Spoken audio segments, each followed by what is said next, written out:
wanna see some action. Enter my zone, shut down the competition. Stand out from the crowd, yeah, I'm the main attraction. Come into my world if you're ready for some action. Are you ready?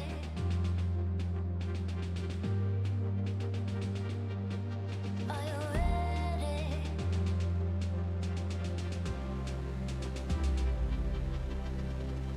I came here to win.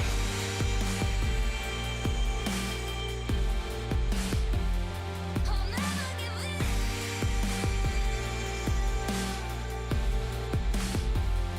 Make my one woman on me. Only one woman on me. Only one woman on me. Only one woman on me. One woman on me.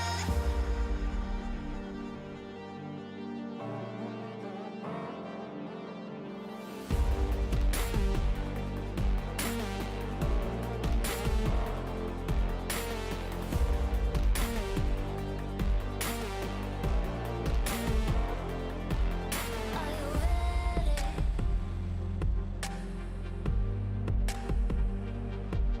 Are you ready?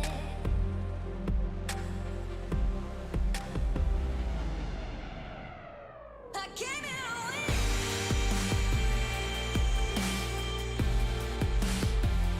I'll never give in.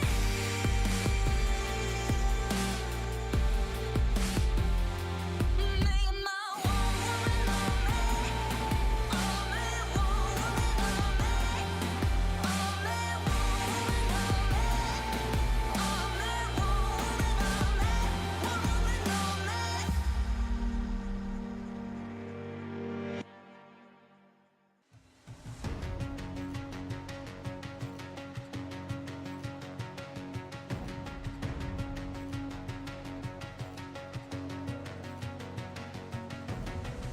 There's something in his eyes. There's a storm within, but it's written in the skies. Let it break me till it's over. Won't let it shake me, no.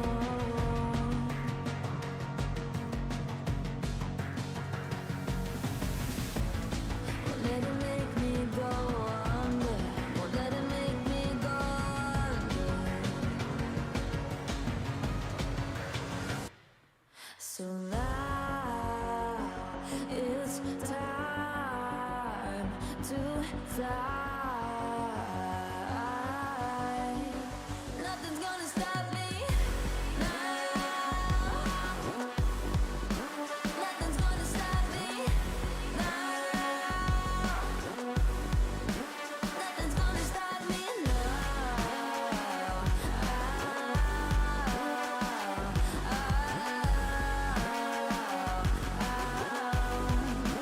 Nothing's gonna stop me. No one will ever get left behind. A million more before I've tried. Won't let it break me till it's over. Won't let it shake me, no.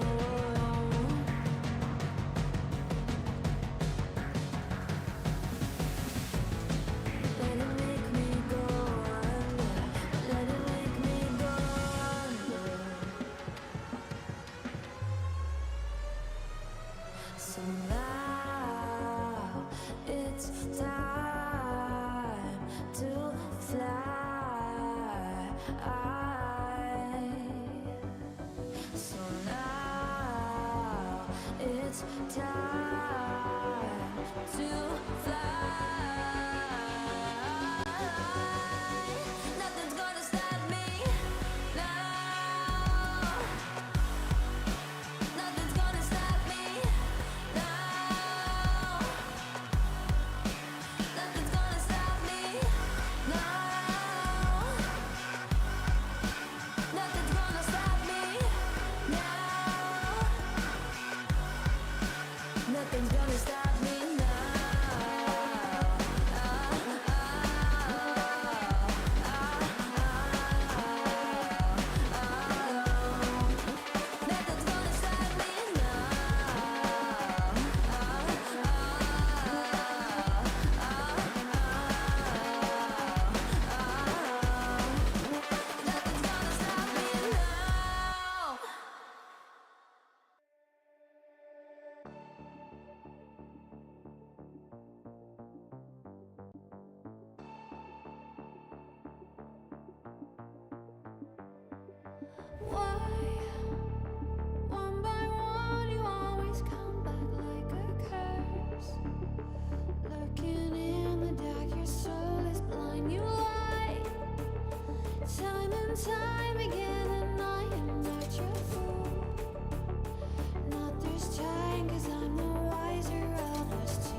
Take it all, you deserve it. This is how we're gonna end it. La-di-da-di-da-da. Take it all, you deserve it. Take it all, you deserve it. Giving back the freedom you want to destroy. And my power's way too strong for you, so try.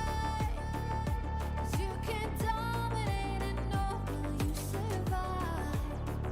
And not this time, 'cause I'm the wiser of this two. I'm the one of life antithesis of you. The fire in my heart will only grow. If you shut the gates, I'll burn them down. I am 1,000 steps ahead of you. You'll see soon.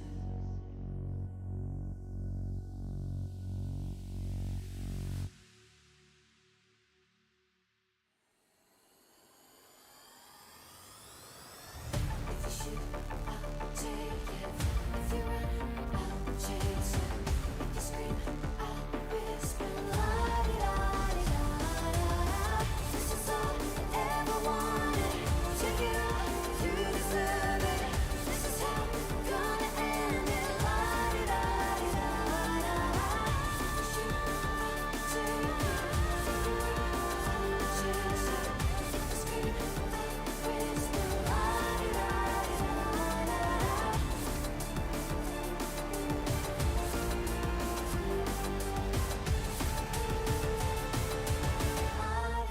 La-di-da-di-da-da-da. I am 1,000 steps ahead of you. You'll see soon.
Welcome, ladies and gentlemen, to the Free Fire Esports World Cup 2024. Come over here, come with me. My name is the Ceremonies Gaming, and today we're gonna be looking for some players. We're gonna be looking to interview some people and possibly start some beef. Who knows? I can't wait to get started, so follow me through and let's see who we can find.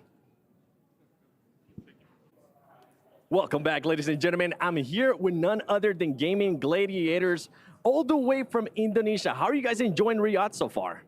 Halo, apa kabar Gaming Gladiators? Kalian enjoy nggak di Riyadh? Apa kabarnya? Gimana? Enjoy banget. Baik. Sangat enjoy karena kami selalu makan kambing. Enak. Mantap. They say they enjoy here in Riyadh and they love all the foods, especially for goat or something beef, traditional beef. I would have to agree with them, and they actually jumped the line. I was gonna ask them what has been their favorite thing so far. More than likely, we just found out it is their food. But you know what? Let's get a little bit more in depth. Out of all the teams that are here, which team do you think is the one that's gonna give you the most struggle throughout the games? Okay. Guys, so tim mana yang kira-kira bakal jadi lawan terberat kalian? Semuanya. All team. Betul all team. Nggak ada yang kita kami pandang yang paling kuat, nggak ada. Semua rata. Semuanya rata. Okay, they said they are ready to face every team. They never underestimate them. They all same. They're ready to face them. Well, hey, you know what? I take that. I like that. I like that they're not afraid to take the fight to anybody that comes their way. And last, before I let you guys go, what is today going to be looking like for you guys? What are you guys going to be doing? Sorry? What are you guys going to be doing today? Kalian hari ini mau ngapain aja? Makan. Mau makan, Eat. kita latihan. Latihan, training. Training. Play training. Okay, they said they're gonna do some practice, and eat more to strengthen their stamina and stuff, and then they will have also media day. Listen, I don't want to be part of the training, but can I maybe be part of when you guys go and eat? Dia nggak mungkin ikut kalian, dia nggak ikut kalian latihan, tapi bisa nggak dia ikut kalian makan bareng? Boleh. Okay. Terima kasih. Sama-sama.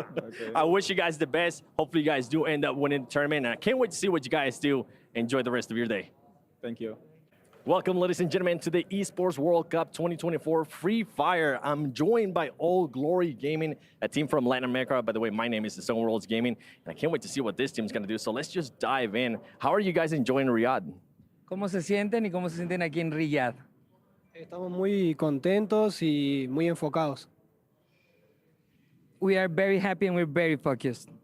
They definitely are focused. What is the thing that you have enjoyed the most so far out of being in Riyadh? ¿Qué es lo que más han disfrutado de estar aquí en Riyadh?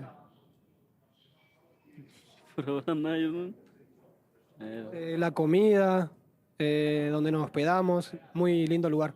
I will have to second that. He said, you know what, I'll do it. He said the food. And I was like, yes, the food is really, really good. What is the schedule looking like for today? What are you guys going to be doing today? ¿Qué es lo que vamos a hacer hoy en la agenda que sigue? Vamos para el venue y vamos a mirar cómo está todo y a probar también los celulares. We're going to go to the venue and we're going to try the cell phones and trying to soak up on everything that we're going to see. All right, well, those questions have been easy. Let me ask one a little bit harder now, see if they can actually get to trash talk a little bit. Out of all the teams that are here, which is a team that you think is probably going to give you the most struggle throughout the games? Dice que ahora quiere preguntarles sobre los equipos, pero que un poquito de beef pueden tirar. ¿Cuál es el equipo que creen que les va a estar molestando más? Team Solid. Yo creo que el equipo de MEA. También Buriram. Buriram también. I would have to agree with them because, but Buriram, it's pretty straightforward. They just said the teams too. Well, I can't wait to see what you guys are going to be doing. Actually, one more question. Sebas, you were the MVP of your region. Are you looking forward to getting MVP here in Riyadh? Sebas, tú fuiste el MVP de tu región. ¿Estás buscando ser el MVP aquí? No es lo primordial, pero si se puede, sí. It's not what's the most important. The most important is to win. But if I can be the MVP, that would be great. Well, if you guys do end up winning, more than likely, you might end up getting MVP as well. Thank you so much for you guys' time. I can't wait to see what you guys end up doing here at the Free Fire Esports World Cup 2024. Well, hey guys, I didn't know you guys were gonna be looking for me. Everybody was talking about the food so much that I figured I had to go look for it, and it was absolutely delicious. So with that said, let's go find out what else we can find here at the Esports World Cup. Hi guys, the Summer Worlds Gaming here. Welcome back. I actually have RQ Kasu all the way from Indonesia. How are you guys doing today? Apa kabar semuanya? Good. Everybody's good? Awesome. I'm happy to hear that. Oh, what was that? Ya, senang. Apa aja? Senang rasanya berada di sini. He said so happy to come here. I'm happy to be here too. I'm happy you guys are here as well. What has been your favorite thing so far out of Riyadh? Apa yang lu suka di Riyadh? Makanannya. He said like food. Sama-sama. Same. Same. Udara. He said, "Oh, winter is so hot here." Maybe you need to go jump into the pool. Maybe we'll do a challenge at some point of you guys jumping into the pool. We'll have to wait and see. What is your guys' plan looking like today? Apa plan kalian buat hari ini?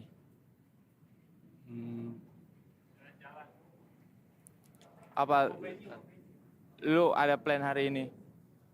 Bermain PS. He said play PlayStation. Right on. Well, I'm pretty sure they're going to be training as well. You know what? Those has been easy questions. Let's dive a little bit more. Which, out of all the teams that are here for Free Fire on this event, which one do you think is going to be the toughest one? Top 6? No, toughest one. Oh ya. Siapa lawan tersusah di Free Fire? Menurut saya tim Brazil. Tim Brazil, tim. Tim Brazil. Same. Mungkin tim Falcon. Oh, different one. Semua. All. Oh, see, I like that variation right there that they're giving us. Some are saying Brazil, some are saying Falcons. They're mixing it up. Well, thank you so much, guys. Terima kasih for being able to do this interview. And Indo Pride. Indo Pride. Well, ladies and gentlemen, thank you for joining me here at Media Day for Free Fire Esports World Cup 2024 in Riyadh, Saudi Arabia. Not only did we get a chance to talk to players, we also got a chance to try some of the food, and it was absolutely amazing. But I think it's time that we go to the venue because greatness is about to happen over there. See you guys at the venue.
You ever wondered how a Hollywood movie is shot? On a Sony. You review it on a Sony. And how do you make that sound epic? You record it on a Sony. Lunch break on a Sony. So why wouldn't you watch it on a Bravia by Sony?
Ladies and gentlemen, boys and girls, welcome. This is the Esports World Cup. This is Free Fire. 18 teams do battle, but only one can be crowned champion at Riyadh, Saudi Arabia. We hope you enjoy the show. Booyah!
Ladies and gentlemen, survivors from all around the world, welcome to the Free Fire Esports World Cup 2024 in Riyadh. We are here today with 18 of the best teams from across the world in the Free Fire division, vying for one title, one trophy, champion. And unfortunately, only one team will emerge victorious, and 17 will go home with their trophies crushed, their dreams in shambles, having to wait for the next year where they will have to try again for the Free Fire division. It's going to be an extremely exciting weekend here, folks. 5 play days where we see the most exciting matches of Free Fire, and hopefully these will all be ingrained in our memories forevermore. Now, of course, I won't be the only one on this journey. My name is Denali. I'll be your host for this weekend, but of course, joining me on the panel, I have 3 brilliant gentlemen, 3 of the biggest masterminds in the esports scene for Free Fire. Please welcome my 3 analysts here. I have the wonderful Neptune, Sir Cloud, and Hauler. Gentlemen, welcome to the stage, welcome to the panel. So excited to have you all here because we are going to have some amazing matches for Free Fire. I got to ask the money question, how are you feeling? Oh, real excited right now, especially on day number 1 where all the chaos will be happening. Hopefully the teams will be taking advantage of that and grabbing a few more points.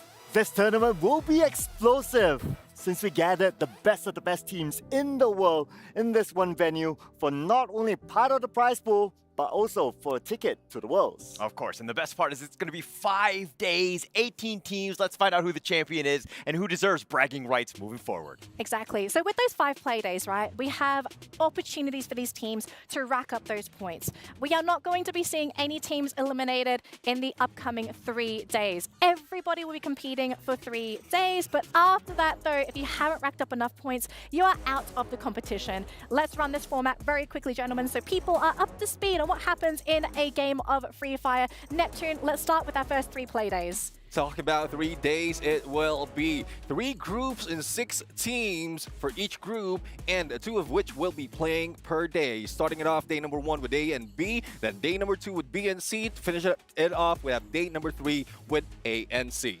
And the best 12 teams will move on to a point rush stage in which they will play 6 matches for 1 day for them to determine what will be their starting point in the grand finals. And of course, with the grand finals finishing it off, we find out which of the 12 teams will end up being the champion over 6 matches throughout that day. Going to be such an exciting week here, folks. Not only are we going to be seeing the best of the best play, but we are probably going to be seeing a big step for these teams, right? They're going to have to bring out all of their best strategies. If they have a coach, the coach is going to have to bring something out of their back pocket as well. If you were to actually give some advice for these teams, right? They are on the international stage. What would you actually tell them to keep them calm? Because this is such a tense moment for them. One thing I would say is not to overthink things. Make sure that they have everything in place, especially with everything that they practice. Yep. And I would say, remember to breathe. Yes. Paula? Come in calm, cool, collected. Just take it slow. You know how to play the game. Absolutely. All right, so moving on, we are going to be talking about the Club Championships, a new system that's been implemented into the game. Here it is. Introducing the Club Championship. Here's how it works. Each club will have the opportunity to field its rosters across multiple titles. The clubs finishing in the top 8 across each of the 21 titles will receive points based on their placement. For a chance to qualify for the Club Championship, a club needs to place in the top 8 in at least 2 competitions. For a chance to win, a club must finish first in at least 1 competition. Once the tournament has concluded, the top 16 clubs will take a share of the $20 million prize pool, with the first place team claiming the title of the first ever Esports World Cup Club Champion, as well as receiving a staggering $7 million in prize money. The Club Championships are the first of its kind to ever be introduced in the esports world. So how this system works is that every team competing across all divisions, organizations will accrue points depending on the placements of their teams. And obviously, if you want to try and make it to the top, you have to win at least one of those divisions. And as you can see at the very top, we have Team Falcons leading with 1,060 points. 60 points over T1. Now, if you're in the Free Fire scene, you will know that Free Fire has Team Falcons. So they are in a great position to continue to pick up more points. But again, it's not just Team Falcons up here. We have Twisted Minds sitting in 5th place. And if you're in the world of Free Fire, you also know that Twisted Minds, they are another fantastic team that has a really good chance of actually taking first place. Yeah, definitely. I mean, how they work out Battlefield, not really caring about placement, more of elimination, wherein that is current meta, especially from where they're coming from, Southeast Asia. Exactly. And of course, with the club points as well, right? These teams, they're not only playing for themselves anymore, they are playing for their clubs to actually have another bite of that prize pool, that juicy, juicy money, because it benefits everybody, right? Not just the teams, but the whole org all together. But speaking of our teams, let's introduce them to you. Our 18 teams from Free Fire competing this week. Neptune, would you like to welcome them to our audience? Yeah, we have Team Falcons, also PE Sports, Bermuda United Esports, Evos, All Gamers, and Onyx for the first set. And we have Gaming Gladiators, RRQ Kazoo. We have a 19AGG Reda as well as TF. And we have Netshoes Miners. We've got Loud. We've got Hotshots Esports. And we have Twisted Minds. Oh, sorry. And Al Qadsiya. And of course, Fluxo to finish that one off for 18 teams. A lot of familiar names here if you do keep an eye on that Free Fire competitive space, but also a couple of new upcoming teams have actually managed to squeeze their way through. So for anyone that might not be familiar with the esports scene for Free Fire, qualifications for the Esports World Championships were split across multiple tournaments. We had our regional qualifiers. We also have the Snapdragon Pro Series, where 2 teams, the top 2 teams from that tournament, secured their slot here. And so they've made it, but this is literally one step of their journey, right? The next step is making it to top 12, get to that final stage. And I think out of all the teams here, we have to talk about our top dogs, right? The teams that everybody is looking at. Who are our top contenders in the tournament, gentlemen? Well, for me, I mean, it has been mentioned in the interview, Bermuda United has been a target by a lot of teams, not just from Southeast Asia, but also coming from Brazil.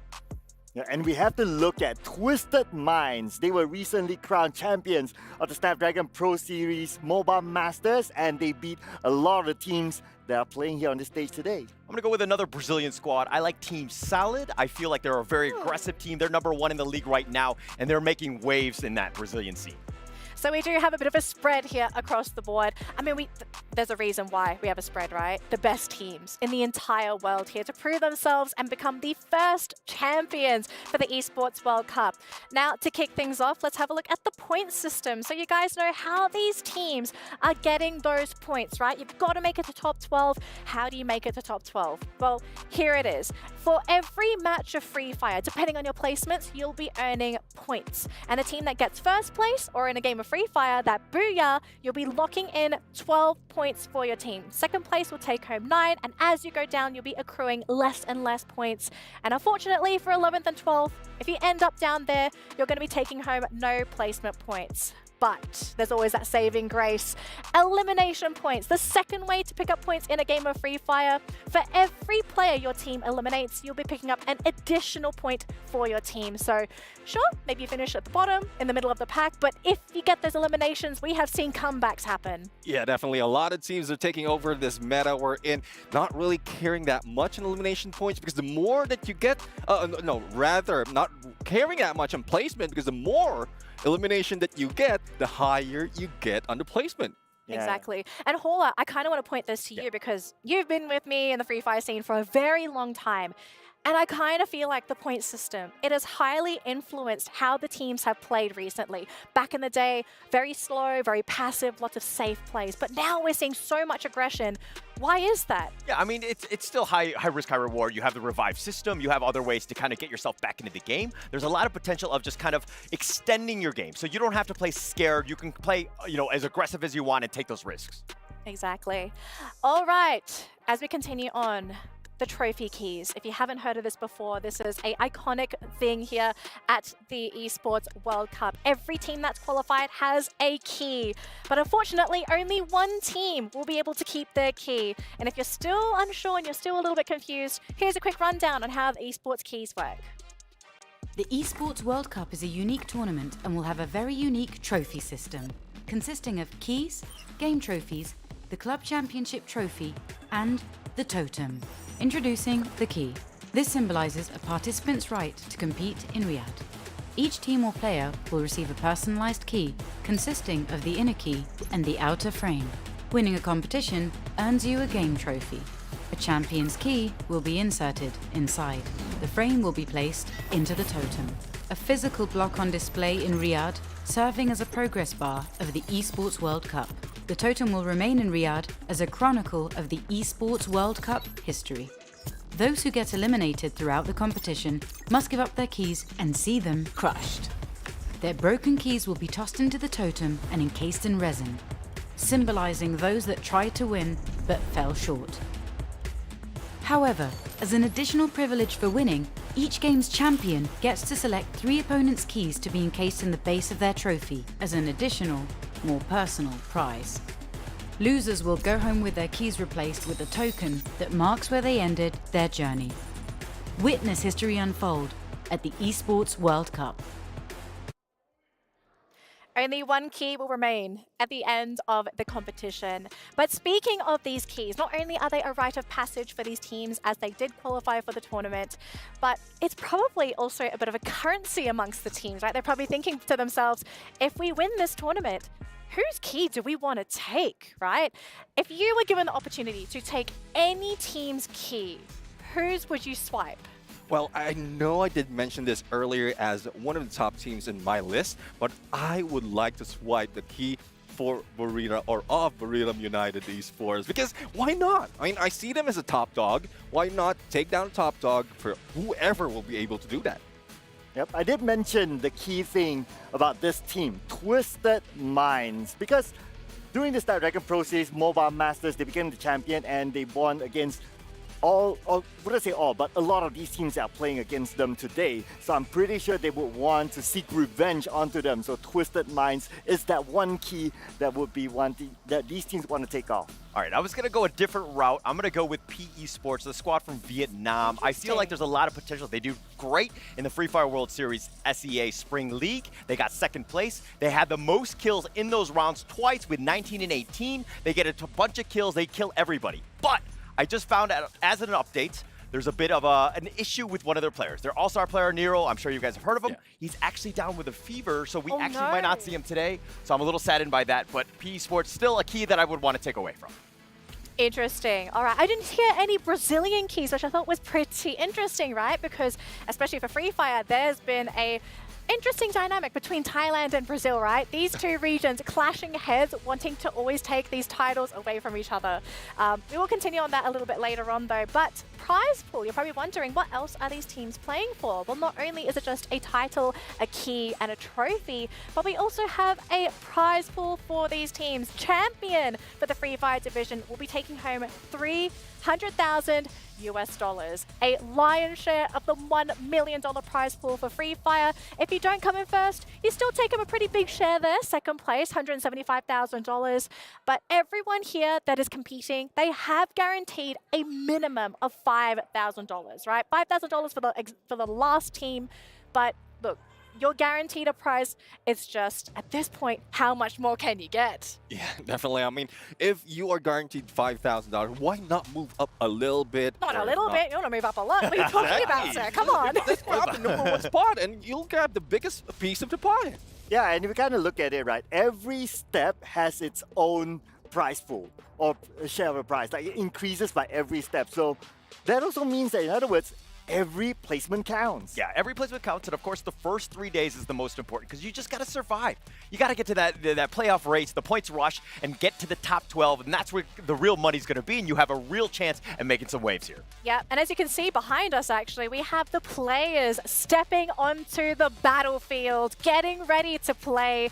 We are getting all kinds of emotions. I've seen smiles, I've seen very serious glances, I've seen people look a little bit scared, but you know, this is the time for these players to shine. This is probably the biggest esport event for this year, right? It's not just for their careers in the span of Free Fire, but they also have sponsors potentially looking at them, people that might actually support them moving forward. So a lot is on the line, right? A title, a key, a trophy, prize money.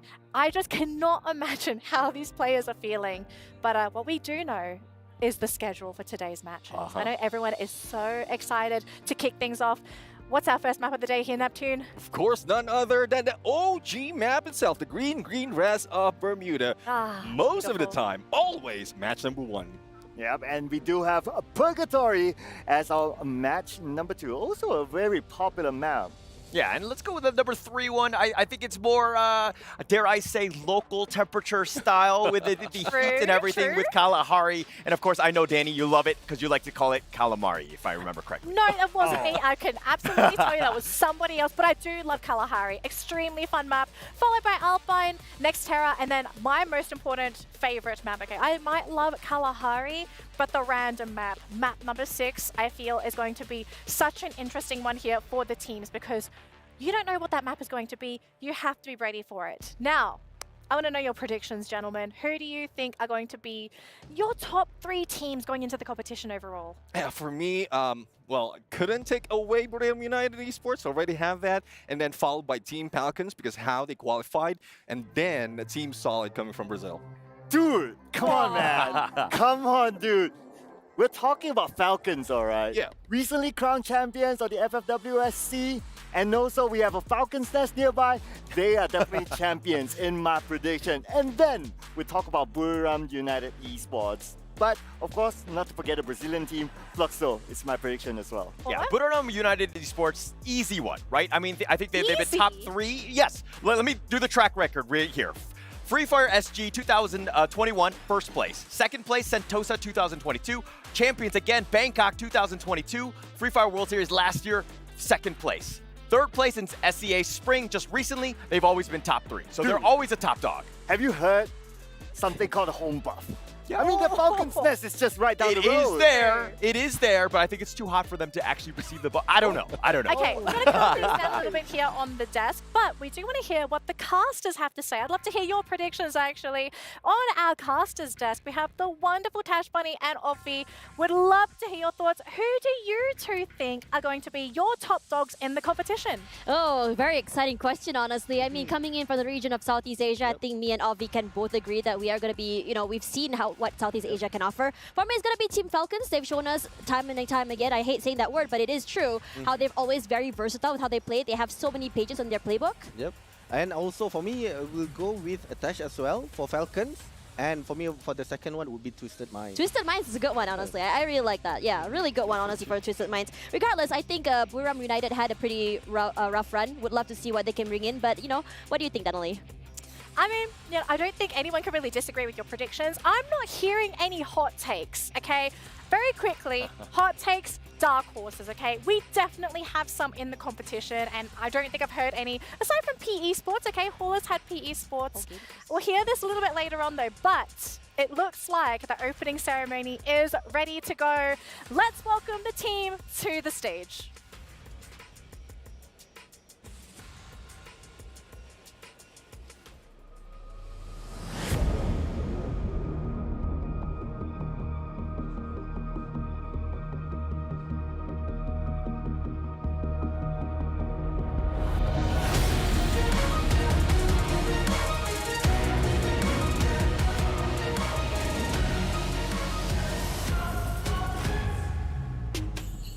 It has taken months of hard work, sweat and tears, but the die is finally cast. All of the legendary survivors are here to prove themselves for regional pride and sweet victory. Ladies and gentlemen, EWC presents Free Fire. We're your hosts, Milos, and with me, of course, is the ever so radiant Yunsul, and we're so happy and honored to have you joining us here on the SDC Arena main stage for some incredible Free Fire action all week long. 18 teams, 72 players, 5 days of matches, $1 million, and one magnificent trophy to lift this Sunday. Cannot wait to get there, but of course, to get to that point, we have to go through our group stage. So how about we introduce our players and teams, starting off with groups A and B. We'll bring them up on stage from Mexico. It's 19 Esports. Let's go. Caluso, Kota, Elite, and Maxi. They are 19 Esports.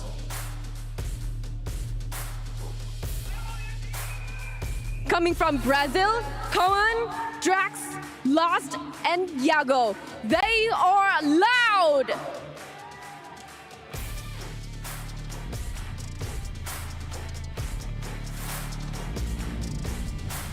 From Brazil, it's Jaune, General, Nando, and Prox. They are Neptune's Miners.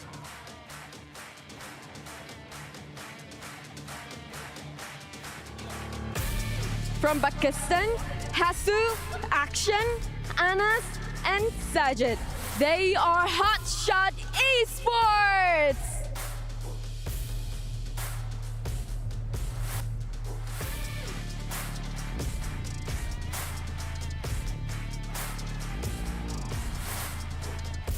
From Brazil, Bops, Bootzin, GU, MT7. It's Fluxo!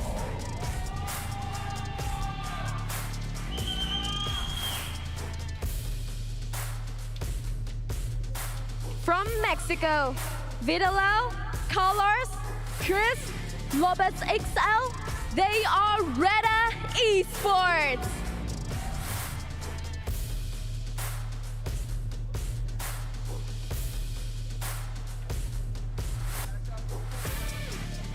From Indonesia, Gardu, Jack, Kiva, and Gary, it's Onyx Olympus!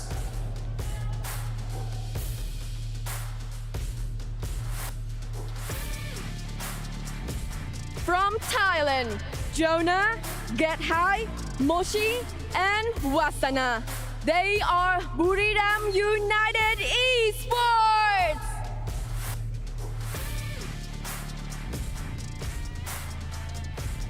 From Indonesia, Aim God, Avax, Ray, and G'day, it's Evos Esports!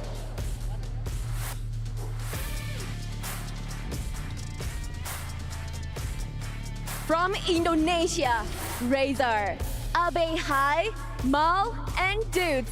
They are RRQ.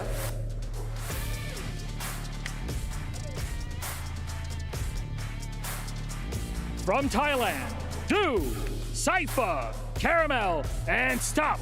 They're AG Global!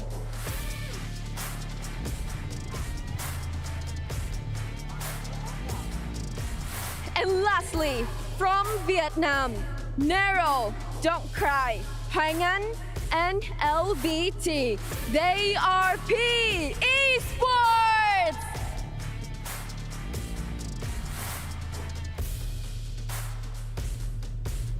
Oh, 12 of the 18 total squad face off today to get the points over 6 matches, and it will take every ounce of skill to play versus the best in the world. And the best of the best are here with us at EWC. That said, our teams have been introduced, our players are ready, and so is our game. So let's give it over to our casters and kick off game number 1.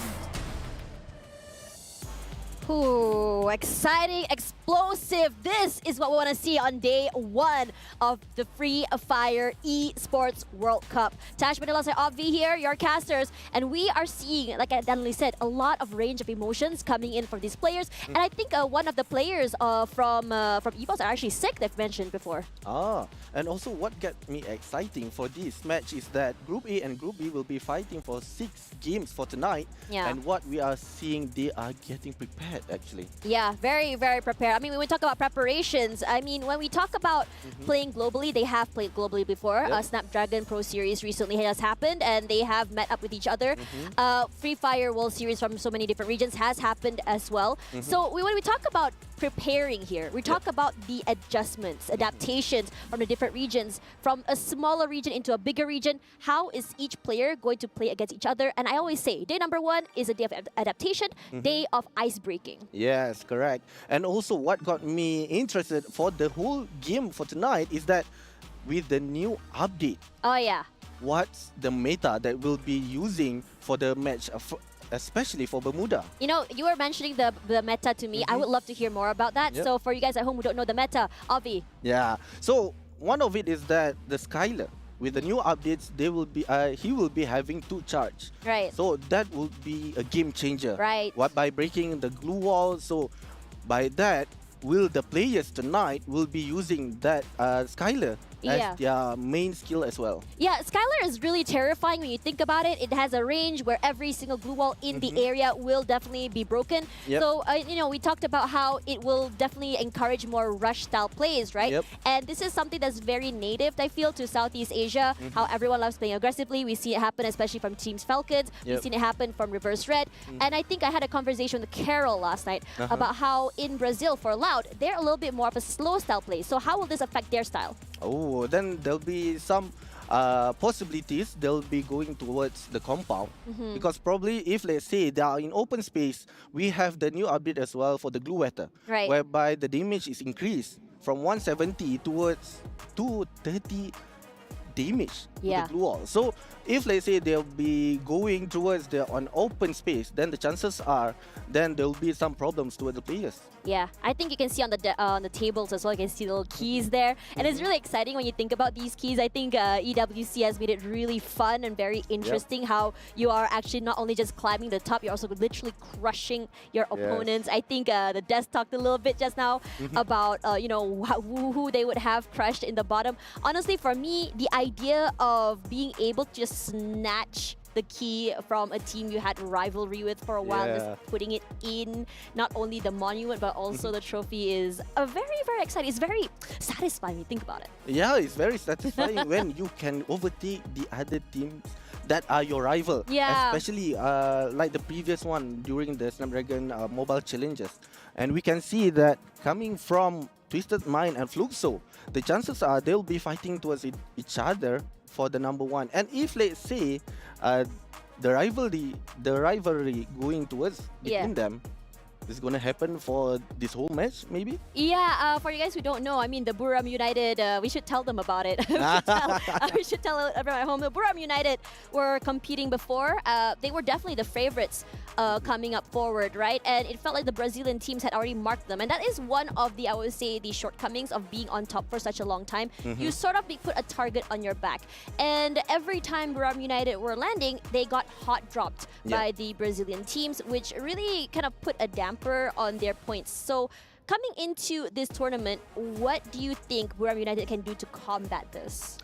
To me, I think they need to have a different drop spot, Right. an emergency one, because Alternate drop spots. alternate drop Yeah. spot. In case they are being hot dropped by the other teams, that would like them to not try to get more points as match goes on in for today. Yeah, I think Buram United are one of the scariest teams, and you also mentioned about how EVOS, one of their players, was sick. We saw a little bit of the cool patch on their foreheads, and I don't blame them, honestly. I think if you guys didn't know, this tournament has brought so many different players from so many parts of the world as well. So the Riyadh weather, I would say, is very, very sunny here. So everyone's just really adjusting to it, and just about speak of adjusting as well, right? I mean, we talk about how players are going to be adjusting. Southeast Asia, a very, very aggressive region.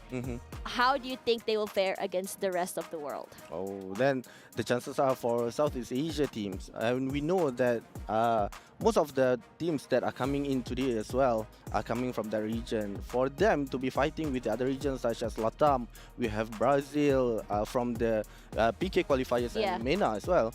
Then the chances are, if let's say they are doing the same coming from their region, the others that need to adapt as well. Yeah, I think it's more about being able to control the tempo, I feel. Yes. And the team that does the best in not only controlling tempo, but also making sure they're able to adapt to any tempo is going to come up on top here. Now, speaking about coming up on top, I think it's really important as well that we talk about I think we talk about like a lot of these tournaments coming forward, and for a lot of these teams, these kind of international tournaments are, I think, once a year. We have the Free Fire World Series happening once a year, but most of it, then I have the Snapdragon Pro Series. But then other than that, is very, very region based. And I know that we talked about like what metas could happen. We talked about the new Cassie coming forward. We saw Cassie. We talked about how what character combination is going to be happening. It's going to be JB. Skylar is going to be also really good. But do you think there are any weird combinations that can come through other than these three characters? Oh, that's what I'm excited to see as well, because I think the pro players may know better. But for me, I think the one that you said just now, of course, would be one of the skills that mainly used by the players as well. Man, I heard that from the Brazilian team, they are living, like you said just now, for Dimitri. Yeah, Dimitri. Yeah, it's quite an what I could say is a very heel shock heavy to me as well, because for the Asia region, they are not used to Dimitri as per their skill. Yeah, I mean, to be fair, it's understandable because they like these rush comps. I mean, looking at teams like CGGG, Reverse Red, we saw them in Free Fire World Series. The way they played is very aggressive. They go around the map actively looking for teams to completely demolish. And because of the revive system comp, you're able to revive many, many times. You can also wait around the area and be able to catch them as they're dropping down, which means there's extra points for you guys to be farming as well. Excuse me. Coming into this as well, we also talked about how it could change the meta. I think Tatsuya was such a staple as well with the 2 dashes. And then we also talked about Iris, how she's able to penetrate the glue walls and just really put in a lot of the damage. And then we talk about Misha, who's able to disable those, the aim, the auto aiming, right? But when you talk about characters like Misha, when players are just so adept at headshotting, like players like Iago, Nando9 from Brazil, do you really does it really matter if there's a Misha in the game? Then it doesn't, because especially for those the pro players, they have their snipers. Then their snipers is already without the auto aim, so they can immediately take out one of the players easily. Yeah. So I think for them, they wouldn't worry about that, and most probably for Misha, they wouldn't use as one of the passive skills within the game. But what got me exciting is that Nairi, with the new update, Nairi used to be healing the players that are using the skills by 20 HP. And now it got nerfed to 10 HP only. So for the players, then the chances are they'll be swapping for that passive skills. Yeah. And another thing, for the new character Cassie. Oh yeah, Cassie. Cassie's great. I was checking her out recently. How you're able to link to your new teammates 3 HP per second, and your teammate drops between under 50 HP. Technically gives you 100 HP directly, and you could heal your teammates by shooting with the teammate without using the heal gun. So that's also honestly very, very I would say very convenient if you think about it. So I can definitely see, you know, you have your two rushers moving up forward together. You can have Cassie with you, just healing up, just as you soak up that damage. Yep. You can run with probably I would say a Skylar who has a buff to his armor as well. So it's going to be very, very tanky, and it will give so much space for the support players to do their damage. Yeah, I do agree, because and then with Cassie as well, at least when with both Russia, they can assist towards each other. Maybe Yeah. one Tatsuya, one using Cassie. Yeah. Then they can be fighting towards the other players with that two skills, active skills used by the Russia. Yeah, I mean, we talked a lot about like what we can expect from, you know, this game, but you know what we can expect from the stage here? The AR. That's really cool. So for you guys at home, this is alternate reality where you can only be seeing this. For you guys at home, you get augmented reality, excuse me, augmented reality where you can really take advantage of, you know, being able to see your pets, characters on the stage as well. I think it's really cool being able to see that online. I think we saw one of our panelists yesterday, Holler was riding on the on one of the pets. It was so cute. And now, so what we are seeing, the players right now are getting ready for the match. With the flights has been taken off, and we have saw some of the teams has been dropping towards their drop spot. Are they gonna be fighting each other during the early phase of the game, or they will get the equipment first and then meet with each other? I think it's really exciting when you think about these things because we talked a bit about what Burab United faced coming forward. They got hot dropped, hold that thought. Early one for Fluxo, as well as all gamers are here. It's just about that, getting that right timing. I don't think they've actually spotted MT7 quite yet, so it's keeping quiet as a mouse. I mean, not the end of the world right now with the revival. He goes down, just bring him back in. Yeah, and right now what we are seeing for MT7, maybe he's just scouting where is the AG gonna go, because right now for AG they have been splitting 4 peoples here, quite a gap between each other. But for the Fluxos, they are trying to notice where are the movement coming from the players, and we are seeing here for MT7, he is using Skylar as part of his active skill, but that headshot was a nice one by Cypher. Oh, that's really unlucky. A first blood can be brought back into the game, but that point into the bag is what's really important here. Now, we talked a little bit about what we can be expecting in terms of aggression. This is exactly it. Blue wall down from Bobs. Puts in the damage, not enough for a knock. He's chasing. Not done quite yet. His teammates all on the other side. It's all about trying to figure out where exactly everyone is. Go for the crunch. Go for a pickoff. Isolate if possible. You do not want to get traded. Oh, right now they are still waiting, but Batzin has been shot down, been knocked off of his HP, but automatically for Cypher, he taken one of the players remaining. Now for Fluxo in a dangerous spot with 2 players remaining. Can they get away from this, or are they gonna be the first team wiped out for the match 1? All Gamers was a team that the audiences at home were really excited to watch. Actually had predicted this team, and looks like it was with good reason. Aggressive, very, very quick on the collapse, and good with playing with each other. That is what you want to be expecting here, players from Southeast Asia. Now, Fluxo, they still have Bobs. Surprised that Bobs was able to get out of that alive, given the fact that AG was just collapsing from so many different areas. And I think Dew really wants to end him if possible. Shots out, takes a bit of chip damage, not enough to knock him down. Oh, but right now Bobs is trying to get away. He's trying to hide under that bridge, but we are seeing for Evos battling with a Loud. One of the players has been taken down, which is Ray. Yeah, Yago taking a lot of damage, knocked already. Good day. Quickly ending him. This is very unlucky. Yago does come back up online. Now, speaking of Yago, we had a bit of conversation of Yago just now with Carol about how Yago is one of the upcoming best snipers coming in from Brazil. Oh, then the chances are maybe we can see one of those shots. We would love to if he doesn't get knocked out. It's just so unlucky so very early. But you can already see how aggressive these comps are because of the revives happening. Hasu almost gets knocked down, solo hiding and just trying to survive and reset behind that glue wall. Not able to do that. Cow on 7. Very quick on this with the knock, with the finish. Everyone is trying to get every single precious point into their pocket because there's only a 3-day tournament before finally point rush. You want to be able to collect as much as you can. Mistakes fatally, if you don't catch up, it's over. Yes, I do agree with you. But from what I'm seeing right now for the team Loud, they are splitting the team quite far apart with two of the players here in near towards plantation.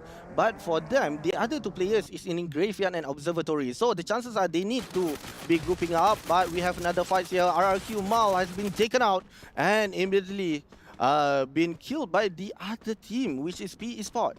PE Sports has been phenomenal when you think about their run previously in the Free Fire World Series. One of the more aggressive teams, wasn't able to make it to the top, but they were a team that were very, very tenacious. Ooh. Shots from Hwang An, so good, so sharp, showing us what spice Vietnamese teams can bring to the table. Gets the knockdown. Abai Hai out of the game for now until he gets revived. On the other hand, Hwang An not done quite yet. Sprays Nero, the bomber, puts in a lot of damage.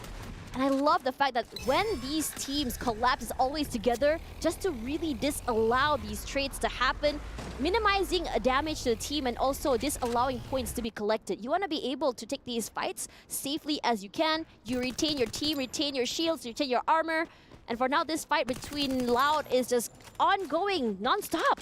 Yeah, right now they are trying to fight with EVOS. EVOS with 4 of the players. They are holding that compound. We have Abax on the left, but right now with that throw gone by Drax, immediately rushes in and take one of the players with 5 elimination points. Drax has been taken out.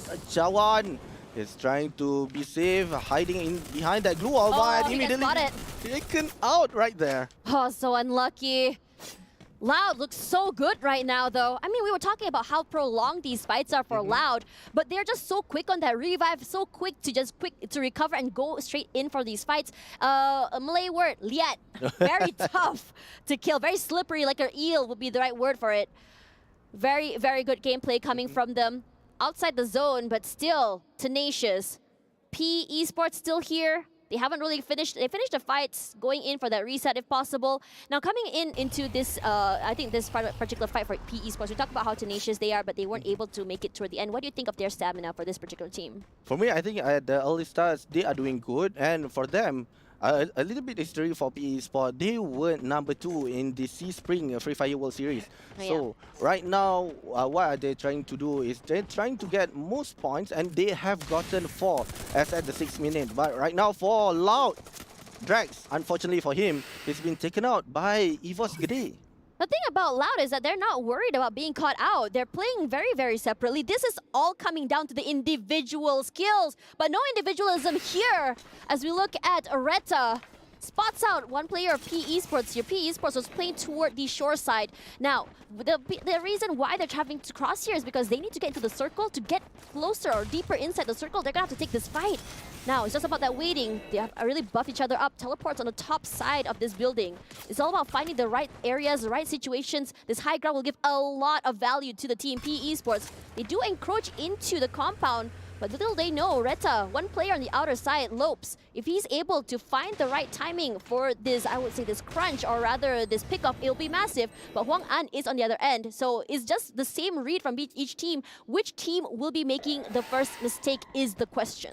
Yes, and right now for Rita, we have Lopez is standing by with the M24. Almost got that shot, but unfortunately for him, for PE Sport already went into the compound. And right now with that grenade launcher throw gone, but for Vidalau with that M60, immediately taken out one of the players. And right now they are rushing in as well. Very, very aggressive, and they just rush through. Not only are they rushing, they're holding down this compound very well. The players of PE Esports are forced to give up their positions. They move from the outside or the top side of the area, moving out. We see the chrono already enabled as well, moving and weaving in and out just to deny those shots coming through as well. We do see a knock coming up forward from other areas, but for now, PE Esports, they retreat. They can't do much over here. And Hwang An, he needs to stay alive. His teammates are close by, but if this continues on, they might just be knocked down one by one. And this is something they want to avoid. They're playing very, very slowly now. PE Esports, they finally hit the brakes. Hwang An is spotted, but it's going to be very dangerous because they are deciding to go for a crunch from another end. It's hard to go anywhere when a team like Reta are over the place right now. And right now with that portal go, Chris immediately came in and Vidalao has been knocked down for their teammates trying to revive him. Lopez has been shot by two of the players. We have Don Cry and Nero, whereby Carlos is inside the compound on the second place, second ground. Yeah, but fights are still happening here. Clock Tower is what we're looking at right now. Round here from NMG, still holding down. We have Nando 9, hailed as one of the best snipers. Puts in a lot of damage. Knocks one out by round 7. The shotgun doing damage. 3 knocked down in one go. Round 7 looks so good playing that corner CQC fight. And we talked about the meta of the shotguns, and this is exactly what we wanted to see. Yes, and what we can see with that M79, the grenade launcher is really helping them as well. With that, we can see 5 elimination points have been given towards the team.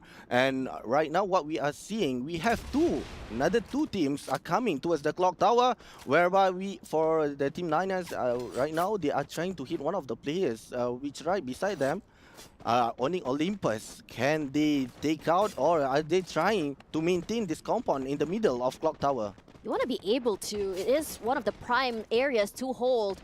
Because see, one team here already rushing up forward, UAV already shown out as well, just to really give an idea of where everyone is going to be. Now, it's just all a matter of time. There we go. We saw the circle.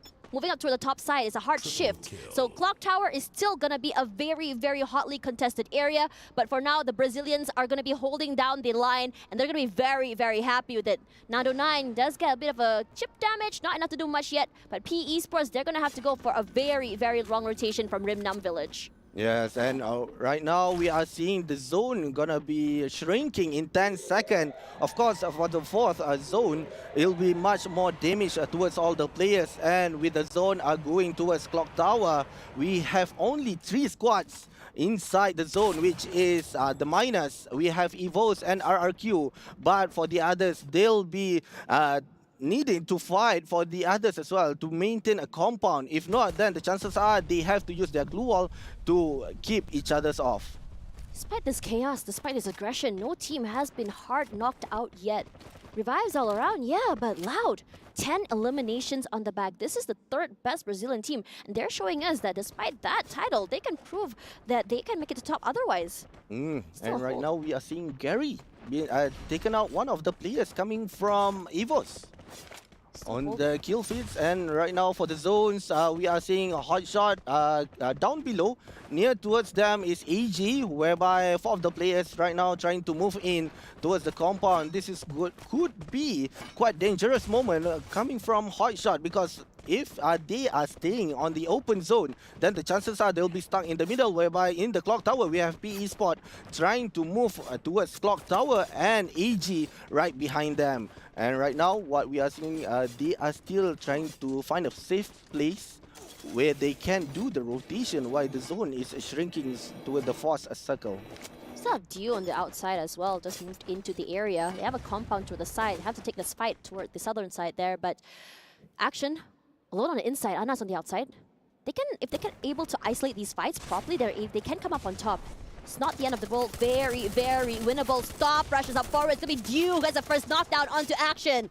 All gamers, show us why they're the crowd's favorites. Dew already with 3 in the bag. Sypha here as well. Try to find the final member through these glue walls. Finds nothing. Wasana on the outside as well. HS knocked out already. And Sypha gonna be happy with 3 points in his pocket once again. Wasana, this team, Buram United, despite the very unlucky run they had in the previous tournament, they're showing us what they can do to fix it and make it up on top. Yes, and they already, for the AG, loses one of the players, and with that portal go, they immediately went inside the clock tower compound, and they are getting closer and closer towards the next zone, whereby for AG, they need to go out right now. If not, then the chances are they'll be damaged by the zones, and they are watching by Buriram and also PE Sports here down below. PE has been non-stop taking so many fights as they try to get into the circle. They're going to be down below. The clock tower here finds no one quite yet. But this positioning is very scary. It's low ground disadvantage. And if they need to get out, they'll be all out in the open. But they're patient. We've seen them able to take fights. You have Loud waiting on the other end, a team that's currently on fire. They've been taking fights on fights on fights and so quick on that revive. Their comp looks so good right now. Kawan 7.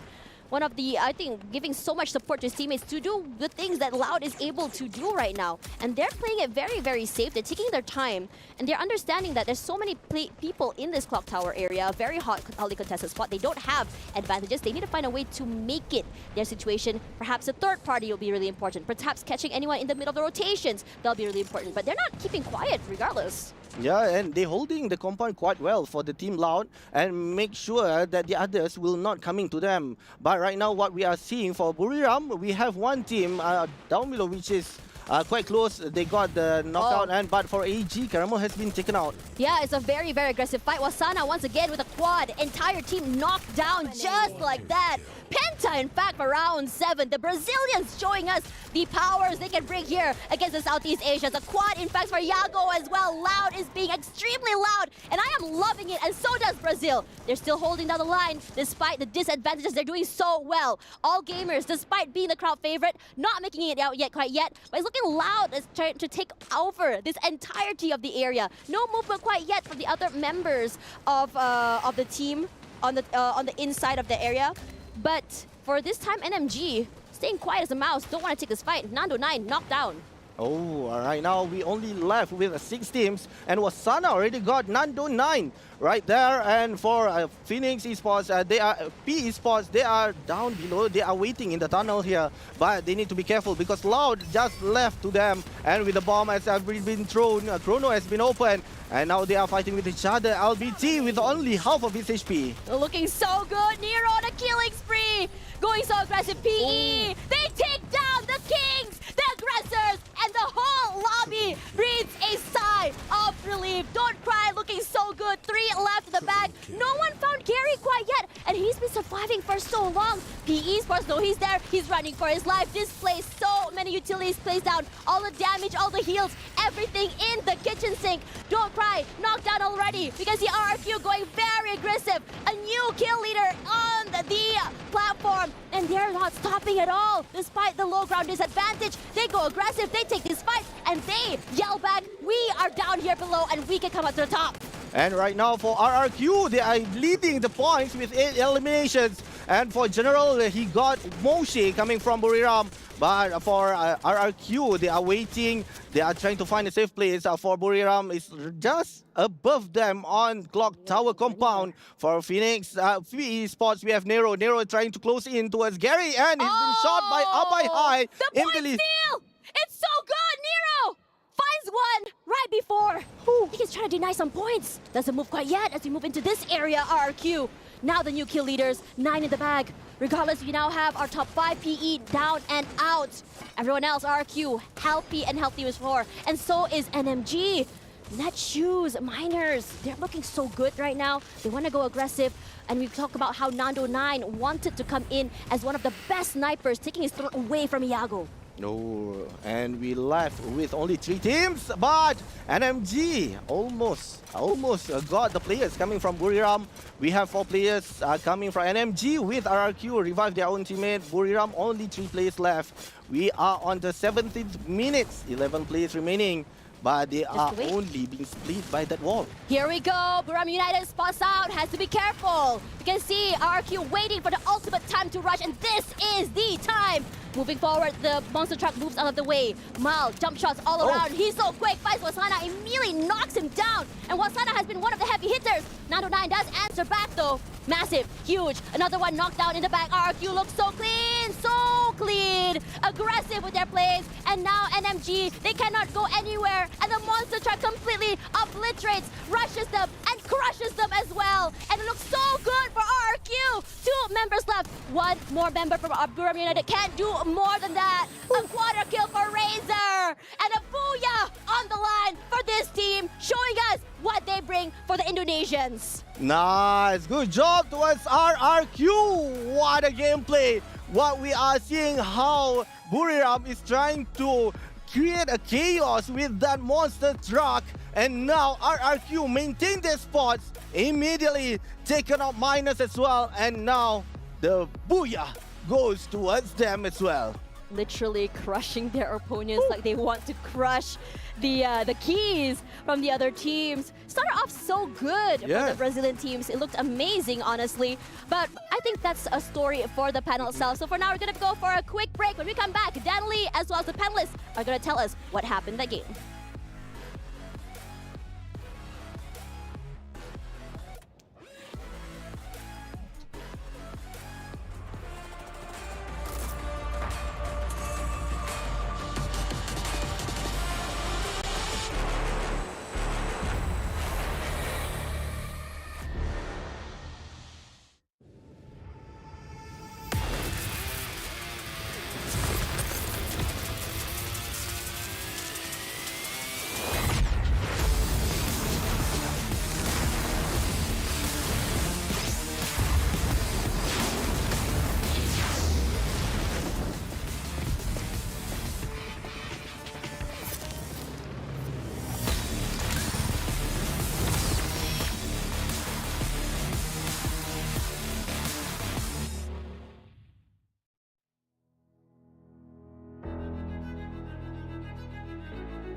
locking in the first ever booyah at the Esports World Cup.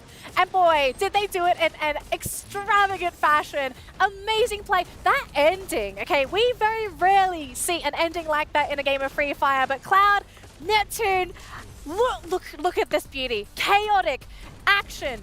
Bloodthirsty players. I mean, we saw vehicles in that circle. That is almost unheard of. Yeah.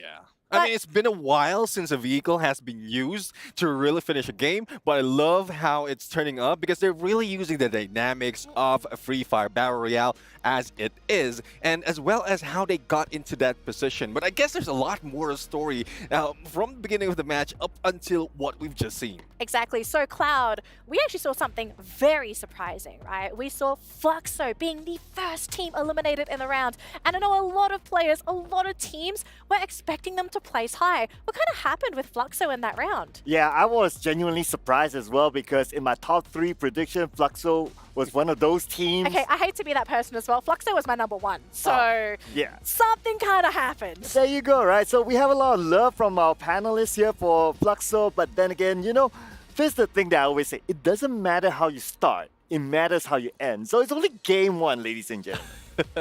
But I would say, like, game number 1, if you're going to fail one map, not the last place. Because Fluxo has a huge potential, and we're only talking about 3 days for knockout stage. Just to break it out, they just drop in against AG Global, and then that's final member Bobs. He was hunted, especially by the none other than Do. So we know how Do is on the sniper. Regardless of how far you run away, you'll be spotted. He'll be spotted, he'll get you, and eventually shut your dreams down in game number 1. And I think I want to add to that as well, right, Neptune? These players, because you're playing the knockout stage, you only get 2 play days, right? We say 3, but it's 3 because we have to share it across all those groups. And so to have that game number 1, I mean, Cloud, if you're Fluxo, now the pressure is on to overperform your next 5 games today, because if you flunk those as well, do you know what that means? Your key's getting crushed. Well, honestly, for me, if I'm Fluxo, I'll be chill. Number 1 is because it's game number 1. Relax. Yeah, relax. Because number 2 is all about qualifying onto the next stage because you have a lot of slots to qualify. So I wouldn't be too worried with this sort of performance in game number 1. So again, the message to the fans of Fluxo, I know a lot of them might be nervous. Don't be. Our MVP for the match, though, is Abe High. This man, oh my gosh, he overperformed. This man was awake, he was ready to go, he was popping heads.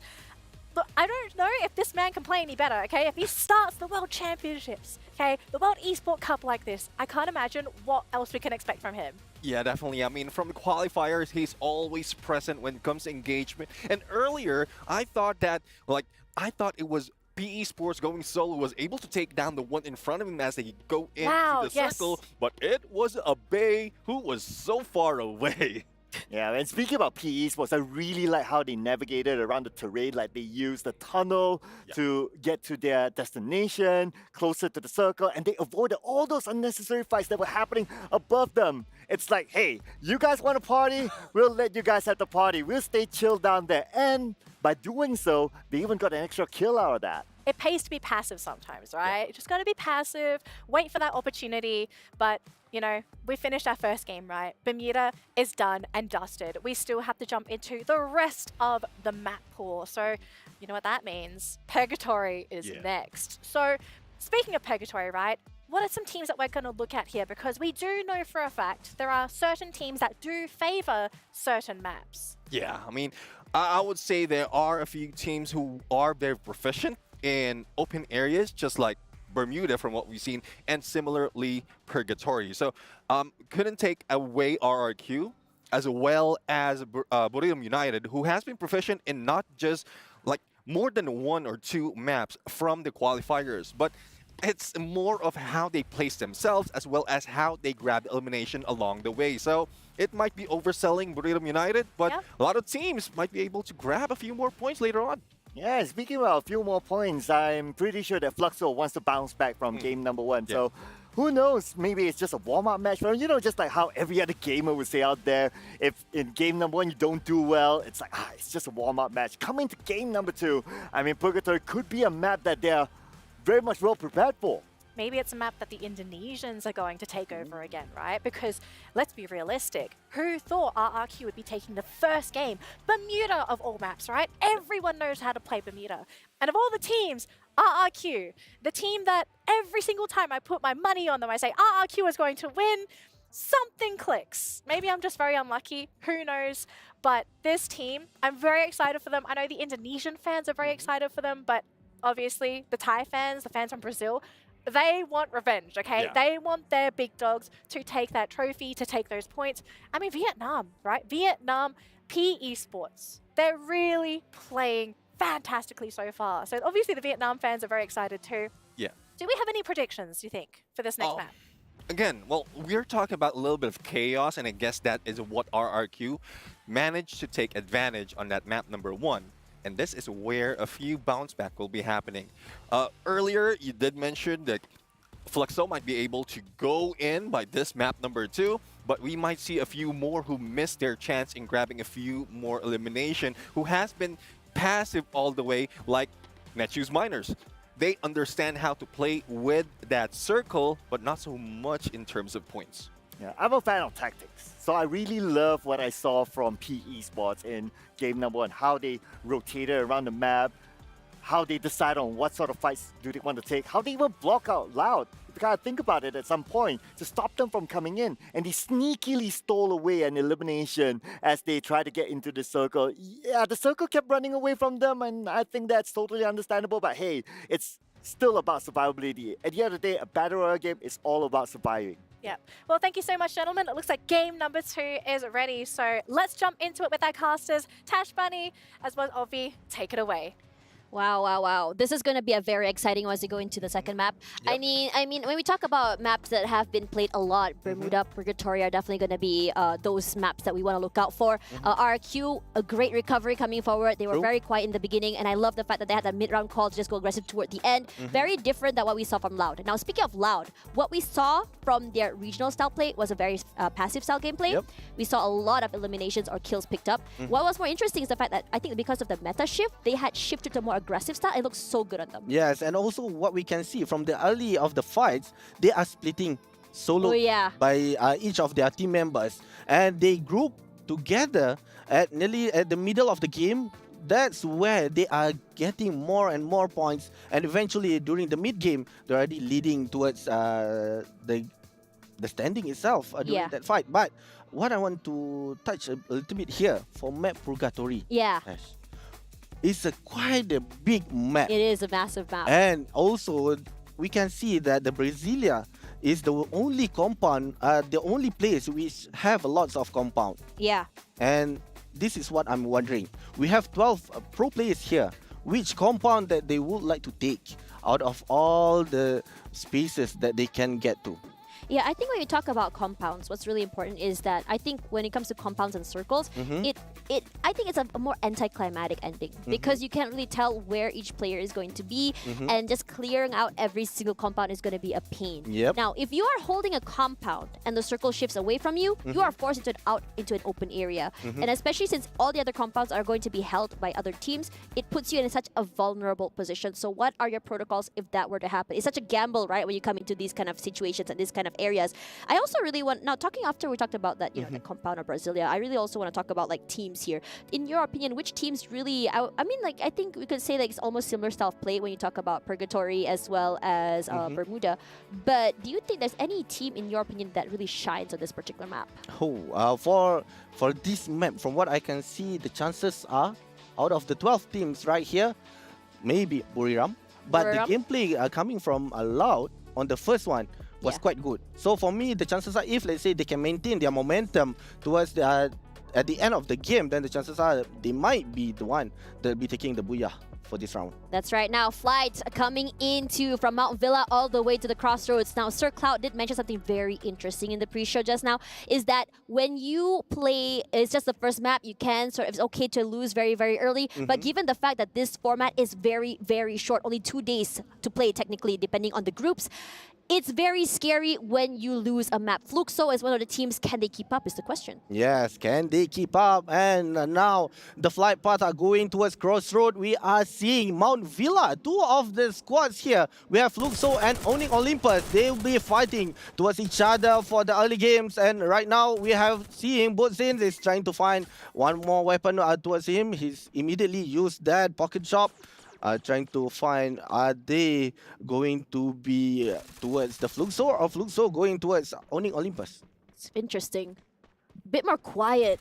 But Onyx this time around, they want to join in on the action just like their brother team, RRQ. Regardless, Hasu knocked down already on the other end, but Gardu knocked down, coming in from the other side is just chaos coming in from everywhere, but you gotta give it to Onyx. They are so good in that collapse. Fluxo not quite done yet, but Onyx eliminated so early, not able to recover.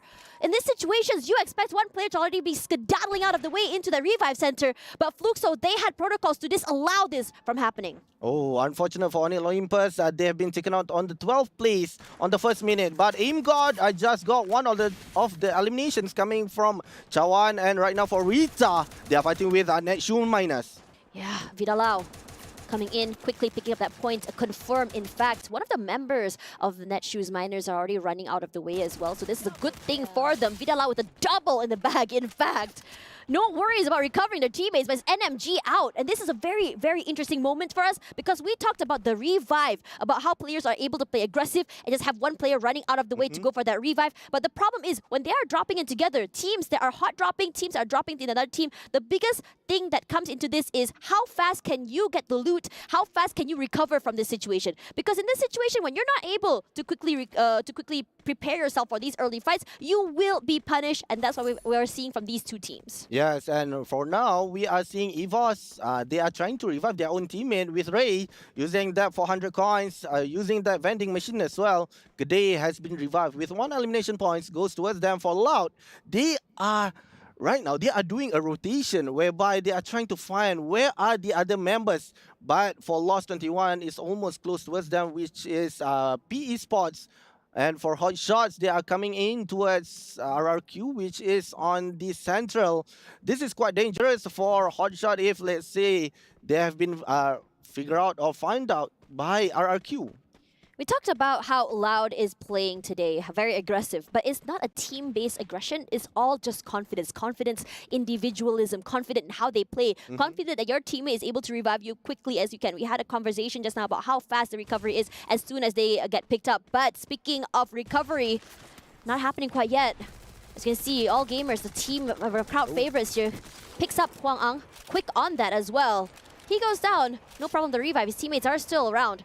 Huang An from PE Esports has been one of those players who are just so adept at these long-range fights, very quick to just go in for the support and just really, I would say, complement his rushers as soon as they take up that space.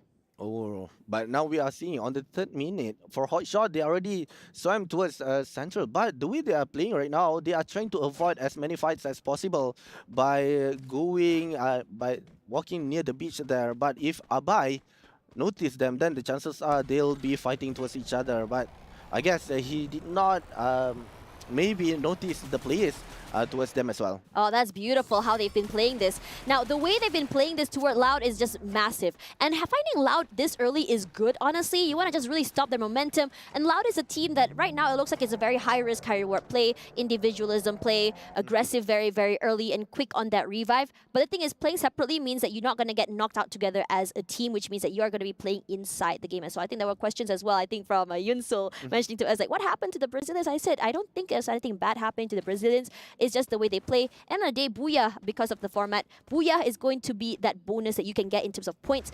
Eliminations, kills are going to be, I would say, the bread and butter moving forward coming into the next upcoming days. Yes, I do agree with that. And right now, what I'm seeing here, Tash, is that the zone are moving towards Brasilia. And with the first zone are shrinking. That was actually good, good prediction from you. Really good, actually.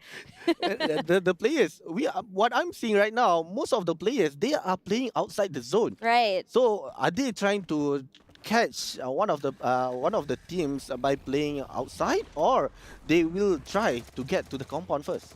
Speaking of compounds, not happening here. Long-range fight happening from these two teams. Now you can see the PE running for their life. 2 knockdown already.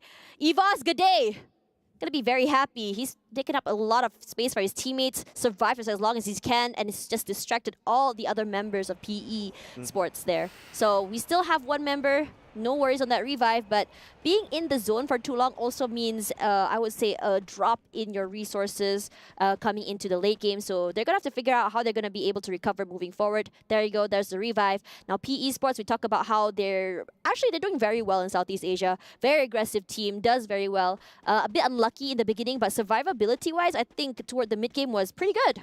Yeah, and also if we compare from the first game and towards the second game, we already lost 2 of the teams here on the 6 minutes. That's very aggressive. Very aggressive compared to the first one. Yeah, But very decisive in those kills as well. yes, correct. And they immediately taken out one of the whole squads. But what we are seeing right now for Fluxo, they are fighting with Buriram. Are they gonna make it, or Buriram gonna eventually try to rush in towards Fluxo? Wasana was massive just now with his quads, with his pentas, and he wants to do it again. He plays a little bit separately from his teams, catches them off guard. A monster truck has been delivered right at your at the footsteps. So Fluxo gonna be very happy with that. We saw an ending that we never really see, just really completely crushing. How poetic if you think about it. Wasana on top side, high ground advantage here. Jump peaks, trying to spot out anyone down there. I think he did spot one out. Throws out a bit of a util, finds no one quite yet. Does displace them.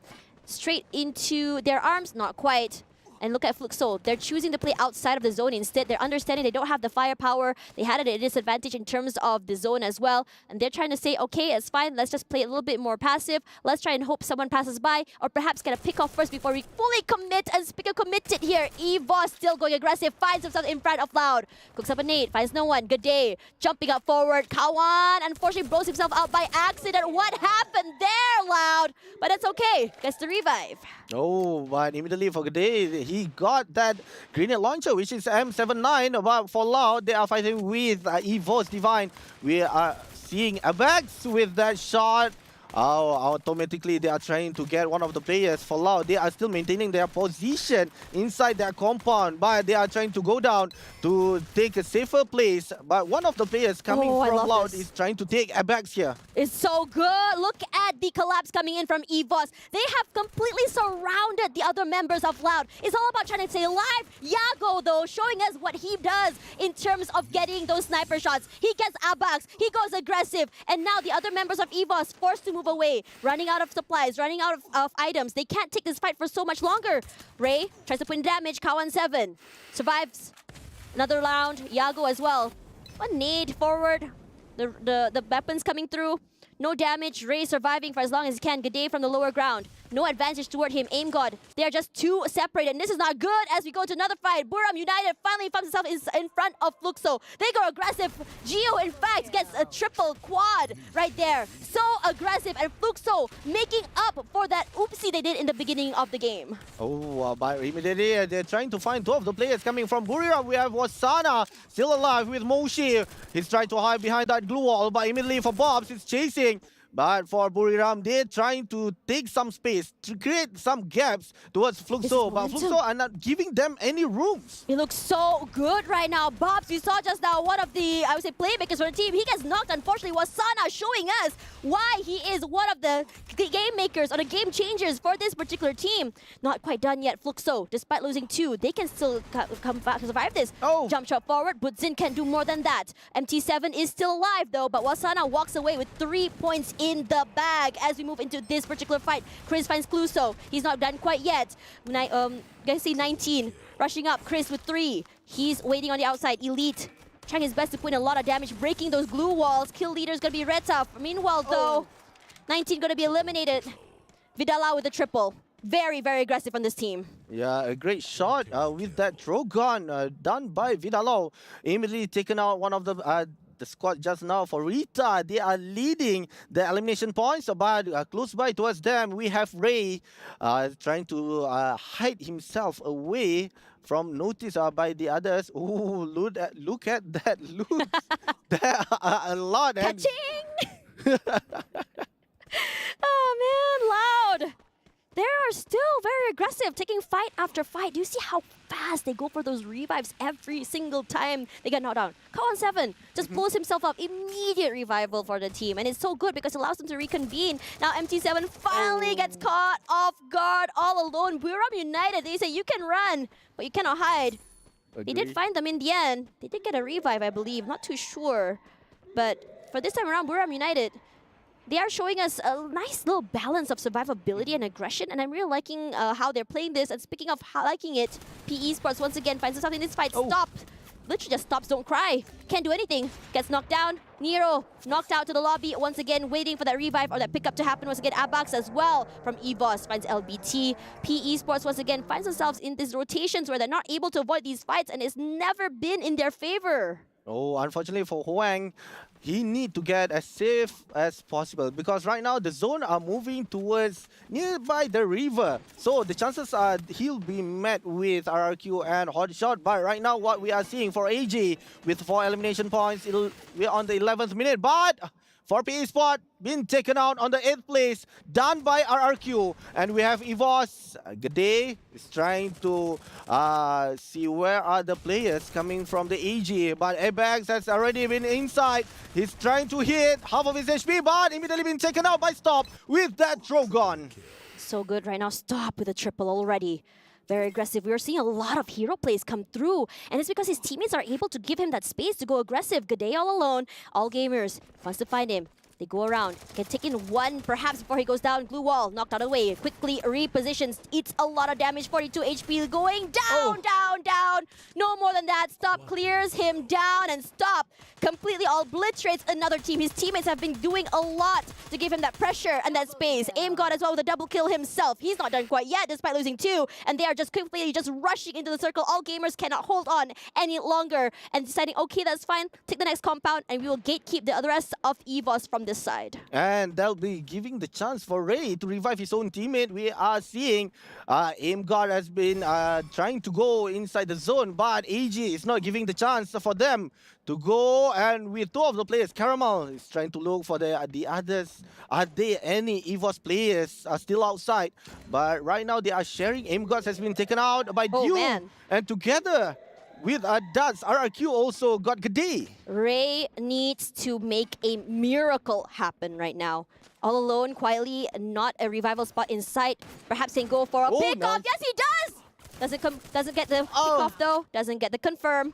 Unfortunately, Dew, once again, the savior for the team. So quick on that reaction. But speaking of reaction, they are in trouble. Action finds Caramel, gets knocked down. A quick revive coming up forward. But on the other end, we can see that Loud has found themselves another victim. Chris, Vidalu, Carl, running for their lives, has to go for a way that they can just quickly stop them from coming into the area and protect their compound. And for Hotshot, quite a nice one.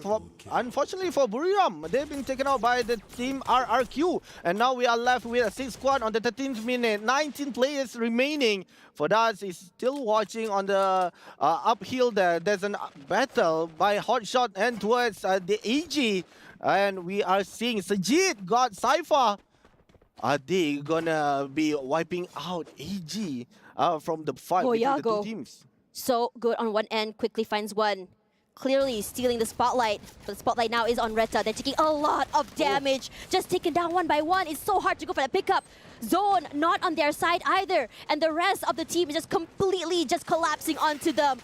In this situation, what can you do? Hasu and Action, they have been multi-fragging over and over. Meanwhile, on the other end, Bermuda United is out, Loud in the lead. Regardless for this one, for HS, they're going to be very happy. Hotshot doing what they do best.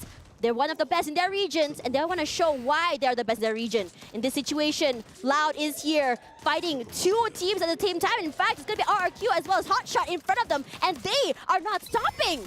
And right now, with all the teams, with complete, with their players, 4 from each team, they are trying to find a way how to get to one another. And for Hotshot, they are taking behind this rock to take a shot between Loud. Right now, for RRQ as well, they are trying to sneak that shot towards... It's going to be some trouble towards the Brazilian team. Yeah, it's unlucky because the circle does favor Loud. But the thing is, it's a tiny area. The only thing they have for cover is just that rock. They do have glue walls. They can use it. You can see that the members of Loud are taking a lot of damage. And you can see a lot of pressure coming in from Hotshot. And RRQ is happy to allow that to happen. Third party is a strat. And that's exactly what's going to be happening. Hasu with 2 already. You can see that Hasu is not stopping at all. The members of Loud are slowly falling one by one. Yago will be next. But in this situation for Hotshot, they find 3. Mal, in fact, from RRQ finds it. And RRQ happens to love this situation. Hotshot with only 2 left cannot do anything. That fight took everything out of them. And RRQ, a back-to-back booyah, showing us the best from Indonesia. Woo! Second booyah for the night coming from RRQ. What a gameplay! They know what they need to do when to take. Coming from lob, coming from hot shot, they know the right timing where to go in. And this is why they got that second booyah. You gotta really give it to RQ. Their patience is phenomenal. All of their fights has been from mid to long range. Mal having so many situations where they're able to come up on top, get those multi-frags, not even heroics even. I mean, we talked about heroics in the previous match, but RQ understands that third party is a strat. They were very patient, understanding, yes, the circle is coming to it loud, but the team that has to push in is going to be Hotshot because of the zone. Now, they allow that to happen. They are forcing that to happen. They understand that a lot was slowly just taking a lot of damage from them as well as Hotshot, so they weren't able to recover from that. Gives RQ the win. Regardless, that breakdown is going to be done by the panel, so don't go anywhere. We'll be right back for the breakdown of Map 2.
Honor 200 series, the best portrait phone AI empowered.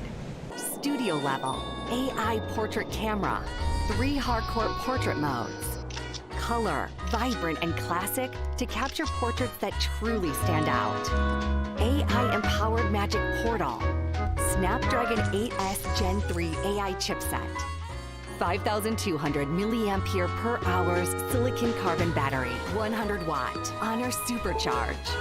This is Honor 200 series.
And we have RRQ, the Day 1 Slayers, locking in the second booyah here at the Esports World Cup. Looking absolutely proud of themselves, securing that second booyah and a whopping 24 points just on placements. We're not talking about eliminations here, just placements after their first 2 games, looking basically unstoppable at this point. Gentlemen, what is up with RRQ? I don't know what they've done. I don't know if it's breakfast, their training, their coach, they bring their lucky charms. Is someone wearing their lucky slippers? What is going on with this team? Well, if we look at the highlights earlier on, right, so I'm a man of culture. I like tactics. Wait, are you? Man of culture, sorry, I have to stop it. No, just go on. Go on, yes, go on. I'm very cultural. I keep the tactics, right? That's my culture. And RRQ, what they did is that with that sort of circle, if you kind of notice that they hug onto the beach, the coastline, whatever happens, wherever the circle goes, even if the circle goes away from them, they would have one of the earliest access onto the other side of the island. So by keeping themselves there, they already have the upper hand first.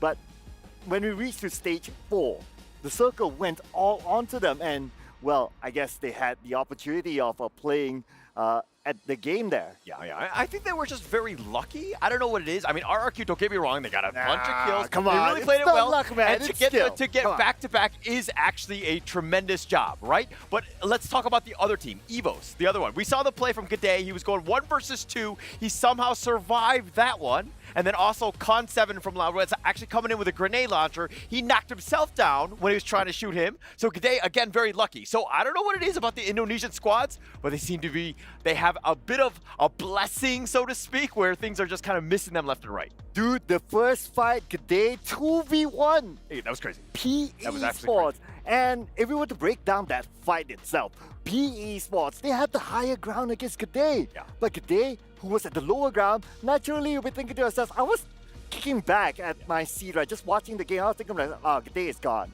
But he came up with a 1v2 clutch from the lower ground. It's insane. It's insane because of the fact that he really caught him off guard. I mean, he turned it around. He was just like, hey, you know what I mean? I know that they're coming. I'm just going to go for it, and I'm going to go get lucky. And he really did get lucky on that one. Let's be honest. No, man. Okay, hold on. I think on the other side of the spectrum, okay, it could be nerves. We do have to remember this is the first day these teams are also playing on stage against these groups, right?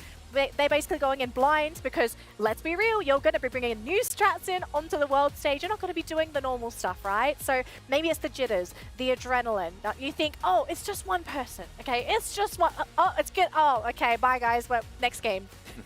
It happens. Yeah, but this happened as well. I mean, we're having a good highlight here again onto how did RRQ score the booyah. Again, tactical gameplay. They know where to position themselves, and they deserve it. Yeah, I mean, they deserved it. Look at that, the number of eliminations they got total. I think it was 11 kills as well. I mean, that was only, tied with Loud, who has had a decent job. I mean, I think if we're talking about the Brazilian squads in general, Fluxo not so great with the 8th place, plus the Netshoe Miners in 11th. They have not really adjusted to the jet lag, maybe. Could be the jet lag. Maybe it's the groupings as well, right? Because we also have to consider the teams that they've been grouped in. But then again, I mean, we've got some pretty big teams in Group C as well. Not to say that, Group A, Group B, they're just sort of there. Actually, I do have a question that I did not get to ask anybody starting off in the show. Out of all the groups, what do you think is the group of death? Ooh. I personally think it's Group B. Group B? Group B. I know there are a lot of maybe 1, 2, and 3s. It's kind of like a mixed bunch. But then again, if you kind of think about it, if you kind of average out the score or the placement, however that you want to label them, it's a pretty heavy group. It is a heavy one. Okay, going into this one, I actually thought it was Group A. I thought Fluxo, I thought Netshoe Miners, and then plus the top 2 squads from Indonesia, Evos Esports as well as Onyx, I thought they were going to be these titans. It was going to be this massive group of death, so to speak. But seeing what we've seen thus far, they haven't really shown up. Group B is kind of coming out the victors. I mean, just to add on a little bit more, RRQ came out with 2 booyahs, then Group B, by the way. They're in Group B, so maybe it's Group B. Could be Group C, they're just chilling. They're just watching the competition. They're not too afraid of anything at this point in time. But things are going to be changing for our teams now, right? Because we have to shift over to game number 3. It's a different map altogether. And this is my favorite map as well, folks. It's Kalahari, okay? And the one thing about Kalahari that makes it so unique over a lot of the other maps is it requires a vastly different play style. It's very big, it's very open, you have the grappling hooks as well. And we see a lot of play around those cliffs, okay? So going into Kalahari, what do you think we're going to be seeing in terms of play styles? Because we have had a bit of a taste for these 2 groups. Very passive, I feel, for game number 1. It started to speed up in game number 2. Do you think the teams are going to slow down again for Kalahari or maybe speed it up? I think that some teams that have already got a good head start here in terms of points, right? They might want to take this a little bit slower because they know that, okay, it's Kalahari. I mean, it's going to be the first time they play in this kind of group, right? But for teams who did not manage to collect many points, this must be the round that they start to put in the gas, pedal on the metal to really catch on the points, and we can expect a lot more fights from them. Yeah, I expect more fights, but it's to, you know, Danny's point about the fact that the map is much bigger, it's harder to find some of those teams, so to speak, right? And I think that is the right approach, and that's definitely what teams need to do, especially on their bottom. When you're trying to make a move, you have to get some kills. You have to find teams, you have to be aggressive. Yep. Now, speaking of teams, let's have a quick look at our MVP for the round, which is none other than the man known as Dutz. This guy, he put on a spectacular showing in that previous round. And actually, I kind of forgot to mention going into game number 3 here, you know a team that's good at Kalahari? Their name starts with R, it ends with a Q. So we could potentially be looking at a 3-way back-to-back booyah for RRQ. Assuming we don't jinx them, okay, because the panel, we have been known to jinx players before, but something to consider, right? Something to digest as we get ready for that game number 3. I mean, I've heard of a caster's curse before, but I haven't heard of an analyst curse. So we're pretty safe here. Okay, hold on, this is host curse. This is like a different thing altogether. Host curse, it's a whole different dirty curse that's coming out. Oh, gosh. Yeah, but I mean, it's one of those things where even in this part where teams really need to step up, I think RRQ, like, do you actually tone it down a bit because of the fact that you've gotten these 2 booyahs, you have this sizable lead, everybody's like bowing down to you, so to speak. How do you play this one in game 3? I mean, this is where you want to ride on the momentum, right? And you want to have an upper hand against your opponents. You want to strike fear into all of them. And it's not only about this stage of the tournament. You want to bring this sort of fear even into the grand finals, assuming they do go there, that is. So you want to carry that momentum, and I do have a feeling that RRQ would still go for it. Okay, you were very passionate there. I was actually getting scared of you just telling me that right there. I mean, I think it seems to be your full support of RRQ. You definitely want them to kind of continue on pushing. I think it's been great for them to see this Indonesian squad. Because again, we haven't really seen a champion from Indonesia yet. I think it's a top 3 region, and they're kind of proving it at this point. But to really take it over the edge, to call themselves champion, I mean, we're only in day 1, but I think we're getting there. Maybe it's not RRQ that's the one that puts the pedal to the metal or slows down. It could be the rest of the competition, right? I think it goes without saying there are a few teams that might be a little disappointed with their performance today, right? I think in particular, I think we've highlighted them a lot, unfortunately. Fluxo, you know, I don't think they're happy with where they are. They definitely want to pick things up. I'm not quite sure Kalahari is their kind of map though, right? We've seen last year they were a bit on and off with this map every now and again, but we are going to let the teams get ready for this next game. But before that, we are going to go for a quick break. So folks, if you have anything to do it now, but make sure you're back for game number 3 as Kalahari here for the Free Fire Esports World Cup. صراحة يعني فرصة فريدة من نوعها. الورد كاب هذه يعني مش مثل الورد كابات اللي فاتوا قبل.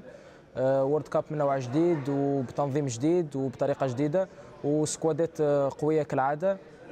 يعني شعور جيد بصراحة. فري فاير هي اللعبة الوحيدة اللي دخلت فيها عالم الإيسبورتس وما عنديش أي لعبة أخرى دخلت فيها مجال الإيسبورتس. وبالنسبة لي عالم الإيسبورتس في فري فاير هو عالم جد يعني خرافي وحلو ولعبة عالمها الإيسبورت جيد يعني. الصراحة عائلتي كانوا متصالحين معايا اني نكون نلعب فري فاير ونكون في مجال الإيسبورتس، لكن في نفس الوقت كان لازم نوفق بين الدراسة ونوفق بين حياتي الريال يعني. الصراحة ملي بديت نلعب فري فاير حتى الآن صارت كثير تغييرات في فري فاير من ناحية البطولات، من ناحية الرانكد، من ناحية الجيم يعني في الباتل رويال، كل شيء من ناحية الأسئلة، من ناحية الأسلحة، من ناحية اللعب.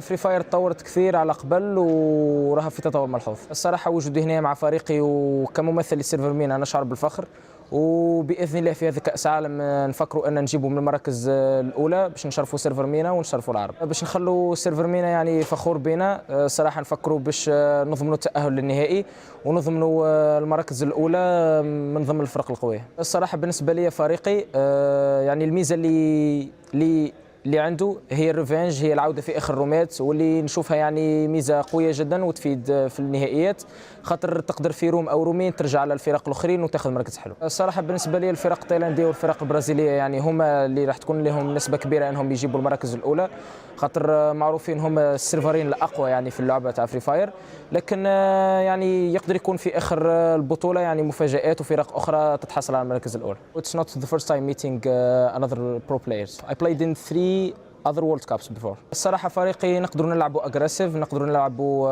يعني camping، نقدروا نلعبوا survive، يعني على حسب تمشي البطولة أو الفرق الموجودين معنا في الروم. الصراحة كل فريق يعني يكونوا دائما متواجدين على MVP تاع الليدر بورد، يعني ما فماش واحد معين إنه دائما يكون هو MVP، لأنه لاعبين يعني جيدين ومحترفين. وهذا هو على جال فريقنا يعني دائما في النهائيه تاع اي بطوله، دائما فريقنا يرجع في اخر الجيمات، يرجع في اخر الرومات، ودائما يكون عندنا ريفانش. حسب رايي الفرق الموجودين معنا كلهم قويين، ما نقدرش نعطي رانك للفرق ونقول شكون باش يربح البطوله ولا شكون باش يجيب المركز الثاني، لكن اللي نتوقعه انه الفرق الاولى راح تكون يعني المراكز الاولى راح تكون من نصيب تايلاند والبرازيل، وباذن الله راح نكون فريقنا من سيرفر مينا في المراكز الاولى معه.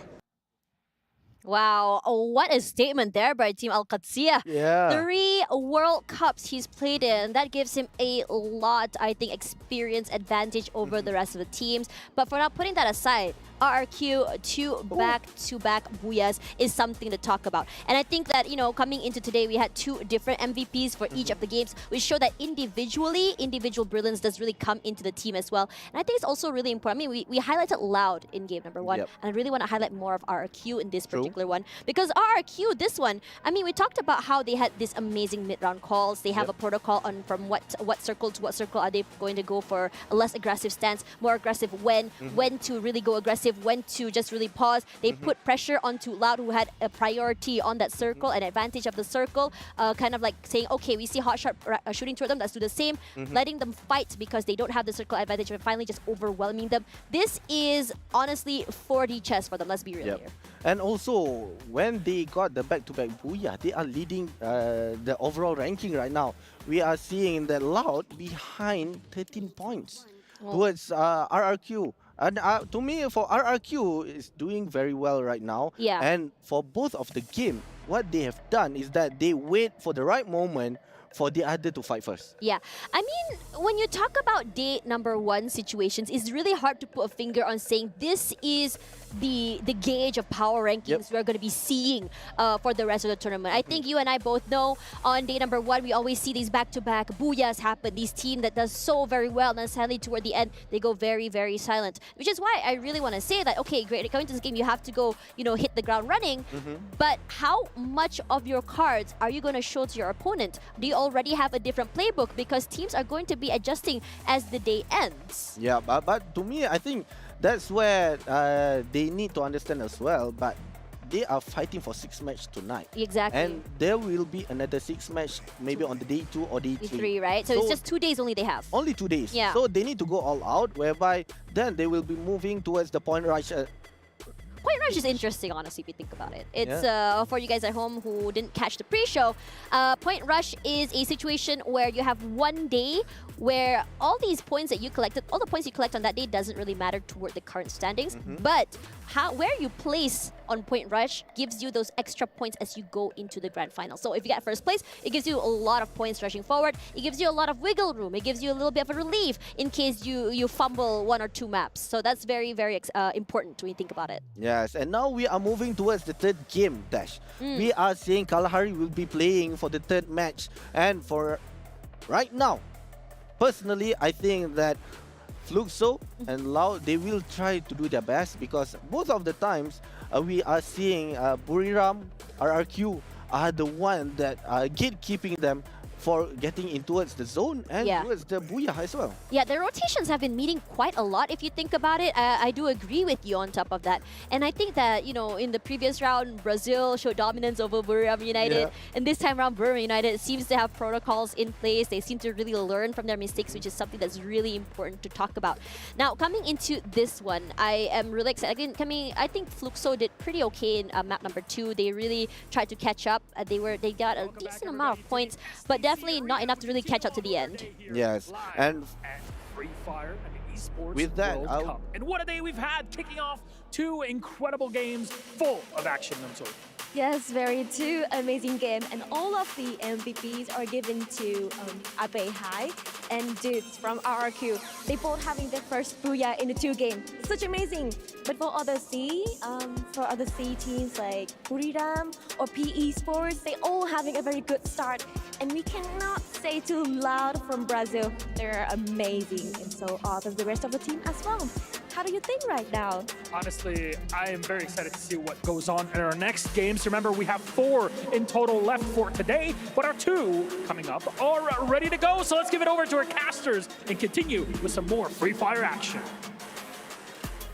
All right, there we go. I mean, we had so speaking of the stage host just now, Yun Sol was mentioning how, obviously coming from Vietnam, she is a big supporter. She's been very frustrated having not been able to see her home teams come up. What do you think of the Vietnamese team so far? For me, for PE Sport, they are doing quite well. They are trying to get that early points during the fights, but unfortunately... Was it intentional fights, you think, or just unluckily meeting the team? It's unintentional when they are doing the rotation as well. Right.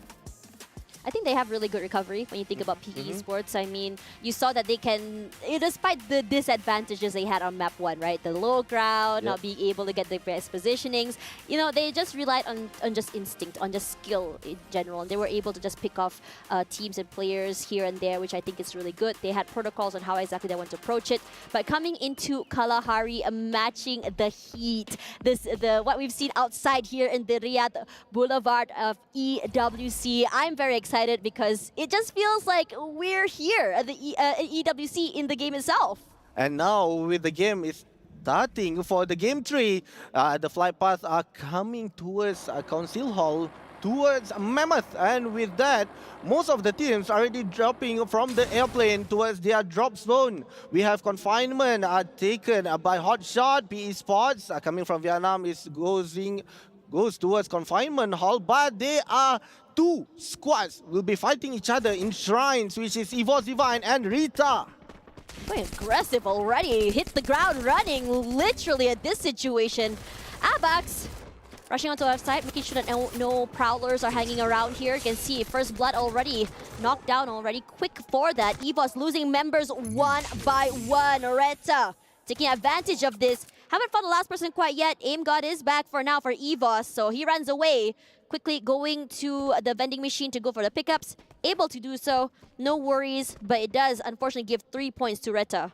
Yes, the leading points for the first minute, but we are seeing LBT is taking one of the players as well on the kill feed. Yeah, these early fights are great, honestly.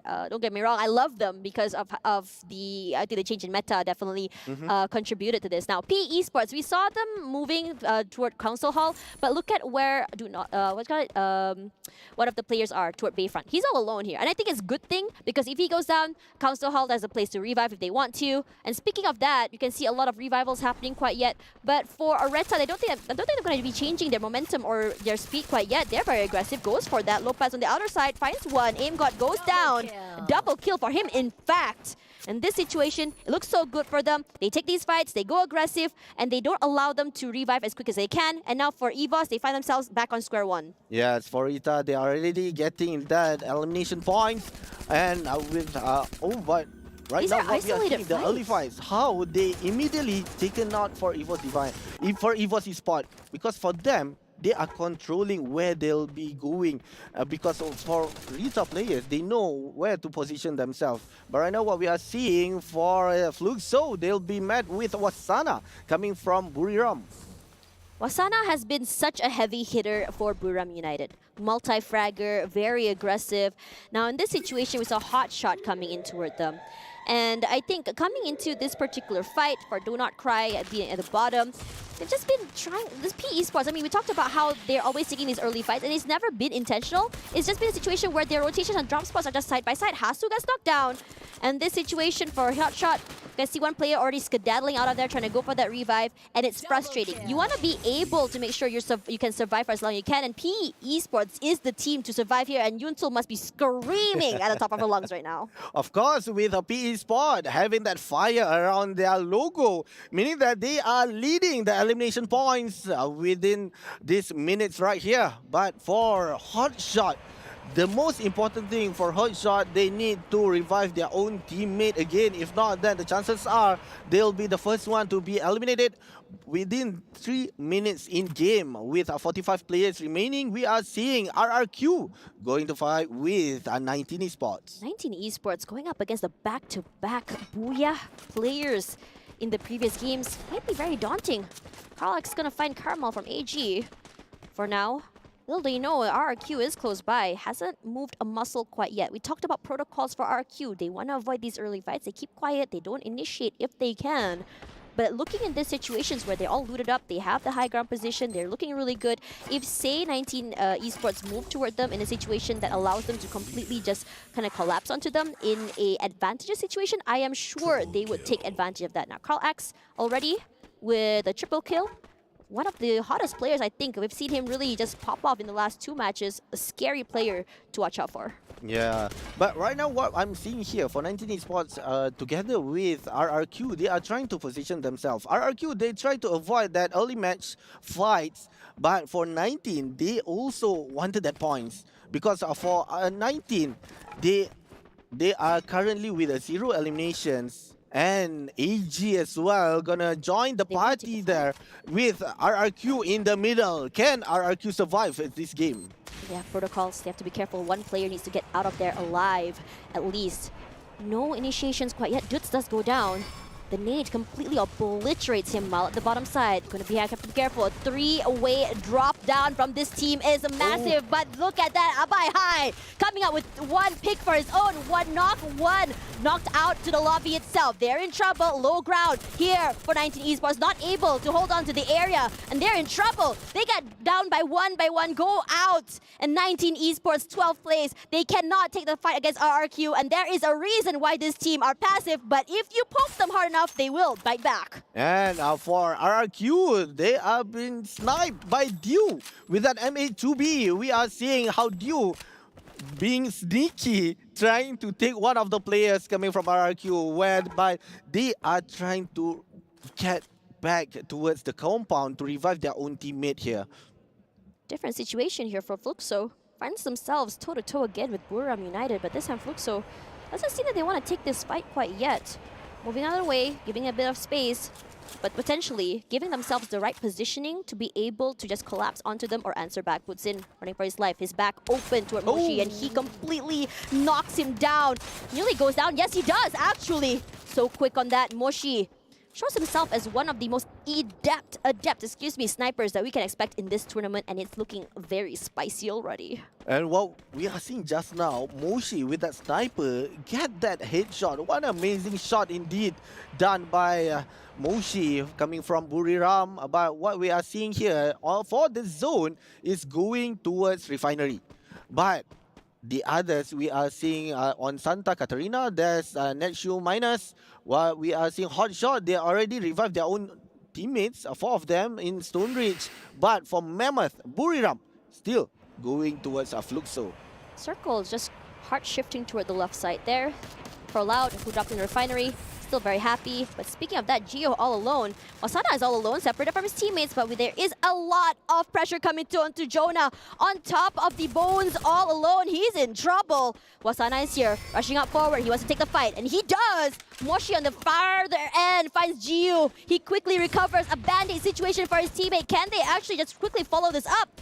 Regardless for Fluxo, not a lot of space to work with. All they have is this terrain, as well as some glue walls. If they don't position themselves properly, they're going to get knocked down to a lower ground. Moshi is ready and happy to take this fight against Bunsin. He's all alone. MT7 on the high ground. Answers back. Wasana is here just to isolate these fights. This allows his teammate to be knocked down from 2 different areas. Quick jump shot. The grapple is here. He knocks one down. He's taking the fight. Pops is his next victim, and he wants to go aggressive. Cut High is here. Jumps up forward. High ground. And completely obliterates him. Shoots him in the face, and Pops is going down. And with that, 2 elimination points goes towards Buriram. They are trying to get Bunsin, and with that sniper, Moshi got that close counter without scoping.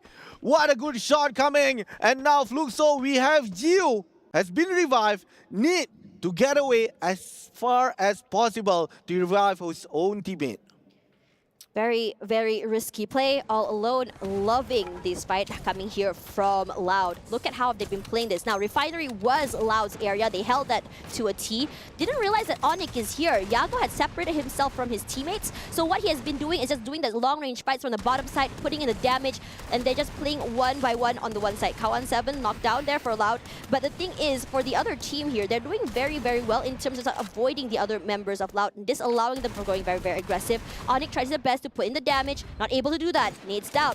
And right now for Onyx, this is looking really good for them because they haven't had quite a good fight or a good match in the beginning, especially on map 1, map 2 hasn't been the best for them. And I think in this situation, getting 2 points but losing a lot of their teammates, I think both teams were suffering a lot of losses in this particular round. Oh, but unfortunately for Loud, only Yago is still remain within this fight. Can they still maintain their position? We have Jag has been taken out. Look at how fast that revival. Yeah, it's quite fast. With that pocket shop, of course, they immediately can revive their own teammate. But for Kiba, right now, is still finding ways on how to take out 2 of the players. Not just taking out. The question is whether or not he can make it out alive to go for the revive as well is very, very important. He's solo. He does have heals. He can go for the reset. That's exactly what he's doing. Now, for the other members of Loud, it's all about just waiting. Yago here all alone. And he knows how to play with a long-range weapon. And he does! Yago! Quick on that trigger.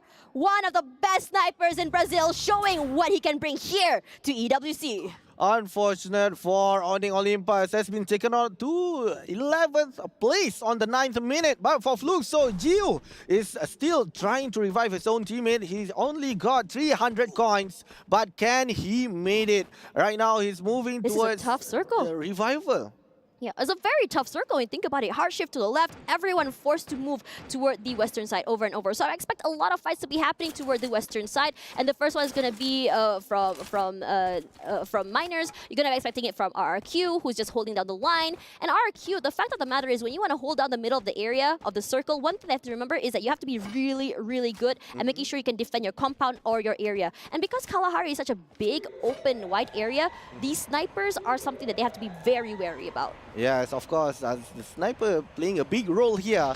And right now, these are the replays. What I love about it is Yago is taken out the 2 of the players, but unfortunately, Yago as well taken out the whole team, whereby Kiba tried to run away just now.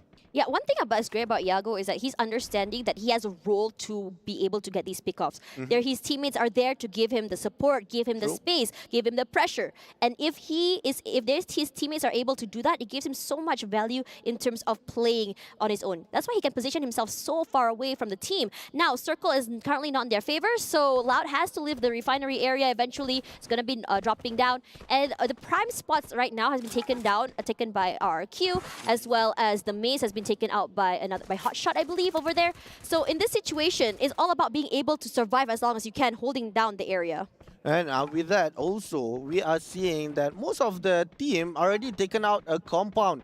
Only left whereby Fluxo is taken one of the players only. But right now for Carls, trying to have that sneaky shot toward AG, but for RRQ, they've been fighting their Evo's team. Ray only left with a few HP. Aim God healing himself, headshot. Oh, unfortunately for Hotshot, being taken out on the 10th place, done by Loud. Still holding on the line. RRQ this time finds himself toe-to-toe with PE Sports. PE Sports wants to go to that collapse. It's a 2-2 formation for RRQ, and this is massive. If Razor and Abeihai are able to put in the pressure and survive for as long as they can, RRQ will be able to recover and also take in these long-range fights. They are displaced now because of that nade, has to move out of the way. Dio finds 2 on the other side, but not because of this fight, though. Don't Cry waiting quietly on the corner. He wants to play the CQC very well. Gets spotted out, moves out of the way, and this situation throws out the nade, moves them out of the way, and PE Sports find themselves in trouble, and this is not looking good. Duets finds 1, finds 2, in fact. Huang An taken down, and Aim God as well, in fact, another team. And RRQ are able to take 2 teams at the same time. Then this is terrifying when you think about it. Yeah, terrifying doing by RRQ. And right now for PE Sports, one of the players has been taken out. They are trying to get another one by using that portal. But unfortunately, Alpine is coming, trying to assist, but immediately they went in towards that portal go, getting that gap towards RRQ with a 7 elimination. We are on the 13 minutes, 8 squads remaining, 26 players are fighting for the zone. on Look the at this fourth here. reposition from RRQ, dodging every single utility thrown out from the players of this Brazilian squad. Nothing is hitting him. They are very, very patient. They go for the revive on Dudes as well. So this is a massive thing. Shots coming through from up by high, putting in the pressure for his teammates to go for that reposition. Hasn't moved quite yet, and they are still very, very much alive. Mal is back here. They know Gio is close. He does, finds one, throws in the nade. Glue wall saves his life for temporarily for time being. Inhaler used at the same time expended. Now it's all about getting that jump shot, the right timing. Nothing shown quite yet. And we are here in a Mexican stalemate, not for long, when you immediately break it with Skylar's ability, and Gio, can't do more than that. Double kill for Mal. Oh, unfortunately for them. Right now for RRQ with 8 elimination. Fluxo been taken out on the 8th place. And for that we have AG as being rushed by Netshoe Miners. They are going in. We have General leading the pack by going in towards the AG. We have Dew right beside him. Evos has been taken on the 7th place. Talk about consistency of aggression. NMG going wild here onto AG. Can't do more than that. Dew, unfortunately, gets taken down. Proc 7 with a triple kill. And he is out for more blood. AG finds himself in trouble bit by bit, but Caramel is in the backside. Still healthy, can put in the damage. No one has noticed him quite yet. Saifa is also there. General separated from his teammates. Nando 9 is there, can't do much. He wants to be able to come up on top. Can't do that. Saifa with a triple kill in the bag itself. And they are still going aggressive. NMG with Proc 7 all alone. Still putting in the damage. Gets one knock. Can he do more than that is the question. He's surviving. Great positioning. Great movement. In fact, and AG does go down. What a play from this man! And up by high, immediately take him out.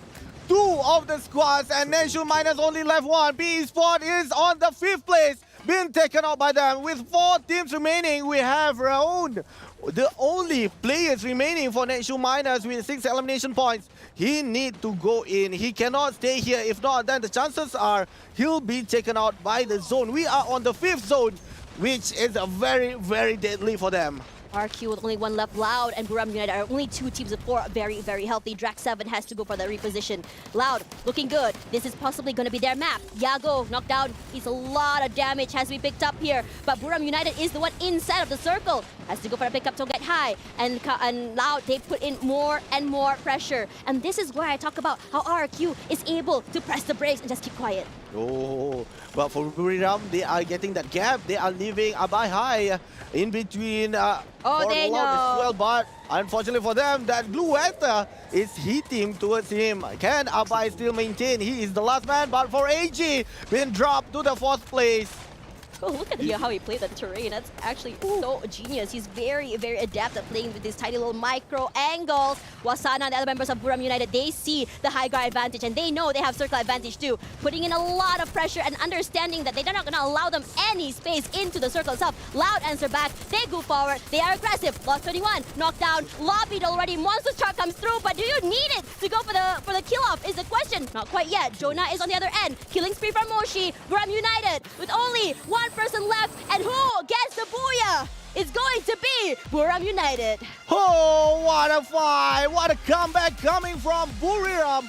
They were fighting with Loud, but immediately giving the pressure by breaking the glue wall 1 by 1.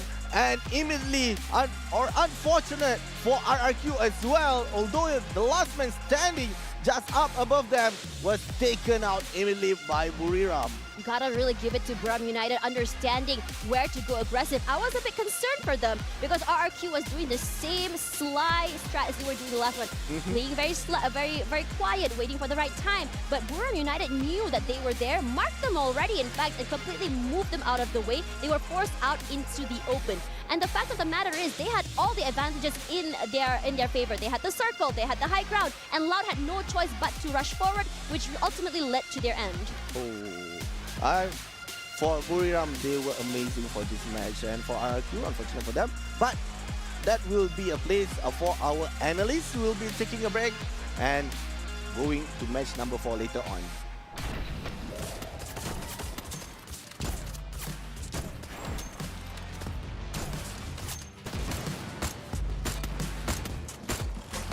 Double kill.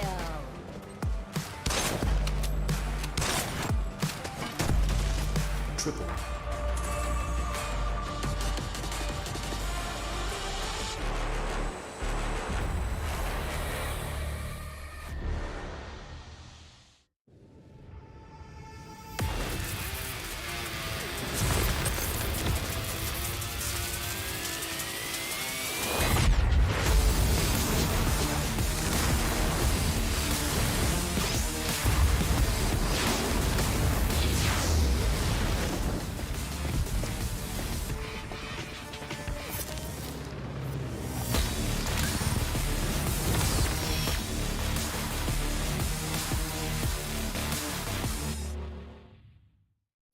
لحظات البداية عاشت معنا. كنا نحسبها وقت للتسلية بس. نحسبها بس ذكريات. عبود أعطي أختك اليد يا ولد. ابتكرنا فيها ابتكارات، وإذا بغينا قلبناها خرافات. كنا نحسبها بس لمة وصحبة وسهرات. انتبه نو ترى نو. لكن كنا نشوف عالم ما حد يشوفه. ليت يشغل وقته بشيء يفيده. الله عليك على الهيدسوت. عالم كبر وعاش فينا. عالم الحماس فيه يوصلك كل مرة لحلم أصعب، بس ما يصعب عليك. بارد معك وين ما تروح.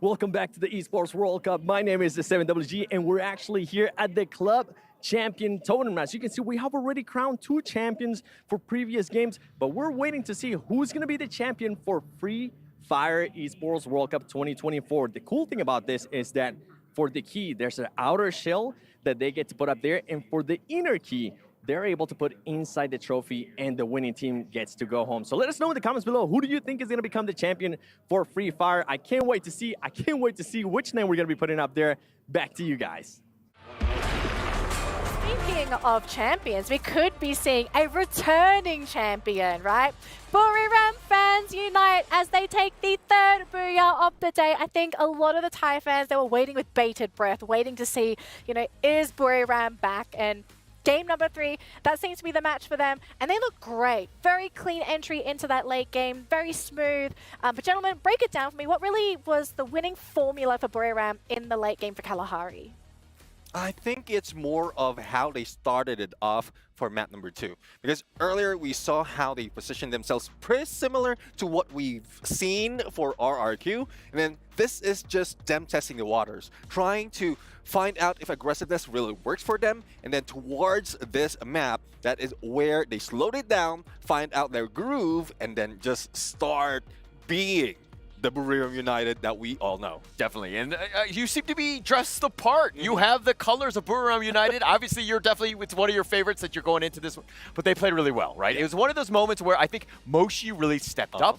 He is an absolute beast with his sniper. He was getting so many kills from afar, and I mean, the team is really starting to gel together, and that's the team that we know and we fear, so to speak. Yeah, exactly. And I saw a glimpse of Wazana earlier. It seems like communication is constantly coming from him. So we can feel that there's so much energy coming from them. They've studied what will be going in from the first few maps, and then this is where they really put into play what they talk about. Exactly. So here are the match rankings for that match. And as you can see, Buriram United sitting pretty in 1st place, sitting on so many points. That's going to push them way up on that leaderboard, right? Got to grab as many of those points. I mean, I think a lot of people expect them to be top 12, but how high can you go in that top 12 round? We do have Loud in 2nd place, followed by RRQ. So unfortunately for this team, no 3 back-to-back booyahs, but I mean, two's pretty good to start off with. Speaking of RRQ, we did have a pretty interesting discussion off broadcast when we were watching that match, right? And I feel like we're starting to see that winning formula for RRQ, right? So, Paula, can you sort of break it down for our viewers? Like, what is it that makes RRQ so successful so far?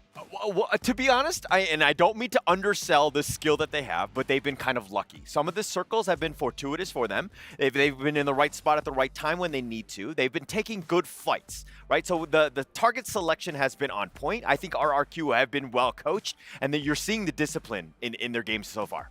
Yeah, there's also a point there I would go with you on that, wherein they were almost being taken down. Then Netshoes Miners just happened to step in, clear out the area, and then flank around RRQ. But apart from being lucky, they already planned their approach for every phase of the circle. It seems like they're going in for, I would say, if this is a standard tactics, especially for coaches, for analysts of a team, wherein you put a box into one phase, and then once it goes into the next one, you only have to move a few meters just to stay in the middle of the next phase of the circle. Yeah, so it seems like, I guess, is it like a macro play? They are anticipating more of that late game. They're not trying to feast in the early game. They're sort of preparing themselves and putting themselves in the best possible position for that last couple of fights. Is that what's happened here? Definitely, definitely. And I think we're seeing some of that. I think some of the teams that are more aggressive have been punished heavily early, right? Let's But talk you know a who little bit. wasn't punished? Who was that? Loud, okay? We are seeing them on the screen right now.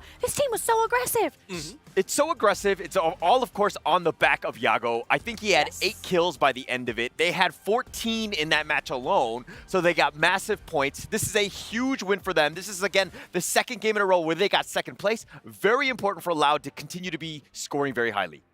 Yeah, definitely. And also for Loud, I mean, they managed to put in a lot of pressure for RRQ in this part of the circle. But going back to how positioning wise is how position is so smart for Bermuda United, even when the battle started off from the start of the match, we can see how well they can play it out. Not only Moshi is on the highlight of this game, but also Wasana, our MVP. When is Wasana not an MVP for this team? I've seen this man so many times in whatever tournament it is. If it's Buriram that wins, Wasana is there. And I guess, you know, speaking of Wasana, since we have him here, what makes him such an integral part of Buriram, right? Because we know the entire roster is extremely talented, but Wasana seems to bring that special something to the team that really makes them Buriram. Like, what is it actually that makes them so special? I think it's, again, just going to be to target selection. I think he plays things very, very smart. He understands when he needs to be taking the fight. It's like you take the risk when you know that you can win, or you have the advantage on your side, like the high ground. Yeah, I mean, it's more of the communication as well as being relayed, especially everything is coming from Wasana. But speaking of relaying, I think this is what everyone is waiting for to see in this games. RQ Kazu is on the lead right now.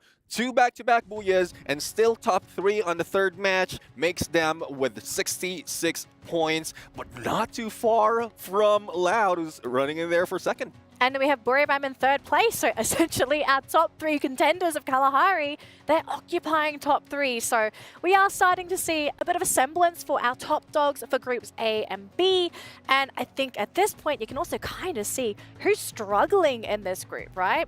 We're seeing a couple teams that really shouldn't be down here. Hauler, I guess both of you gentlemen, looking at the standings right now, is there anyone that you feel is too far down, like doesn't need to be down here? No, I'm gonna go there. You're gonna hate me for calling you out on this, Danny. I am expecting number this. 10? Yes. Okay, you were calling them as their champion. They have fumbled the ball thus far. They have not woken up. This is a huge issue for them. Mind you, this is, of course, just one day. They have 2 days of the groups, meaning that they have, 9 more games left?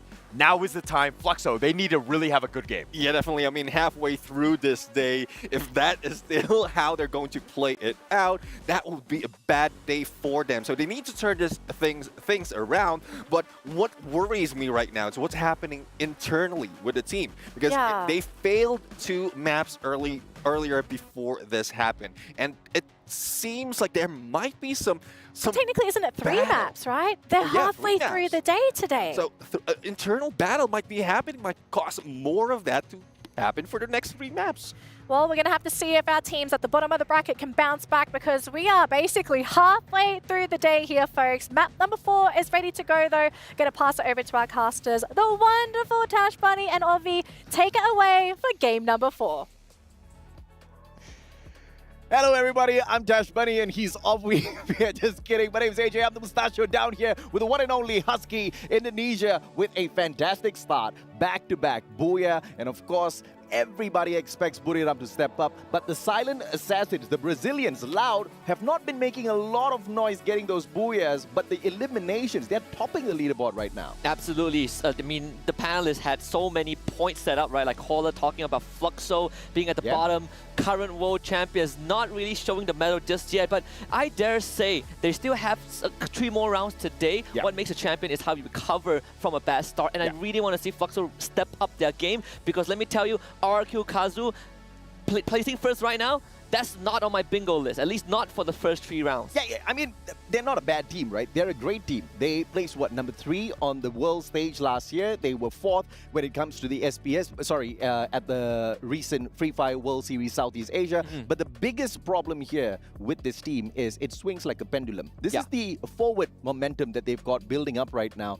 They just need to make sure they're really playing it safe when they hit that backward momentum. They're picking up these solid points. They should be trying to protect it, getting very aggressive. We've seen the Indonesians do that one too many times already. I want to see them go back to their previous meta, stay quiet up to the midsection of the game, and then go a little wild in that final circle. That could be influenced by who is kind of in the starting lineup, right? Because when we see them play a slower and more methodical playstyle, usually Legolas is there, right? One of the uncrowned kings of Indonesia. But right now, the starting 4, Legolas is not in that roster. And perhaps that's the dynamic that RRQ Kazu needs to bring in this current meta. Teams are starting to understand that when you adjust to a more expensive gold portal, when Tatsuya isn't really the must-have character anymore, you need to be able to kind of find the sweet spot. And right now, RRQ Kazu understanding, if I have a good support system that has Skylar, I can be aggressive. And so far, it has been working out. Mean flight path this time around. We are taking the flight straight from Garrison all the way down to Fusion, which means the right-hand side of the map is going to be closed off to quite a number of these teams. If anybody's going to be aiming for Vantage, Rai, or Stadium, there's quite a bit of traveling to do as the teams hop on in. It seems like no hot drops just yet.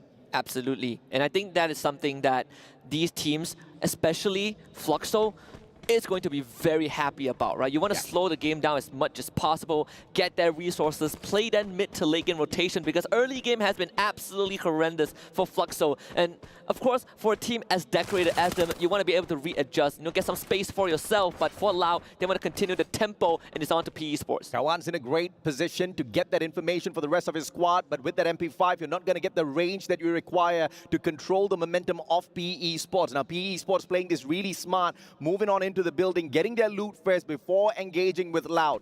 Now, this is an advantage to the Vietnamese squad.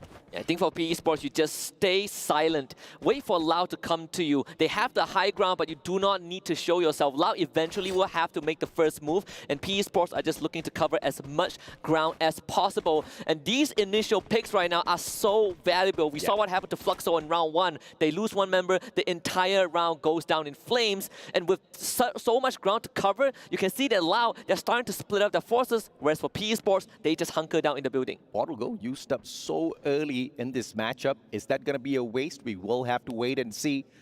For the time being, it is a game of patiently wait to see exactly who's going to be victim number 1. Loud's playing the exact same strategy, waiting for PE Sports to come out of their hiding spots. And it seems like Lost 21 is going to be knocking on a couple of doors from that second floor.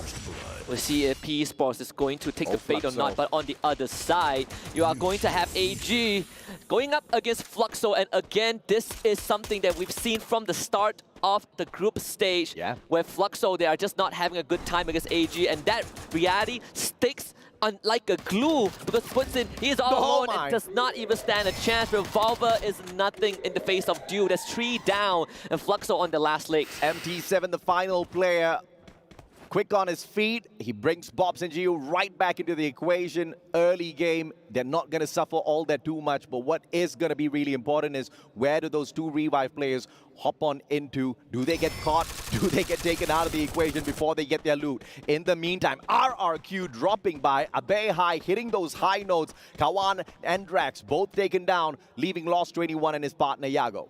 A quick retreat towards the northeastern side of Railroad, and not the best spot to be in though. There's not really much there except for ocean view and some sand to work with. So Lau, they're going to slow down their game, at least forced to slow down. Let's choose minus. On the other hand, NMG find themselves, staring across the aisle. You have Hotshot on the other side, and so far, you can see Hotshot still struggling. But when you take a look at this replay, this shot from stop is just lethal. Oh yeah, absolutely, man. And of course, all game is with one of the most deadly snipers on their squad due. And it seems like they have not stopped pursuing the players of Fluxo just yet. We'll hop on into that engagement in a little bit. We want to take a look at what Neptune's miners are doing as well as they circle on around, avoiding a couple of gunfights. RRQ now replacing Loud, taking on PE Sports. PE Sports is also one of the few teams that coming into this from FFWS Spring. Yeah. It's one of the decorated teams, right? They defy expectations. They only Vietnamese representation. But so far, haven't been finding their groove just yet. RRQ stepping up the tempo a little bit. Nero needs time to heal back up. And LBT will be there to assist him. Don't Cry also putting up a fortress, but RRQ Kazu slowly just pincering them from multiple angles. Oh, great shots from Razor, and those suppressive fire. It's just going to ensure that RRQ keeps Wang An pinned down to a tight little corner. Ma'al can pull in the flank from the back, but in the meantime, Wang An does find a very high. No elimination just yet, though. He can still be picked right back up. Ma'al taking those shots, brings up one good glue wall, backs away as Razor takes the drop onto a player from the side of PE Sports. Very, very unfortunate for PE Sports, losing that initial fight despite getting the pick.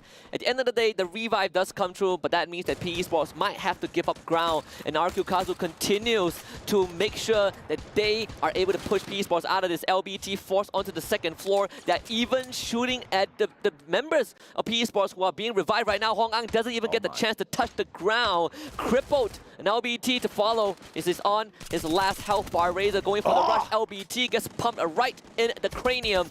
And that would be one down for PE Sports, and RQ Kazu taking ground. Now, all three players on the side of PE Sports hunkered down together here. Now, that's not going to be the smartest of idea because you know exactly what RRQ is known for. Those grenade plays. A couple of those grenades can put a quick end to the whole of PE Sports. They try to back away, but RRQ, it looks like they want to go in for the hunt. Nero out in the open, and he can't do much here with the portal go. Gets shot down by Ma'al and his Bison before he could get away. 2,000 coins burn into the wind just like that. And the ashes of PE Sports also scattered. Don't Cry. And also, one of his teammates on the other end. Not really much left in the tank. RQ Kazu just looking to clean up the pieces, clean up the scraps, and pick up 7 points at the start. And RRQ off to a fantastic start once again on the high notes. Very aggressive early game. I'm very nervous for them. Like I said, I have seen this version of RRQ before. It usually does not end well. Now, we've heard the narrative from the analyst desk as well as to Fluxo really suffering, but let's put a pause on that for a moment. Chris getting caught out here as Loud finds yet another victim to tease.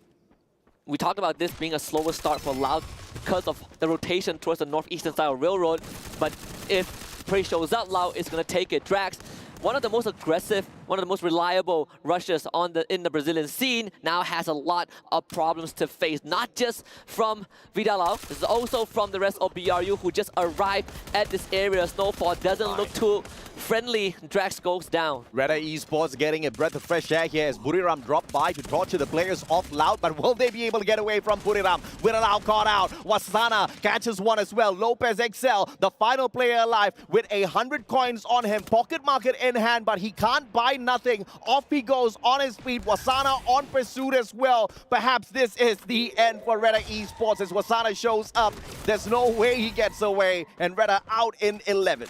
BRU cleans up shop for 4 easy eliminations, 4 points in the bag, and putting them within an arm's reach of that first spot on the leaderboard. But on the other hand, you have Onyx Olympus showing up to the front doors of 19 Esports. It's a 2-pronged attack. 19 Esports, they're going to choose to go north side, but the go portal has been spotted. Onyx Olympus being able to make that rotation just in time. The suit can be that for players on the side of 19 as Ray finds Anas. Hot shot. Getting into a little bit of a heated battle off screen as well. Elite not going to be so lucky as Gary and Gardu both catch up with them. It's going to be a slow one.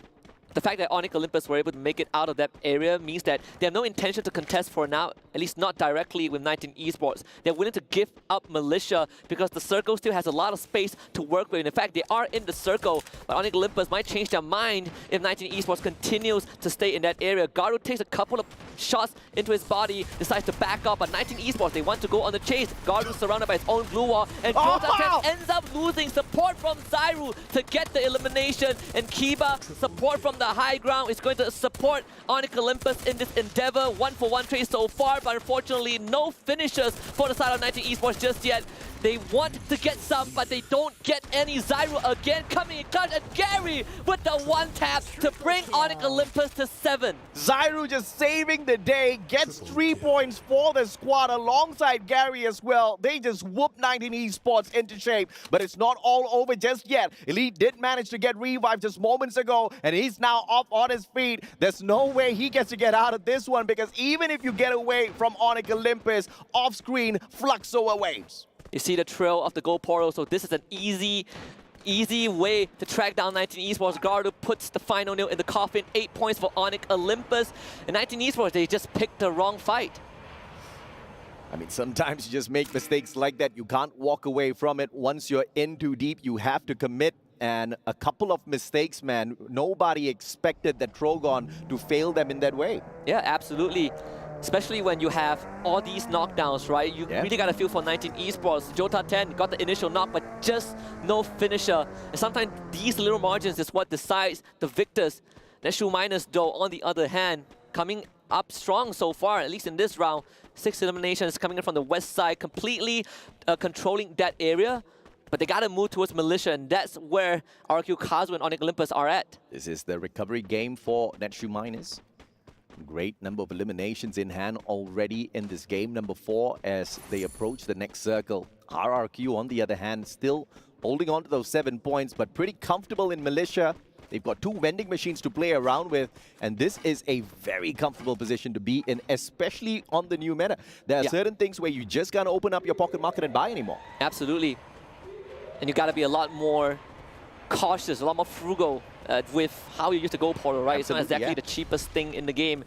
But I think Onyx Olympus might have to be a bit more on edge, depending on where Lau goes. If Lau shows up in RQ's front door, then Onyx Olympus, they can be like, okay, we take a back seat. And it seems like that's the decision already, right? Gary and Zyru going into the middle of the circle. They were like, okay, we don't want to deal with any outer circle fight, but that puts them in a very centralized position. Oh, AG back it away. Fluxo, on the other hand, in a heated combat as the player Cypher does find Bobs with a sliver of health. Does manage to get him down on the ground, but Bunsen shows up from nowhere. Does get the trade right back. Dew hiding behind the fences. Can't really do much, but that doesn't really matter as Caramel with his long snipe gets the job done. 4 rounds in a row that Fluxo has not been able to deliver. They've tried, right? This is one of the few rounds that they got past that early game, and yet they fell at the hands of AG because they just could not win those gunfights. We talked about Lau and RQ Kazu having a standoff at Militia. This is crucial for RQ Kazu, because if they get to hold this compound for a bit longer, they can definitely secure a good position going into the final stage. Not my bet for champions this time around at EWC, but I truly did not expect this sort of performance out of Fluxo. But we'll catch up with their dreaded performance in a little bit in our conversation. Get high, gets picked right back up, and now Neshu Minus from up top. They've got a huge boulder to play around with as that natural defense. Wasana with the Tatsuya, quick burst to the right-hand side, wants to play the flank, get high outside the circle, and Neshu Minus, they're just gonna be gatekeeping each and every single one of these players. Yeah, Jonah is going to open up a window by taking out Nando 9, and this is going to allow the rest of BRU to kind of move uphill despite losing, or despite getting crippled just a little bit. Lau on the other hand taking out members as well. But got to focus on BRU though. This is going to be a crucial fight. Both teams trading 1-for-1. Moshi taking out one, but Wasana also able to get some eliminations. At the end of the day, it's just BRU coming together like a well-oiled machine.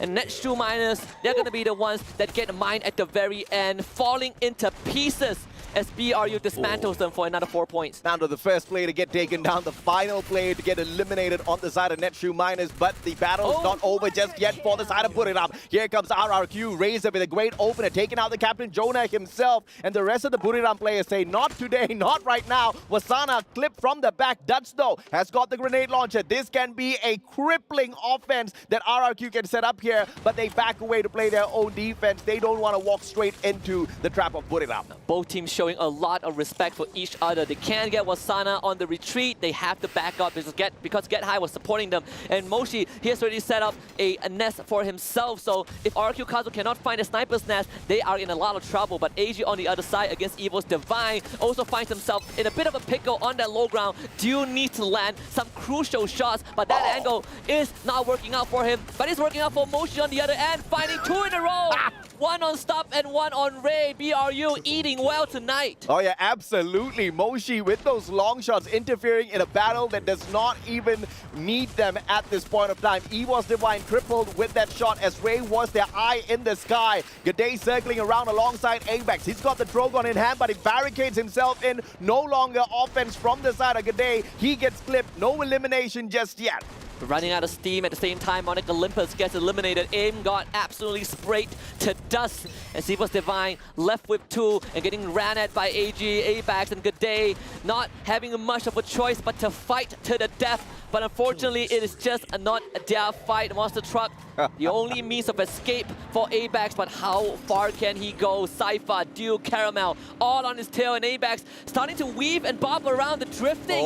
He's buying him some time, but he runs into Loud instead, and perhaps this is the choice that he has made. Maybe this is a better payoff, but he ends up having to barricade himself. The portal is there, but there's just no time for him to go through it, and Evil's Divine falls in the hands of Loud. He tried his very best, and of course, AG did a majority of that damage, all thanks to Buriram interfering in that battle. Now Buriram leading the fray with the most number of eliminations on this game, number 4. They won that number 1 spot, but Loud is still in their way. The Silent Assassins have now managed to pick up 10 eliminations already, not even in our sides, but they've been putting in a lot of work. You gotta love the rivalry that the Brazilians have with the Thais, especially Loud against BRU. We've seen this so many times, but statistically, BRU has won majority of their face-off.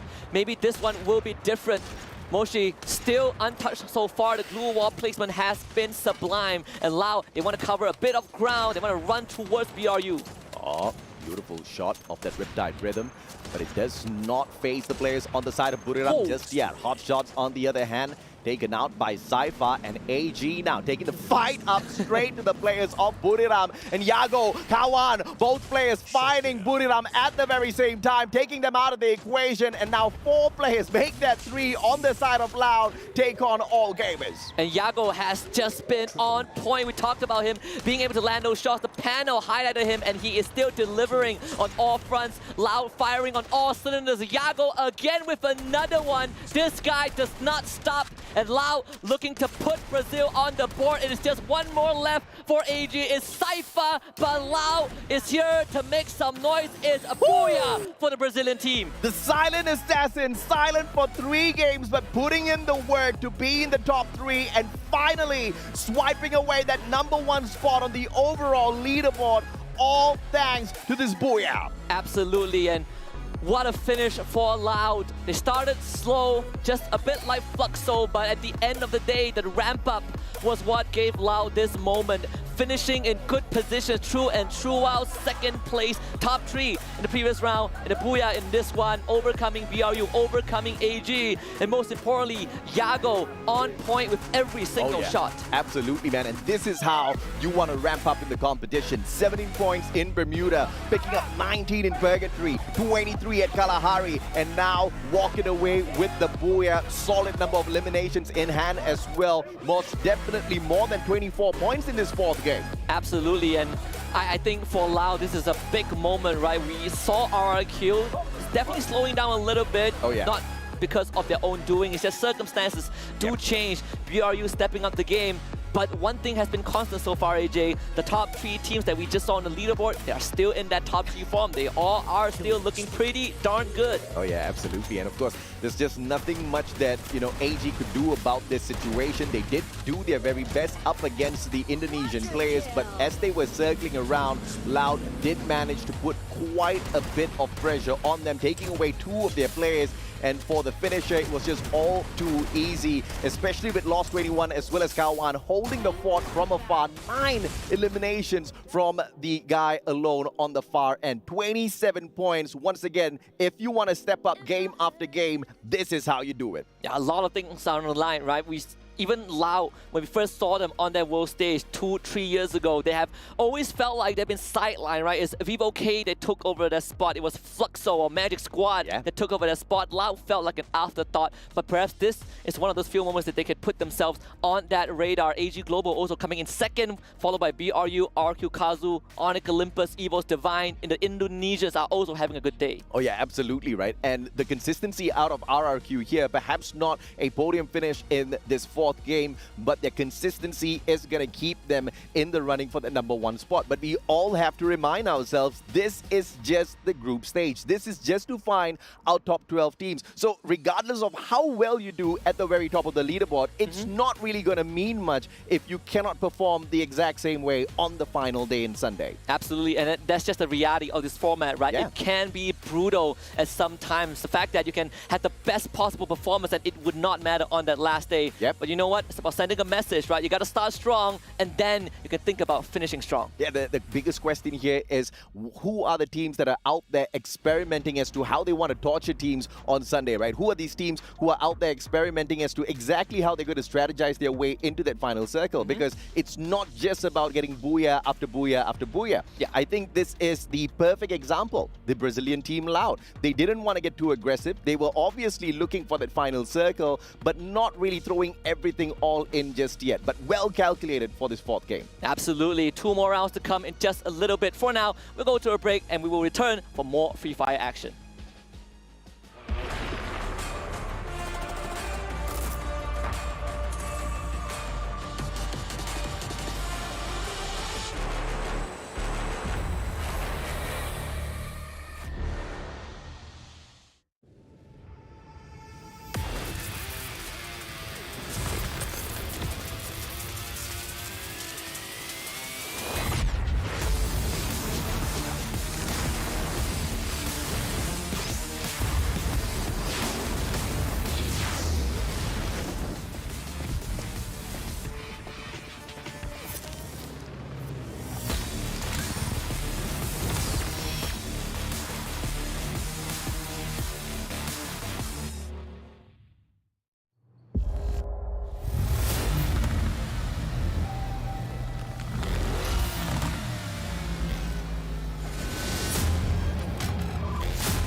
Welcome back, everybody, to the Esports World Cup 2024 Free Fire here at the Boulevard, but I feel like I'm missing somebody. Carol, Did there you forget are. something?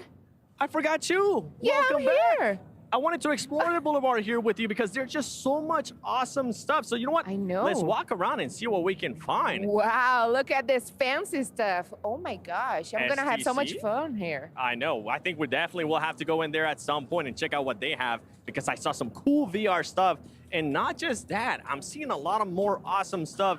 And one of my favorites, I mean, this is a childhood favorite for me. PlayStation is also here.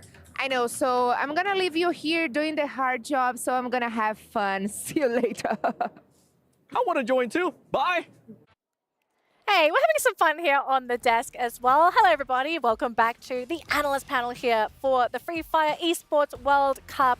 And I've been wanting to say this all day, but make some noise for Loud as they wave the flag high here for Brazil. This wasn't a PT slot. There's a reason why Brazil is a recognized region in the land of Free Fire. They have some amazing teams, and obviously in terms of Loud, they're really showing it to everybody here that they deserve their slot. They are fighting toe-to-toe with Buriram. They're fighting with RRQ, the leaders at the moment for groups A and B. That's right, we've only seen half of our group so far. We've got group C. They're just sitting, they're chilling, they're waiting for their time to shine, but we've already had a great day so far. But we've got to break down this game, folks, right? Loud. First booyah, but today they have been consistent. What has Loud been doing that has given them so much success today? I would say it's more of how they follow through on the initial engagement that they go into.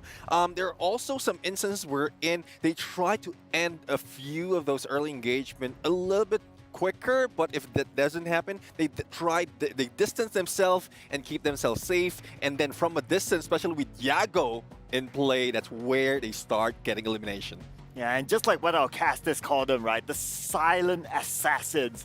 They were silent not because they were silent, but they were like, okay, we've been chilling. Okay, we want to see what you guys do. And now we come up with a booyah. And of course, coming out with a booyah, to a certain extent, it's a bonus. But consistency is the key thing to winning games. Yes. Since you mentioned about being a silent assassin, so far out of this game, I've seen so much of snipers. I did mention Yago. We saw how Moshi has been playing it hard from a distance as well with a snipe. So I guess this is really how both teams of Bermuda United Esports as well as Loud is making their play. From a distance, just keep it slow and then get those initial elimination until everyone is like just a few teams remaining. And just look at the highlights, right? Like AG versus EVOS versus Buriram. They were just chilling at the other end. And Yago just did his work. And look at the amount of eliminations that he got. 9 eliminations. He just need one more to make it a double digit. But then again, 9. How could you deny that sort of performance? Yeah, definitely. I mean, out of these, I guess it is definitely Yago who deserved that MVP. 9 elimination and a lot of damage. So this is the time where snipers will get that highlight. So I want to dive a little bit deeper into the sniper discussion because I think this is truly fascinating. For anyone that has not been following the Free Fire scene as of late, for the longest time, CQC, close quarter combat, has been the meta, right? There's been get in your face, fight your opponents, and basically who gets the headshot first wins, right? We haven't seen the sniper meta for such a long time. What are the contributing factors that has pushed us back towards the sniping meta? Because it's been, I want to say, a year, maybe even 2 years before snipers had been relevant again. Yeah, I would say it's a few of the patches wherein it's when Tetsuya has been introduced, that's where all the aggression really came in. But now we have Skylar's back. From a distance, they can clear out the playing field, giving more heads to be able to be shut down by the snipers. And you know what? In a game of Battle Royale, there are so many teams, so many players brawling all in one match, right? If everyone's doing the same thing, that one person or that one team who does something different can stand out, and that is Loud. Definitely. I mean, there's a reason why they are named Loud. They are really explosive. They are being loud in Battlefield. And looking at how it is in the Booyah board that we have earlier, I think the first 2 matches is just warm up for Bermuda United as well as Loud. So I still couldn't weigh who will be getting the next Booyah in this game. Well, lucky for us because we actually have an interview with Loud. So let's see what Loud have to say after securing their first Booyah here at the Esports World Cup. Welcome back, guys. I'm the Seven Worlds Gaming alongside Carol Bombshell and none other than Loud Kawan Sishi, because they've been absolutely destroying it. This team is currently averaging about 13 eliminations per match, which is crazy. How are you guys feeling after these matches? Tá perguntando como é que vocês estão se sentindo depois desse primeiro buia. Eu acho que, tipo assim, o Bui já tava maduro pra sair, né, galera? Que a gente ficou, acho que top 4, top 3 e top 2, se eu não me engano. Então a gente tava faltando só terminar a partida bem. Eu acho que o Buia saiu, muito mérito do que nós tá fazendo no dia de hoje. Estamos jogando certinho, estamos jogando todo mundo bem. E é isso, tá ligado? Fico muito feliz pelo Buia, um Buia no Mundial, pô, sabe? Todo mundo sabe que não é fácil e é isso, mano. Vamos pra mais. The Booyah was just around the corner because they got like a top 3, top 4, and they were actually expecting to get a Booyah today, and they came very prepared. They were very confident, and everyone knows what Loud does during the champions, global champions. Hey, well, I've been enjoying it so far. Is there anything you want to say to any of the teams currently challenging you? Maybe send a message.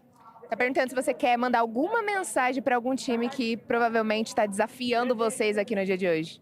Eu acho que hoje tá suave ainda, tá ligado? Hoje tá de boa, por conta que é primeiro dia classificatória, mas vamos ver quem vai classificar pra final, tá ligado? Vamos ver os times classificados e aí a gente vê, tá ligado? Okay, so far so good. He doesn't want it to, you know, he wants to be okay so far because it's just the first day, but everyone is doing a very good job here. Okay, well, Do Brasil is currently performing really, really well. Thank you so much for your time, by the way. Is there anything you want to tell the fans currently watching you? Ele tá perguntando se tem alguma coisa que você gostaria de falar para os fãs e também falar o seu arroba. Muito obrigado a torcida da Loud, deve estar torcendo agora, tá ligado? Todo mundo da Loud tá fazendo co-stream aí do Mundial maravilhoso. É isso, vamos por mais, continua torcendo por nós. E meu arroba Loud_Kawan, no Insta, no Twitter, em tudo. Tamo junto, é nóis. He just wanted to give a big shout out to all the Loud fans around the world and all the co-streams. They're doing co-streams for Esports World Cup, and he's just like, make the L. Oh, yeah. There you go. That's it from Loud, from one of the best consistent teams right now in day one, Free Fire Esports World Cup 2024. Back to you guys. L for Loud, not for losers, but for Loud. I mean, they are earning a lot of hearts just competing today. The way that they're playing, it's so fascinating to see how this team is so confident. I mean, even during the interview, he looked so chill. He was relaxed. It was no big deal. I've seen players, I've seen teams get very tense after their games, even after they win. But Loud, it's like just another day in the office. And that's one thing, like if you're a team who, like a pro team, you have that confidence in and out of the game. And that you have to, right? At this stage of the competition, you have to be. Exactly. It's one thing that they can carry over, because despite, you did mention something about being, I would say, consistent in terms of your mindset. So I guess that's a one way to do it. If you're chill in game, you're chill off game, then you can have a clear mind. Yeah, my takeaway from the interview is that he didn't really want to trash talk any other team. Yeah. Like he's taking it chill, he's respecting, because he knows it's still early in this tournament. And of course, he wants to focus a little bit more onto himself and his team rather than just thinking about someone else. Yeah, I think that's a great mindset to have, right? Making sure that you are playing at your absolute best, not getting too lost in the sauce. We have seen this before, teams playing amazingly on day number 1. And then day number 2, we've seen some crash landings, you know, a bit of turbulence for some of these teams, but sometimes they recover, sometimes they don't. But game number 5, folks, we are past the halfway mark. We are getting towards the end of day number 1 here. And effectively for A and B, this will be the last 2 games these groups have with each other. And then they're basically done for these set of games. What are we kind of expecting here? Because next Terra is our next map, right? We just finished Alpine. Next Terra is next.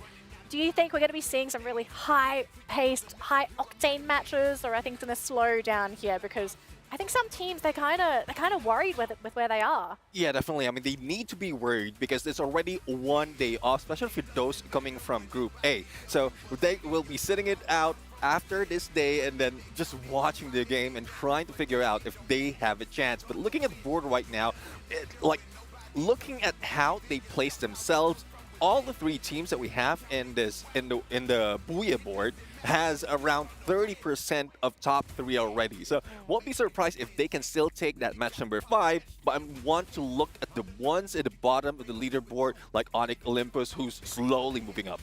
Yeah, Onyx Olympus, you know, probably one of those sleeping giants. There's still games for them to play, so yeah, you might be a little bit worried, but then again, you have to remember that there are still games for them to play. But I also want to point out the fact that there was a lot of expectation coming in for the Thai teams, especially coming into this tournament. But so far, when it comes to the Booyahs collected, only one Thai team, which is Buriram United, collected it. Yeah, I think it was quite a shock for everybody. I mean, to be fair, no one really saw RRQ coming. They sort of came out of nowhere, snapped up the first 2 Booyahs. Next 2, Buriram, Loud. I guess another thing we have to consider is there anyone that is in the running to get the next Booyah? Because we have seen the same teams consistently within top 3, top 4. Was it all games? All gamers? They are so close. They just haven't gotten their Booyah yet. Yeah, definitely. I mean, another key to, like, if we look at patterns, another key is the snipers. They have Do on their side. So if Do can play it like so much better compared to the previous matches that we've seen, then they might be able to get to that Booyah. It's very, very close there. Peeps, I'm a man of culture. Yeah. And my culture is that we love tactics, we love strategy. And this team, PE Esports, they've shown good tactics, how they rotate around the map, they avoid unnecessary fights. They're about to get a Booyah at some point. About to, or maybe is this the game, do you think? Bring it on, let's go, PE Esports! PE Esports, is it going to be this one? Is it going to be the random map? We will have to find out in just a second. But game number 5, we are ready to fly right in. So AJ, Husky, take it away for match number 5. Thank you very much to the panelists, Danny, Neptune, and Sir Cloud. Yes, ladies and gentlemen, Esports World Cup Free Fire Day 1, back in action. It's Husky and the Mustachio AJ. So many things to cover. First of all, L to the Loud. They are cooking, they are eating well today. But I want to touch on PE Esports just a little bit, right? Sure, tactics were great. They avoid unnecessary fights, but it hasn't been working out. I mean, it's okay. As long as they get into the top 12, I'm just waiting to see exactly what they can pull off on Point Rush and the Grand Finals. I've got no big judgments for the first 3 days. You know, I mean, unless, of course, they're really lagging behind, like 19 Esports at the moment. Yeah, maybe we should kind of like kick it up a couple of notches for the team. That would be a different L, right? But when we talk about Lao, we had our MVP in the previous round, which was Yago. For those who have followed Yago, he won FFWS 2023 in Bangkok, right? He was with Magic Squad at that time. So that's why he was so good. And funny enough, poetically enough, he was the man that landed the most crucial shot of that tournament with the Skylar that no one believed in to lift that trophy before he departed Magic Squad and joined Loud. Can you believe it? He single-handedly, with that Riptide rhythm, won the squad the trophy, walked away as champions, took that championship away from Thailand, the home of Free Fire, and on top of that, he made everybody else believe in Skylar again. All up to this recent patch where Skylar actually got buffed. Now you get to hit 2 Riptide rhythms. All of y'all can thank Yago for that. It's impossible to understate how much he has done for his team. But there's another king in the arena, another king in the ring, and that's Wasana, right? When he was with Magic Esports during FFSI, that's where we started to discover that this man, he is something else. And then BRU picked him up. And he went on to participate in every single international tournament. But also because of that, he is currently uncrowned. Because for the last 3 international tournaments that he has been in, he has not been able to walk away with a trophy. Finishing runner-up 2nd place, FFWS 2023 in Bangkok. Finishing 3rd place in SPS and finishing again in top 5 FFWS Spring SEA. I mean, you know, for this guy, he's got all of the capabilities to demolish the opponents, but the rest of his team members really do need to step up, right? I think we have seen Jonah kind of fall off of his great momentum that he used to hit out there on the battlefield. And if your captain is not hitting those high notes, perhaps as the team members, they will be struggling a tad bit here. But this is the tournament where we are expecting the furious Buriram, right? We are expecting them to go from okay game phases to absolute furious phases where they're just pissed off. Like, how many times are you going to deny the trophy from us? But it looks like even the start of this competition has not been the best for Buriram. But I feel like this is your favorite part about the team, where they always start slow. You know, you say that they will be hiding some stress, and then at the tail end of the tournament, they step up and then they kind of walk away with the trophy. Though that has not been the reality for the past year and a half.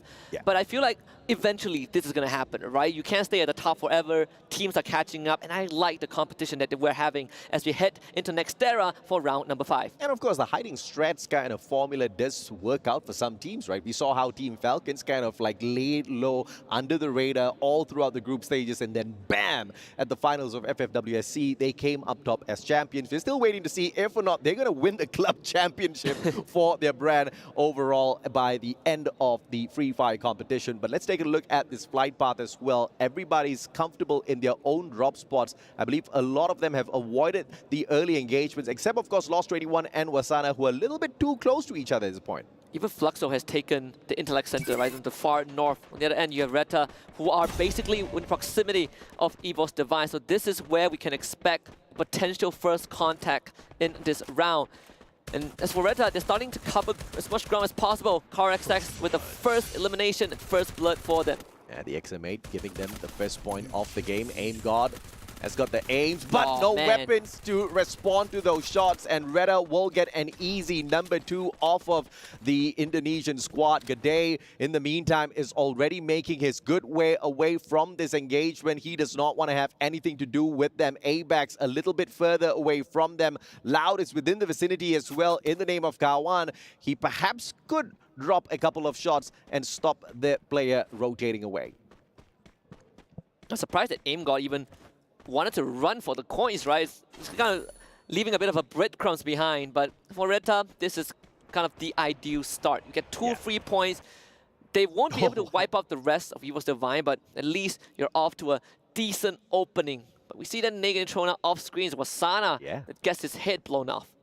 Wasana just stepping a little bit too close to the players of Loud, and he understands that perhaps that's not really the strategy they have to be pulling off at this point of time.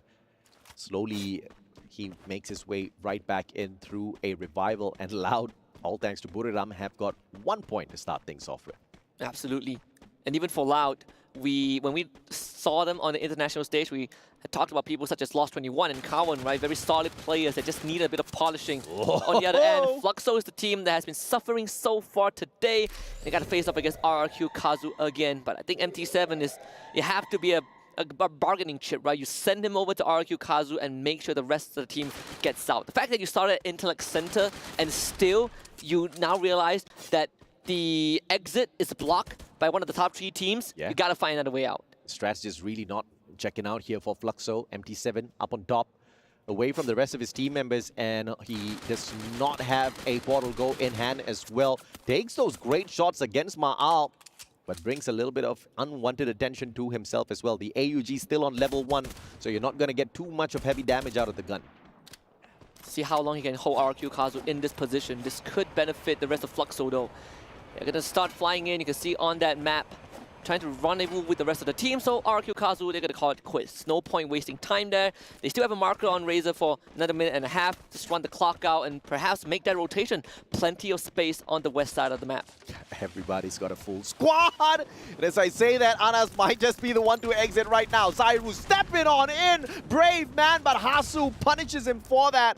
The shotgun in play once again. Zairu out of the equation. Gary is there. But unfortunately for Garadu, he missteps it all the way into Hotshot. And the Pakistanis now just taking these great steps. 3 eliminations. They have to slow things down. They can't get too excited. Yeah, 4. Make it 4 as Gary goes down. They were able to get a revive onto Kiba before things went absolutely south. But if you are a Hotshot, this is a fantastic opening. And on the other hand, BRU against Yago is going to be Wasana. They just wins the footwork. Yago getting taken down off screen. That's what we saw, kind of revenge from the side of BRU.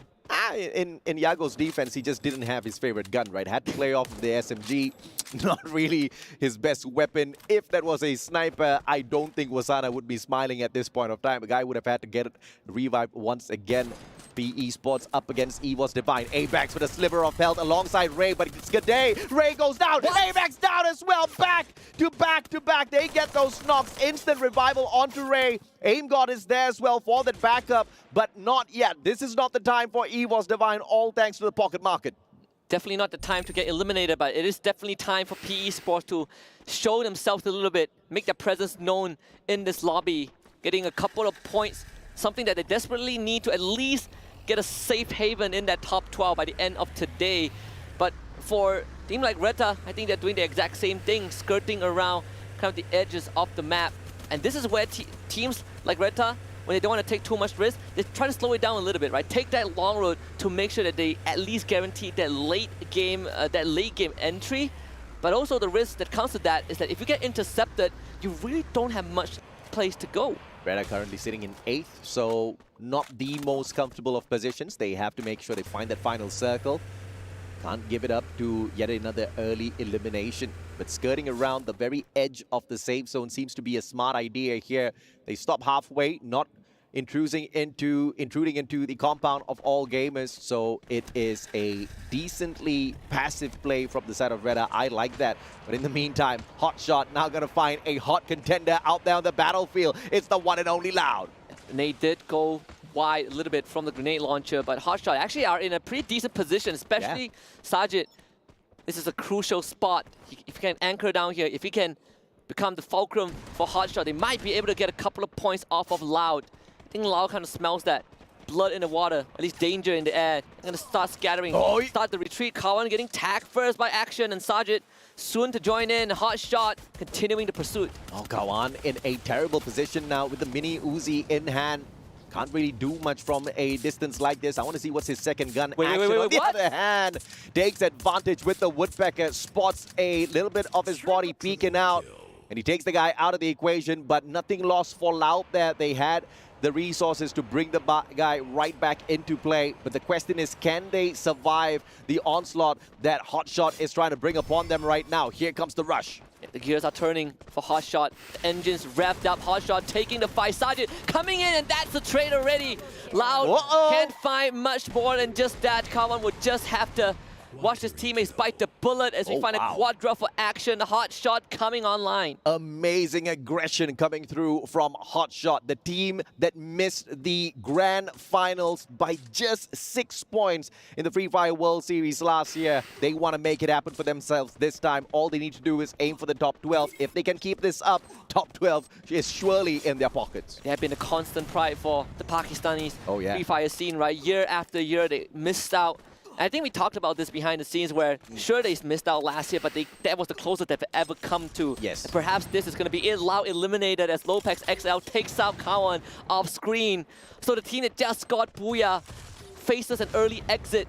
But on the other hand, 19 Esports, that Riptide Rhythm destroying the glue wall means that no more defenses left for them. 2 down. It seems like for AG, they want to put the pedal to the metal. Fantastic use of the Skylar right there. Jota right back in the game. A timely revival to keep 19 Esports still in this match. It's a clutch at the end. Bit of a good move, I think, for 19 Esports. Sure, they're still in the game. Yeah. But you look at the state of the circle, there really isn't much left, right? 7 minutes until we hit the end game stage. In fact, lesser than 7 minutes. And even when we look at the map, Jota 10, the only survivor, is going to head to Zipway, find that vending machine. So this is a very, very slow mid to late game for 19 Esports. I mean, they're currently placed 12th in the overall grand scheme of things. The last thing you want is to get taken out early once again. So timely revival, yes, but what do you do with the revive? And how much of coins can you pick up for those revivals to bring the rest of the teams in? As I talk about him, Jota does bring Elite right back into the squad. Now you've got 2 players out there looking for those coins, scraping away at the battlefield, all thanks to the coin machines. The possibility is high for a full team revival, but survivability with the low number of loot on them perhaps could keep them in the 12th spot by the end of this game. Even for AG Global, they have 8 eliminations so far.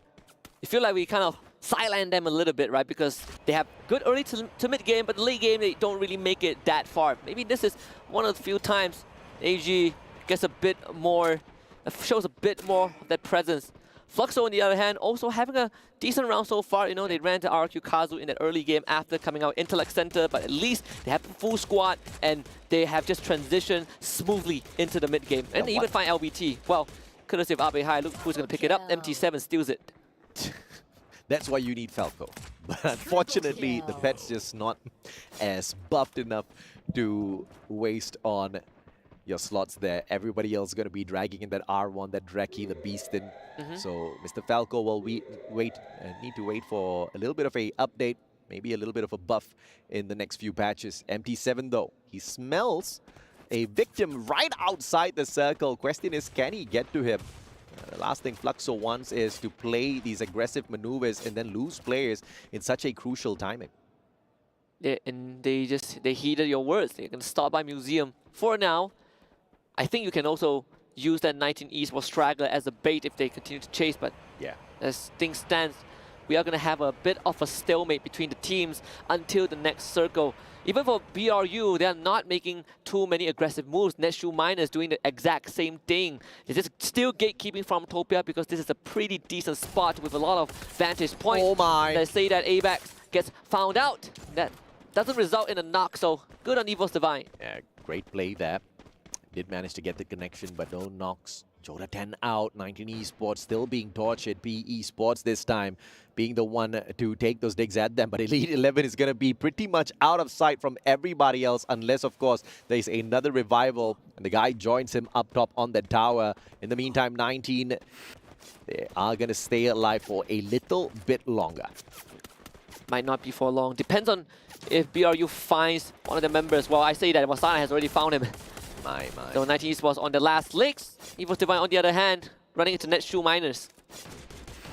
Let's see what Netshoe can do here as Evil's Divine. They stack it up outside as Ray gets knocked down onto the ground. Proc 7, beautiful shot from afar. G'day can't do much. He waits behind his barrier, just waiting for a couple of players to show up. And yes, they do show up with General rushing on in with the Woodpecker. CQC with the marksman. G'day stood no chance. A very, very good follow-up from the side Elite of Netshoe Miners. Elite also might end up falling, but he did get the revive on Cluso before he eventually goes down, but picked up by MT7, so 19 Esports cannot escape the inevitable. Hotshot on the other hand, they're going to run into AG, and this is going to be crunch time. AG on one side, BRU on the other. That Riptide Rhythm making sure they can't erect any more of those defenses. Grenade after grenade, and Get High with a triple.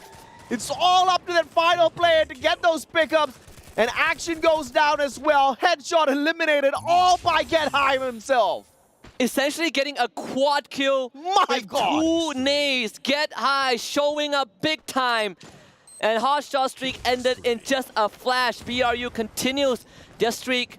And I'm pretty sure AG saw that happening. But off of that momentous play, BRU ready to storm the front of AG. They were doing so well up to that point, man. Buriram, you monsters. Get High. He did not see that one coming just yet. He thought he might get 1, maybe 2, but gets a triple and finishes off the final player with the follow-up grenade. Monstrous play from the Buriram player. And now RRQ getting the chip damage from all of those ice grenades. Let's see if they can get away from this one as AG finds a player. Caramel turned on by Get High. That Drogon just way too good. Wait, stop, could not find Wasana is so slippery! And turning around with the Chargebuster, AG getting toyed around like a rag doll, and suddenly realizing that they are only down to just 1 stop in his tracks. Achilles heel basically torn in half, and AG not having a good time. RQ on the other hand, Razor takes the grenade to the face courtesy of Bob's delivery from the Brazilian team. Duels up against the full force of Brazil, and they fall in the process, executed in public. Just like we talked about, the forward momentum at the start of the day and the backward swing, RRQ can't seem to hang on just yet, but at least they got that 4th spot. We need to see exactly how many of those eliminations will keep them up at the top here. Buriram United, on the other hand, leading the fray with the most number of eliminations, and I am pretty sure Get High has got a couple of more grenades to play around with. Oh, absolutely. Down to top 3 is Fluxo, Netshoe Miners, and BRU. See if they can defy the odds. Ever since the last, not just the last 2-3 international events, we've seen BRU having a target on their back. They just grow bigger and bigger and bigger every international event. And it kind of reached a boiling point, the Snapdragon Pro Series that we had at Sao Paulo. Right now, BRU having to face off against Netshu minus first, see what they can make out of this. Netshu just wasting way too many of those glue wall melters, just tossing it out into the open. Bob's down on the ground. This is one of the best games Fluxo has had thus far, but all of their players barely having any bit of health on them to survive out there on the battlefield. Netshu now setting all of those grenades towards Fluxo. Here comes Wasada with his Tatsuya as well, flagging on from the left-hand side. Nando does manage to drop bombs, and Fluxo just can't do much to detest all of these players. And with these two teams taking each other out, the job for BRU has just gotten so much easier. 4 versus 3 in this final skirmish. Get High with 11 under his belt, absolutely slaughtering everyone in this lobby. And Netshu Minus will become a relic by the end of this. Sent back into the dirt is BRU, claiming the second Booyah of the day. 19 eliminations, 12 points from the Booyah. A massive game from your 2-time world champs. Back on the world stage and emotions running high for BRU. A rare sight because normally they're stoic even after a win, right? We saw it in FFWS Spring. They get 5 Booyahs in a single day and they still don't feel happy about it. But Wasana felt like a weight has been lifted off his shoulders. And Get High, definitely the instigator, the finisher, the judicator, and the executor. I mean, this is the kind of games we want to see out of Buriram United Esports, but at the very same time, I'm very happy that they did not start off this whole day with a explosive momentum, right? Because we saw that in the group stages of the Free Fire World Series Spring, and that's not what we want, because when push came to shove, when it came down to the final grand finals day, this team just could not get the job done. A little bit more of a calculated move into that final circle like what we saw in this game. That's exactly that classic Buriram that the whole of the Thai region needs if they want to walk away with the EWC trophy. People say that every single Free Fire team has 4 members, but for BRU, there's 16 of them. Every single one of those members individually is an armada, a one-man machine. And to close it out this strong, it's not like we're not used to seeing BRU set records, but every time you see it, it feels so fresh. 31 points off of 1 round. 31 points, and RRQ bowed out of the race with just 8. So this for sure means that they are going to be overtaken. And now Buriram United, the biggest question is, do they overtake Loud as well? I believe they most definitely do. They were just about 15 points behind that #1 spot when we took a peek at the overall leaderboard earlier. So it looks like the Thai Giants are right back where they belong. Really feels like you cannot count them out, right? Give them 2 mediocre rounds and they kind of pulled it back within 3. And this is where we say it, right? I mean, prior to this, we say the top 3 teams on the leaderboard has been constant, but this is where the shakeup happens. BRU, they keep their spot, but for the rest of it, RRQ, Kazu, Loud is starting to feel the heat a little bit. You can even see on the faces of Razor, on the face of Abe High, they realize that things aren't going as smoothly as they wanted it to. Absolutely, man. And of course, with that massive game, what Buriram also did was steal the spotlight away from Fluxo, who just managed to hit their recovery gameplay, right? 18 points is great for this squad because I believe they are, in 11th right now? They should be able to shoot right up the leaderboard. They have 1 more round to do so. We're going to give the team some time to recuperate as we also will head for a break, and we'll come back in just a bit for the final round of the day.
You ever wondered how a Hollywood movie is shot?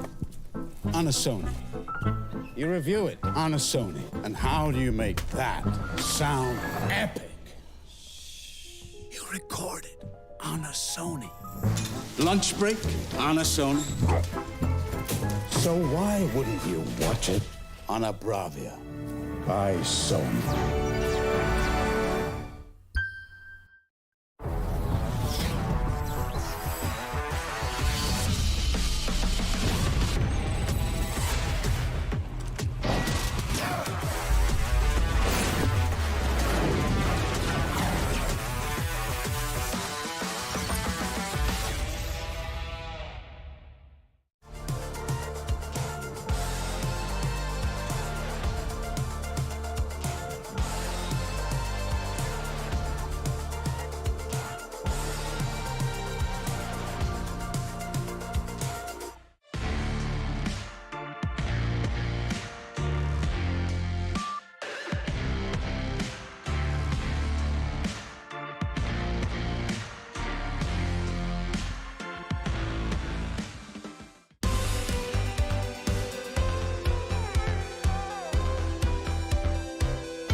The two-time world champions, they couldn't help themselves, right? They've got the pride, they have the glory. They're not going to let anybody take those games away. So locking in their second booyah of the day is none other than Buriram United. Who's surprised?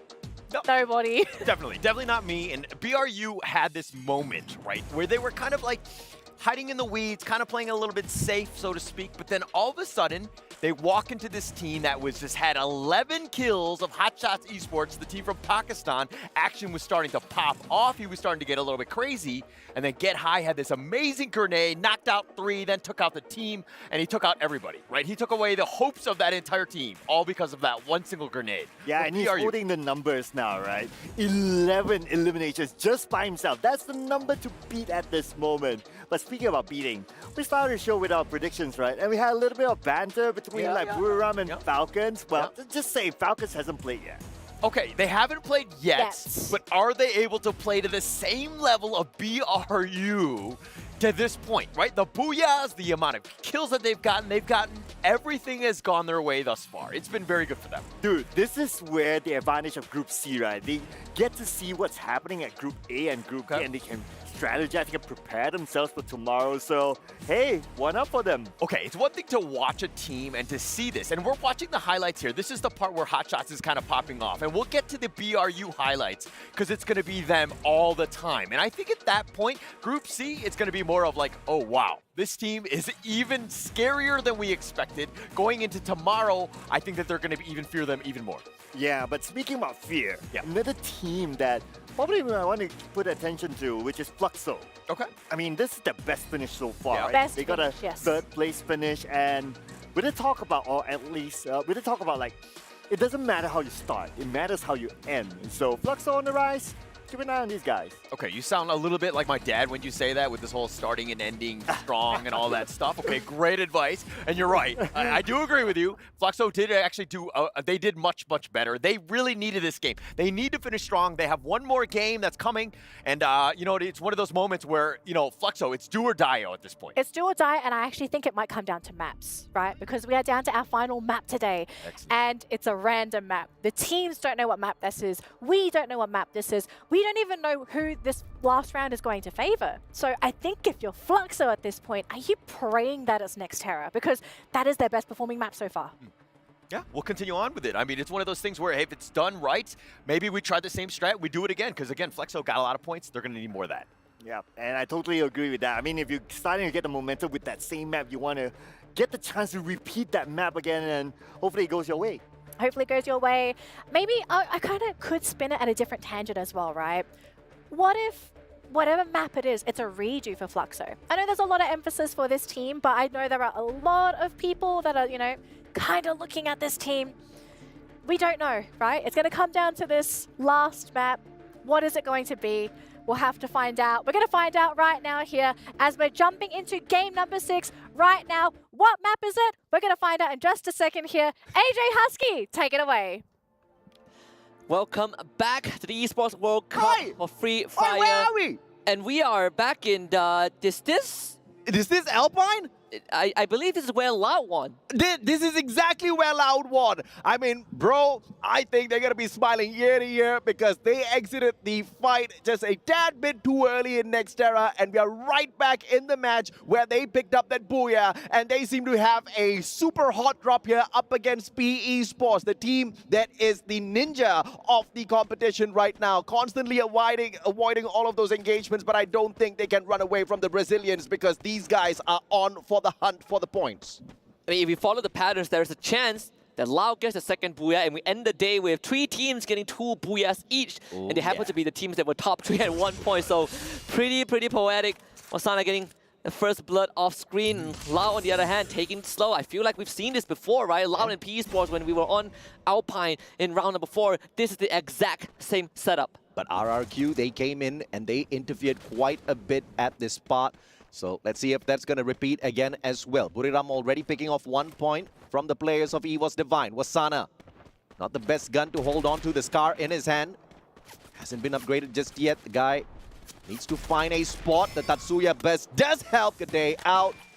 But Wasana's not going to be phased at all with the tag from that Homer because he's running that Joseph. Silver Spoon, baby. You don't slow me down. Absolutely. And Wasana feels like he's in the Matrix right now. He is Keanu Reeves on steroids. Absolutely. He's a one-man army. Look at this guy. He is running straight at Gade. Even the Riptide Raider support from his teammates to knock down that glue wall that Gade put up earlier on.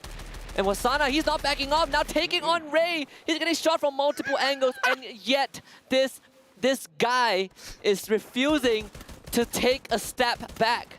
This is the one and only Wasana. He battles in style, baby, out in the open. He's taking those shots. He does not care. He already has those 2 eliminations. Gade is there for the finisher. Wasana, he could not make it the third, but now Jonah on the right-hand flank already can force Gade out of position with his shots, but Jonah chooses to remain silent. Perhaps they've pushed a little bit too much and they want to slow their pace down a tad bit. Even Arcukazu showing up to this exact same spot. PE Sports, 3 members on top of the building. That's where kind of all the satellite dishes are. Taking the portal down back to the ground floor, maybe getting a better chance to fight against Loud, who have common position on top of this. See if you can get those info though, because indoors there's not really much angles for Common to work on. At this point, it's a little bit too predictable with the rotation that RRQ is making here at this Alpine map. So they have to watch out for that, because you perform that a little bit too much, then it's one play where all of the other teams are definitely going to get a read on and try to play a counter maneuver. Lost 21 does find LBT. PE Sports with 1 player down already. Drax, you better run, bro! And the fantastic maneuver with the Chrono to block those shots, and he gets away in the nick of time. Lost 21 is there for that flank and the support, but no one finds those shots. Kawan just a tad bit too far away with the SMG in hand. And the treatment sniper can't do much from a distance like that. Not the best angle to work with for sure. I gotta say, Tatsuya plus the time turner from Chrono is a super defensive combo, right? But he gets the job done. Gets out of trouble when needed. Nero actually finds himself at the very top. So Kawan, he's gonna, sprain his ankles a little bit just to find some safe ground, even throwing out utilities to chip Nero's health bar. I think Drax has the info as well. So this standoff is still going on between these 2 squads. Ice Grenade does not take Nero out of the equation just yet. Yago, my man, do you have the sniper? Unfortunately, no. Just rocking the Bison at this point of time. And that's just one of the weak points for Loud. They cannot sustain early engagements because they heavily depend on what Yago can do out there on the battlefield with his flanks. At this point of time, Hotshot, on the other hand, getting tortured a tad bit as Redda continues the onslaught. 2 players down on the ground. Action taken out. Chris picked right back up. Redda's back in action. It's just a very unfortunate start for Hotshot. They did get the revive, but losing action again to AG. So it's going to be one of those rounds for Hotshot Esports. They've been in this position so many times across so many years, but you know, you still got to try and find a way to recover. And we've seen what Hotshot can do prior to that get high moment. So hopefully they can recover from that. But for Lau and PE Sports, none of them want to budge. A little twist of fate here for the team of Loud. Earlier, we saw them rotating out of Railroad when RRQ interfered. But this time, they did manage to put an end to Ma'al and his early rotation. And they choose to stick it here. Two players do back away, though. And this might just be a sacrifice onto Kawan as Lost 21 and Yago abandoned their teammate. Wang An just managed to spot out Drax as well. But Treatment Sniper's just not going to do much damage up against that vehicle. And Loud, just like what they did in that previous Alpine game, they rotate away. They do not want to face off against PE Sports, especially when Yago does not have either the M82B or the AWM in hand yet. Yeah, even have double off run as well. And the objective is very clear. We want to head to Garrison, but that's where BRU is also heading as well. So we might get a glimpse of that potential final fight. And I'm going to quickly circle back to the point, right? You brought out that Loud, not really that proficient. They prefer to not play the CQC, but that's also because I feel like Lost 21 has been lost in the sauce, right? He hasn't been showing that CQC prowess. Oh my. I hope to see him back, but it seems like our worst nightmare has just come true. Even worse for Lau, losing tracks just like that. You call that one out miles away, man. Buriram rotating into Garrison as well, finding Drax, but Lost 21 with an instant revive, all thanks to the vending machine right beside him. Now Wasana spotting that out, goes in for the chase, and Lost 21 in a 1v1. Parafal in hand. Wasana, what you got to play, bro? Has got a level 2 M1014, a double bump straight to the head, and Jonah with the backup, they bring the guy down onto his knees. Yeah, too brutal to even look at, right? I mean, BRU just doing BRU stuff. Evo's Divine, on the other hand, got to deal with 19 Esports, who are all gathered together, contrary to what Evo's Divine is doing right now. They care about covering more of the compound. So 19 Esports, they're going to work together to maybe find a point that they can snap on the side of Evo's Divine. And so far, they haven't found any. Beautiful thing here is everybody gets a slice of this Esports World Cup pie. The prize pool is for everyone to share. But the biggest of goals as of this group stage is to find that top 12 ranking, get into Point Rush, get into the Grand Finals day, and perform like you have never performed in your lives. Just like what PE Sports did at the Sea Spring. AG backing away, RRQ, big fight for the Thai players. Absolutely, and for AG, they're starting to wall off the entrances. Due needing to back off for now. His teammates not in the best position to support him, but they got to find a way. They got to make a decision right now. Do we help Do, or do we let him go and we go deeper into the circle? Because they're not in the best spot, right? Vantage is not included in the safe zone, and it's quite a distance to travel, to cover. For AG, it feels like the only way to get out of this is to win the fight, and it's Dew trying to just juke around. 10 health, healing up, inhaler in hand, and a couple of glue walls to buy some time. Dew still with the mental of a survivalist, refusing to go down, running into Abe High, and Abe High also ducks behind cover. Dew goes to 180 and Stop shows up just in the nick of time. Recovery arriving for AG. Oh yeah, absolutely, man. Backup is in play, and RRQ, the backward swing of the pendulum. And they just could not hold on to their position. Unfortunate as they had an explosive start at the day. Back-to-back booyah, but just nothing much to keep that spot for themselves. RRQ, they're throwing jabs, they're going for kicks, and AG hit them with the backhand, and suddenly it's lights out. Oh yeah. It just adds on to the stress, right? RRQ, Kazu already were a bit rattled after round number 5, and to go out first in the last round of the day after a strong start, gotta go for that reset for their next 6 rounds in the coming days. But for Fluxo, they're going to be happy that they are still in the game, but you can see that they've slowed down by a lot. By the way, a quick cookie for you guys to bite on. Earlier, Lau was leading the eliminations on the overall leaderboard, but just with that phenomenal play that Buriram had, they had overtaken Lau. 1 elimination ahead of them at the very top of the leaderboard. The first team to break that 100-point mark, your one and only 2-time world champs. I was talking to Yunsu, well, not Yunsu and Holler, our colleagues on the set. Yeah. And I was like, you know what? Actually, Free Fire is so competitive right now. Of course, yeah. If we don't count the Thai teams. And the Brazilians, right? I did not see that one coming. Okay. To be fair to everyone else. But, you know, jokes aside, I think right now it's still very competitive despite the Thai teams being at the top. And these teams, you know, are getting closer and closer. It's a gradual process, right? It was a breath of fresh air, man. It was. I mean, the Free Fire World Series 2023, to see a Brazilian team take the trophy away from the Thai squads, you know, everybody lost their minds. And to see Loud performing in this fashion here in this competition at EWC is great. We still have a lot of hope for the region, but I want to see the other Brazilian teams step it up as well, right? We kind of see the Netshoe Miners, and speaking of them, we see them on the screen right now, maneuvering around Rimmouth. We see them on the screen, but we just don't see big plays from them. I hope they can get into that final circle, pull away a Booyah, make the region really happy by the end of the day.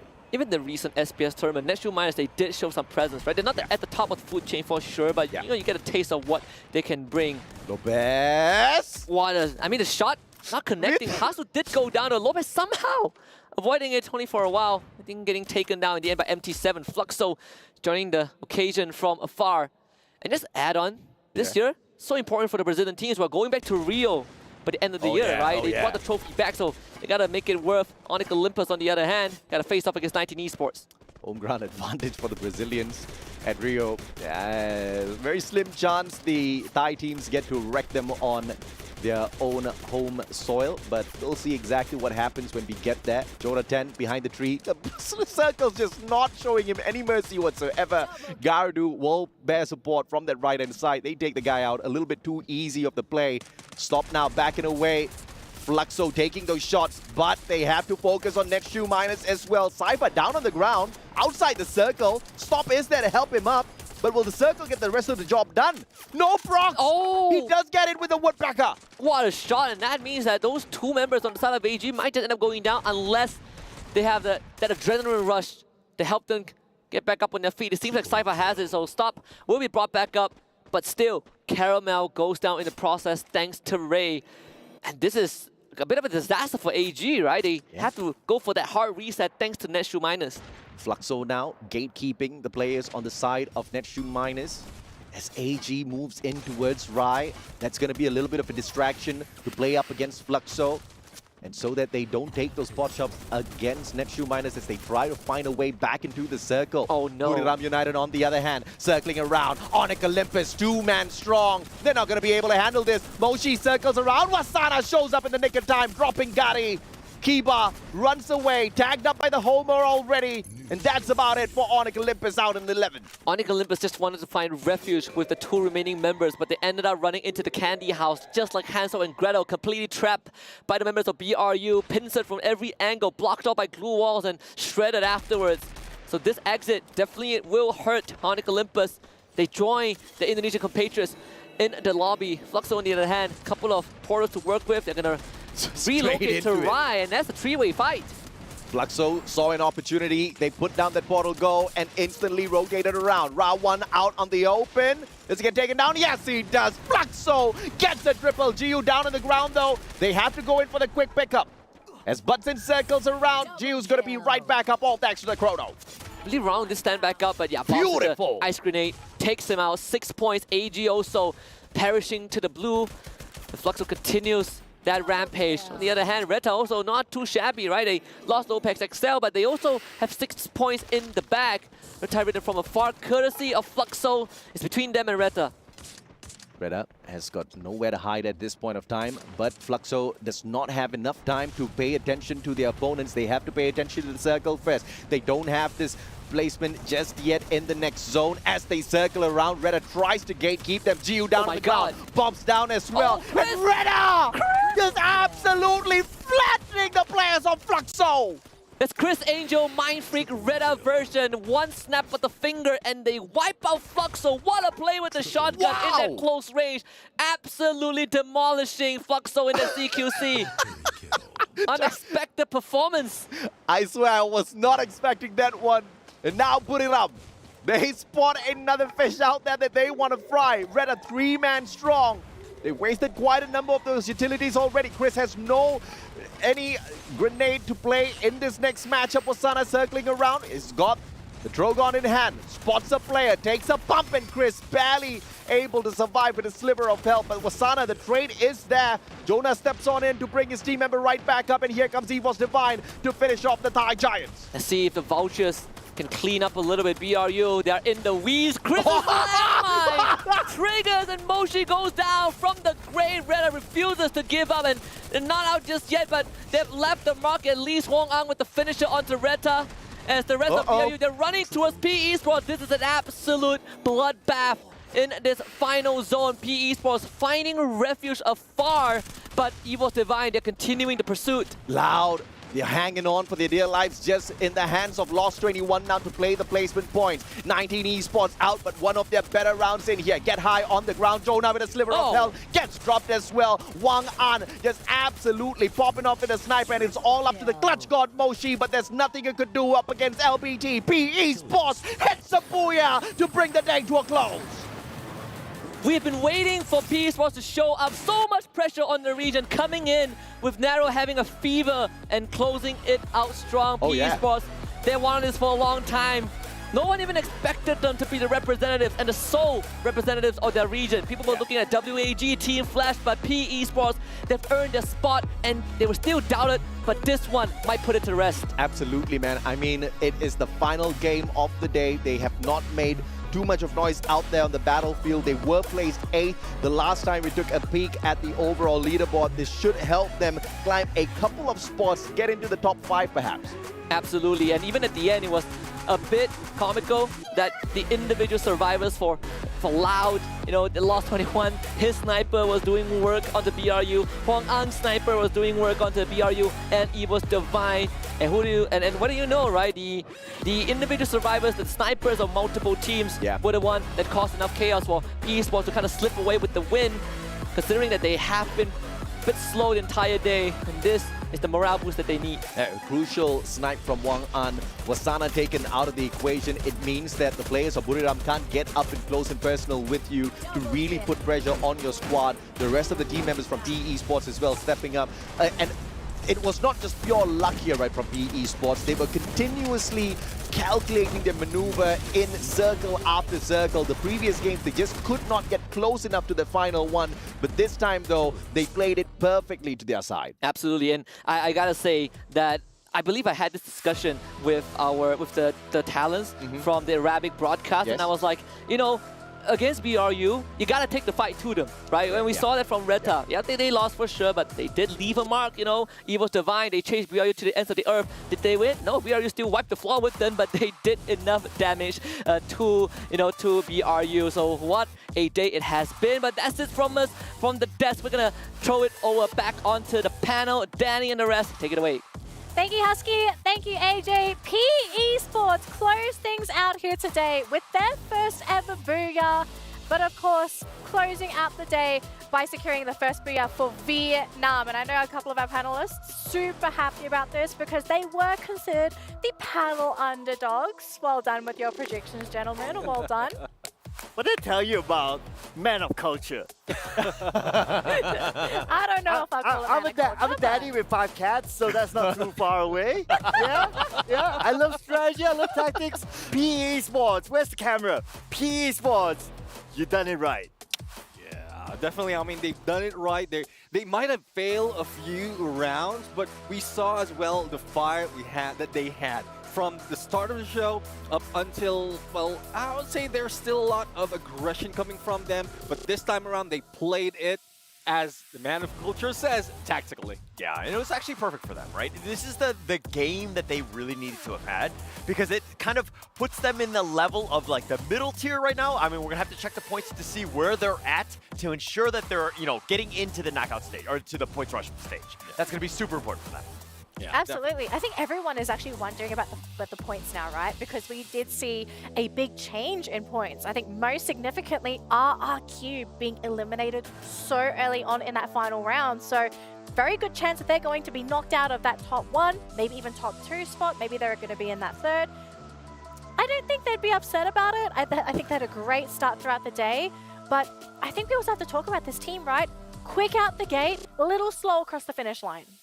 Yeah, I mean, I would say they already had a great start in this battle. They already had 2 booyahs back-to-back from the beginning. And for some instances, we can say that they can sit it out all throughout because there's only 2 games that they can play. They can take a rest and then watch the other matches based on how they perform for day number 1, and then they can play around with that. But how can you do it, especially with like it only took 2 maps before Buriram United as well as Loud took over the reins?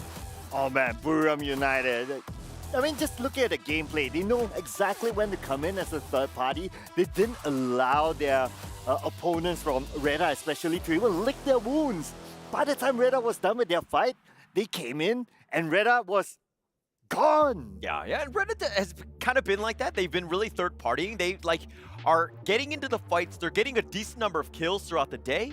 But the problem is that they have not been able to do well in the placement points. And I think it's going to come back to that, in terms of how they, proceed in day 2 or 3 with that strategy in mind. Yeah. I would say, since you did mention a third party, I saw a little bit of, say, a little bit of light in the gameplay of Fluxo. They were just so passive. And the moment that they had that opportunity, instantaneously took down 2 teams in that battle. Yeah, dude, speaking about passive, RRQ have been playing pretty passive. Like even in the previous round, they only got 2 eliminations. This time around, they tried to play a little bit more aggressive, but we're going to check out the numbers while we look through their possibilities, maybe, of moving on to the next stage. Yeah, so P Esports, I think most notably, picking up 20 points for this round, the most points that they've picked up thus far today. This will push them up that leaderboard and hopefully out of the knockout zone. Just a quick reminder for our viewers, you'll want to try and make top 12. We are currently sitting with 18 teams. Bottom 6 are going to be cut out. So P Esports, I think they're looking pretty safe after this, but they need to pick those points up for their day 2 of competition because do you really think they're going to stay up here? I think the team has been kind of all over the place, but they're also not consistent enough for you to feel very confident. And actually, Yunsel was kind of talking about that earlier, about the PE Sports team just being like they have flashes of fire where they're just amazing, but they're really inconsistent. If we're looking at them right now, we have to find them. They're actually 7th place. I think that's a pretty good showing, especially for day 1. And that momentum hopefully will carry into the later stages of this knockout stage. Yeah, and actually they're not too far as well from the ones above them. So only 2 points against Evo's Divine, and also only 6 points against Netshu Miners. So there's a huge chance for them to move up, especially if they can carry and do their homework after this day, and then carry it over the next match that they will be playing. But one thing I want to point out is Buriram United. We saw that they might have lost their fight in the first 2 match, but looking at the numbers, they are 41, they got close to 42% in the top 3 percentage. Placements, I mean, we're doing the math, right, with the overall rankings. Elims, 68, close to Loud, but you compare the rest of the points, Loud versus Buriram, massive gap. 20-point placement point gap between these 2 teams. So, consistency, I mean, that's what Buriram is known for. How do you beat this team? Yeah, I mean, they're really, really consistent, not only in now they got 2 booyahs, but also they got the highest amount of eliminations as well. I mean, they got everything. And placements, they got everything. And also, man of culture. That's the worst part about it, actually. I'm sure they'd be happier with like the booyahs and everything, and then like, yeah, we're man of culture. Like, I don't really know if I want this. Approves their strategy. Well, actually, speaking of Buriram, right? I think we've seen these guys on camera all the time. They're always doing interviews. Do you actually think they're kind of happy with their position? I'm kind of looking at this and I'm thinking, well, Buriram's probably thinking like, we could actually do better than this. I think they might be disappointed. Okay, nobody wins any sort of money or prestige from, the knockout stage, okay? So going into this one, obviously, pride is super important. Don't get me wrong. It's great to have that momentum going in. But it's one of those things where it's like, hey, we got plenty of time left. Let's not, go crazy now. Yeah. All right, so to wrap things up for today, as we have completed our first round of the knockout stage, groups A and B. First 2 booyahs secured by RRQ, the Indonesian giants at this point of time. 3rd booyah picked up by Buriram United. Loud picking up the 4th booyah, Buriram picking up the 5th booyah, and finally P Esports closing out the show with the booyah on our random map. I don't think anyone really saw that coming, but what we don't see coming next, right, is what are we actually expecting for the next matchups? Because we're going to be seeing we'll say goodbye, I suppose, to Group A, right? They're on break. They're going to be watching games tomorrow, and Group C is going to be stepping onto the stage and playing against Group B, okay? So with what information we currently have for Group B, how do you think this group is going to fare with the teams in Group C? One thing I would say is they need to double time on the homework because they played today, there's no time for rest, and then they will need to do so much of like rewatching, watching the vids, watching how they are going to play with Group C, because Group C is currently sitting pretty right now, just probably laughing at some of the gameplays that they have caught. Because imagine, there's a lot of tactics that has been shown right now, so they have caught that and they can counter it by tomorrow. I appreciate how you support a team in Group C that is Falcons that I put above Buriram. Yep, earlier in our show. Yeah, where are they now? I mean, they're still last Thanks for supporting that as well. Yeah. No, I mean, it's going to be interesting going into this one, right? I mean, Group C, I think that they're still going to be scared. I mean, BRU is like this still monster, and you're seeing evidence of just how good they are, and they can just take over games. So I think that going into this next one, Group C are still like, hey, we're going to try to pick off everybody else, but again, this BRU, we need to watch out for them. Yeah, definitely. I mean, that's a team that remain consistent. Even if they falter, they can still grab a lot of placement points rather, and also the elimination, they can carry it over in the upcoming matches. But again, that will depend. Similar to what we've seen today, there's a lot of surprises that might be shown tomorrow. Actually, I want to bring up a really interesting point that Cast has sort of talked about, right? And the fact that Buriram, this team, if you leave them to sort of do their own thing, they run away with the game. I think we've seen this so many times, but one of the few strategies that really works against them is if you bring that fight to Buriram. Is there anybody in Group C that can actually do that quite successfully? And I think I might be hearing again from this man in the middle, but... The man of culture. Man of culture? Go ahead. The daddy of culture now.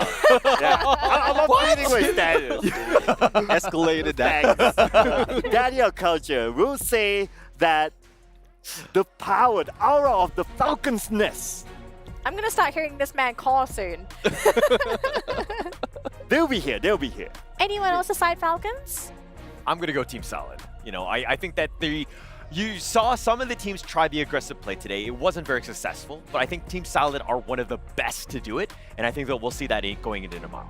Yeah, couldn't agree more, because there's a few adjustments that they have done in the gameplay, especially if you look at their history. And once they have they completed this group that they are in, we've seen the accolades grabbing the first, second, in most of the matches that they played, the tournaments that they played, and even the qualifier matches that they jumped in before heading to the Esports World Cup. Yep.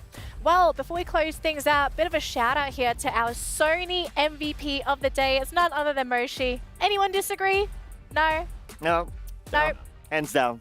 Moshi doing Moshi things. I mean, I don't think anyone is surprised at this point. That man has just put on a masterclass of a show, as always. I don't think anyone's ever really been disappointed whenever Moshi plays. You just watch the games, you're like, oh, this guy's doing, yeah, sure, maybe they came last, doesn't matter. Looks great. Yeah, one thing is Moshi is different, like good starter in the match, and that is probably one reason why they're a great team. Moshi start the engagement, goes for the takedown. Here comes Wasana and the rest of the gang just goes in for the push. Good gameplay, tactical gameplay. Man of Culture might agree with that. That is just basics, but not a lot of team can pull it off. Yeah, and the best part is that the team is not only dependent on him. Yeah. Like the entire team functions as well. That's why they can be as successful as they are now. Yeah, I mean, they play really well as a team. They know what to do. They know how to take firefights. They've been through so many, battles, so to speak, that they know what to do. So everybody has a specific role, and everybody's very good. Don't get me wrong, Moshi's amazing, but I think the rest of the guys, I mean, you put them on any other team, and I think they would shine on that team as well. I think I agree. The entire team is so talented. Although Meishi might have a slight advantage, just acting as a fantastic, delicious bait with his delicious name. Who knows? Go do whatever you can to win that game of Free Fire.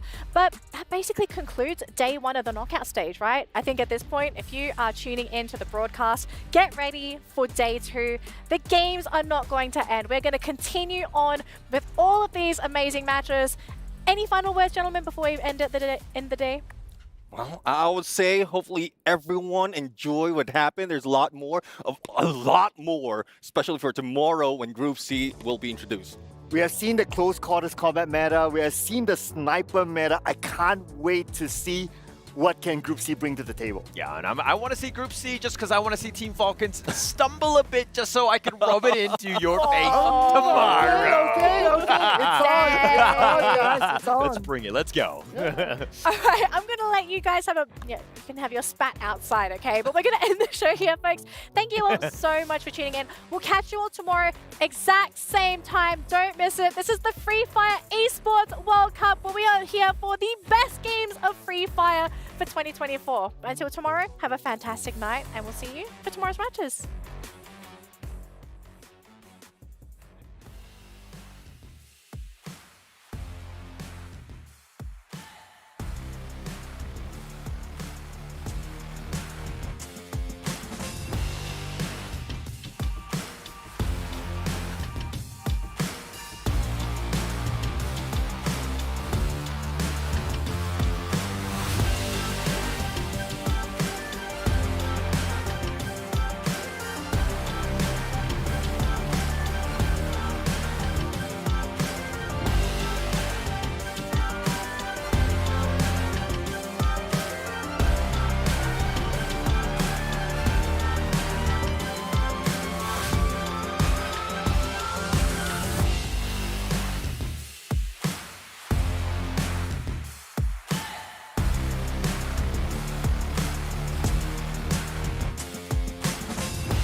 You ever wondered how a Hollywood movie is shot? On a Sony. You review it on a Sony. And how do you make that sound epic? You record it on a Sony. Lunch break on a Sony. So why wouldn't you watch it on a Bravia by Sony?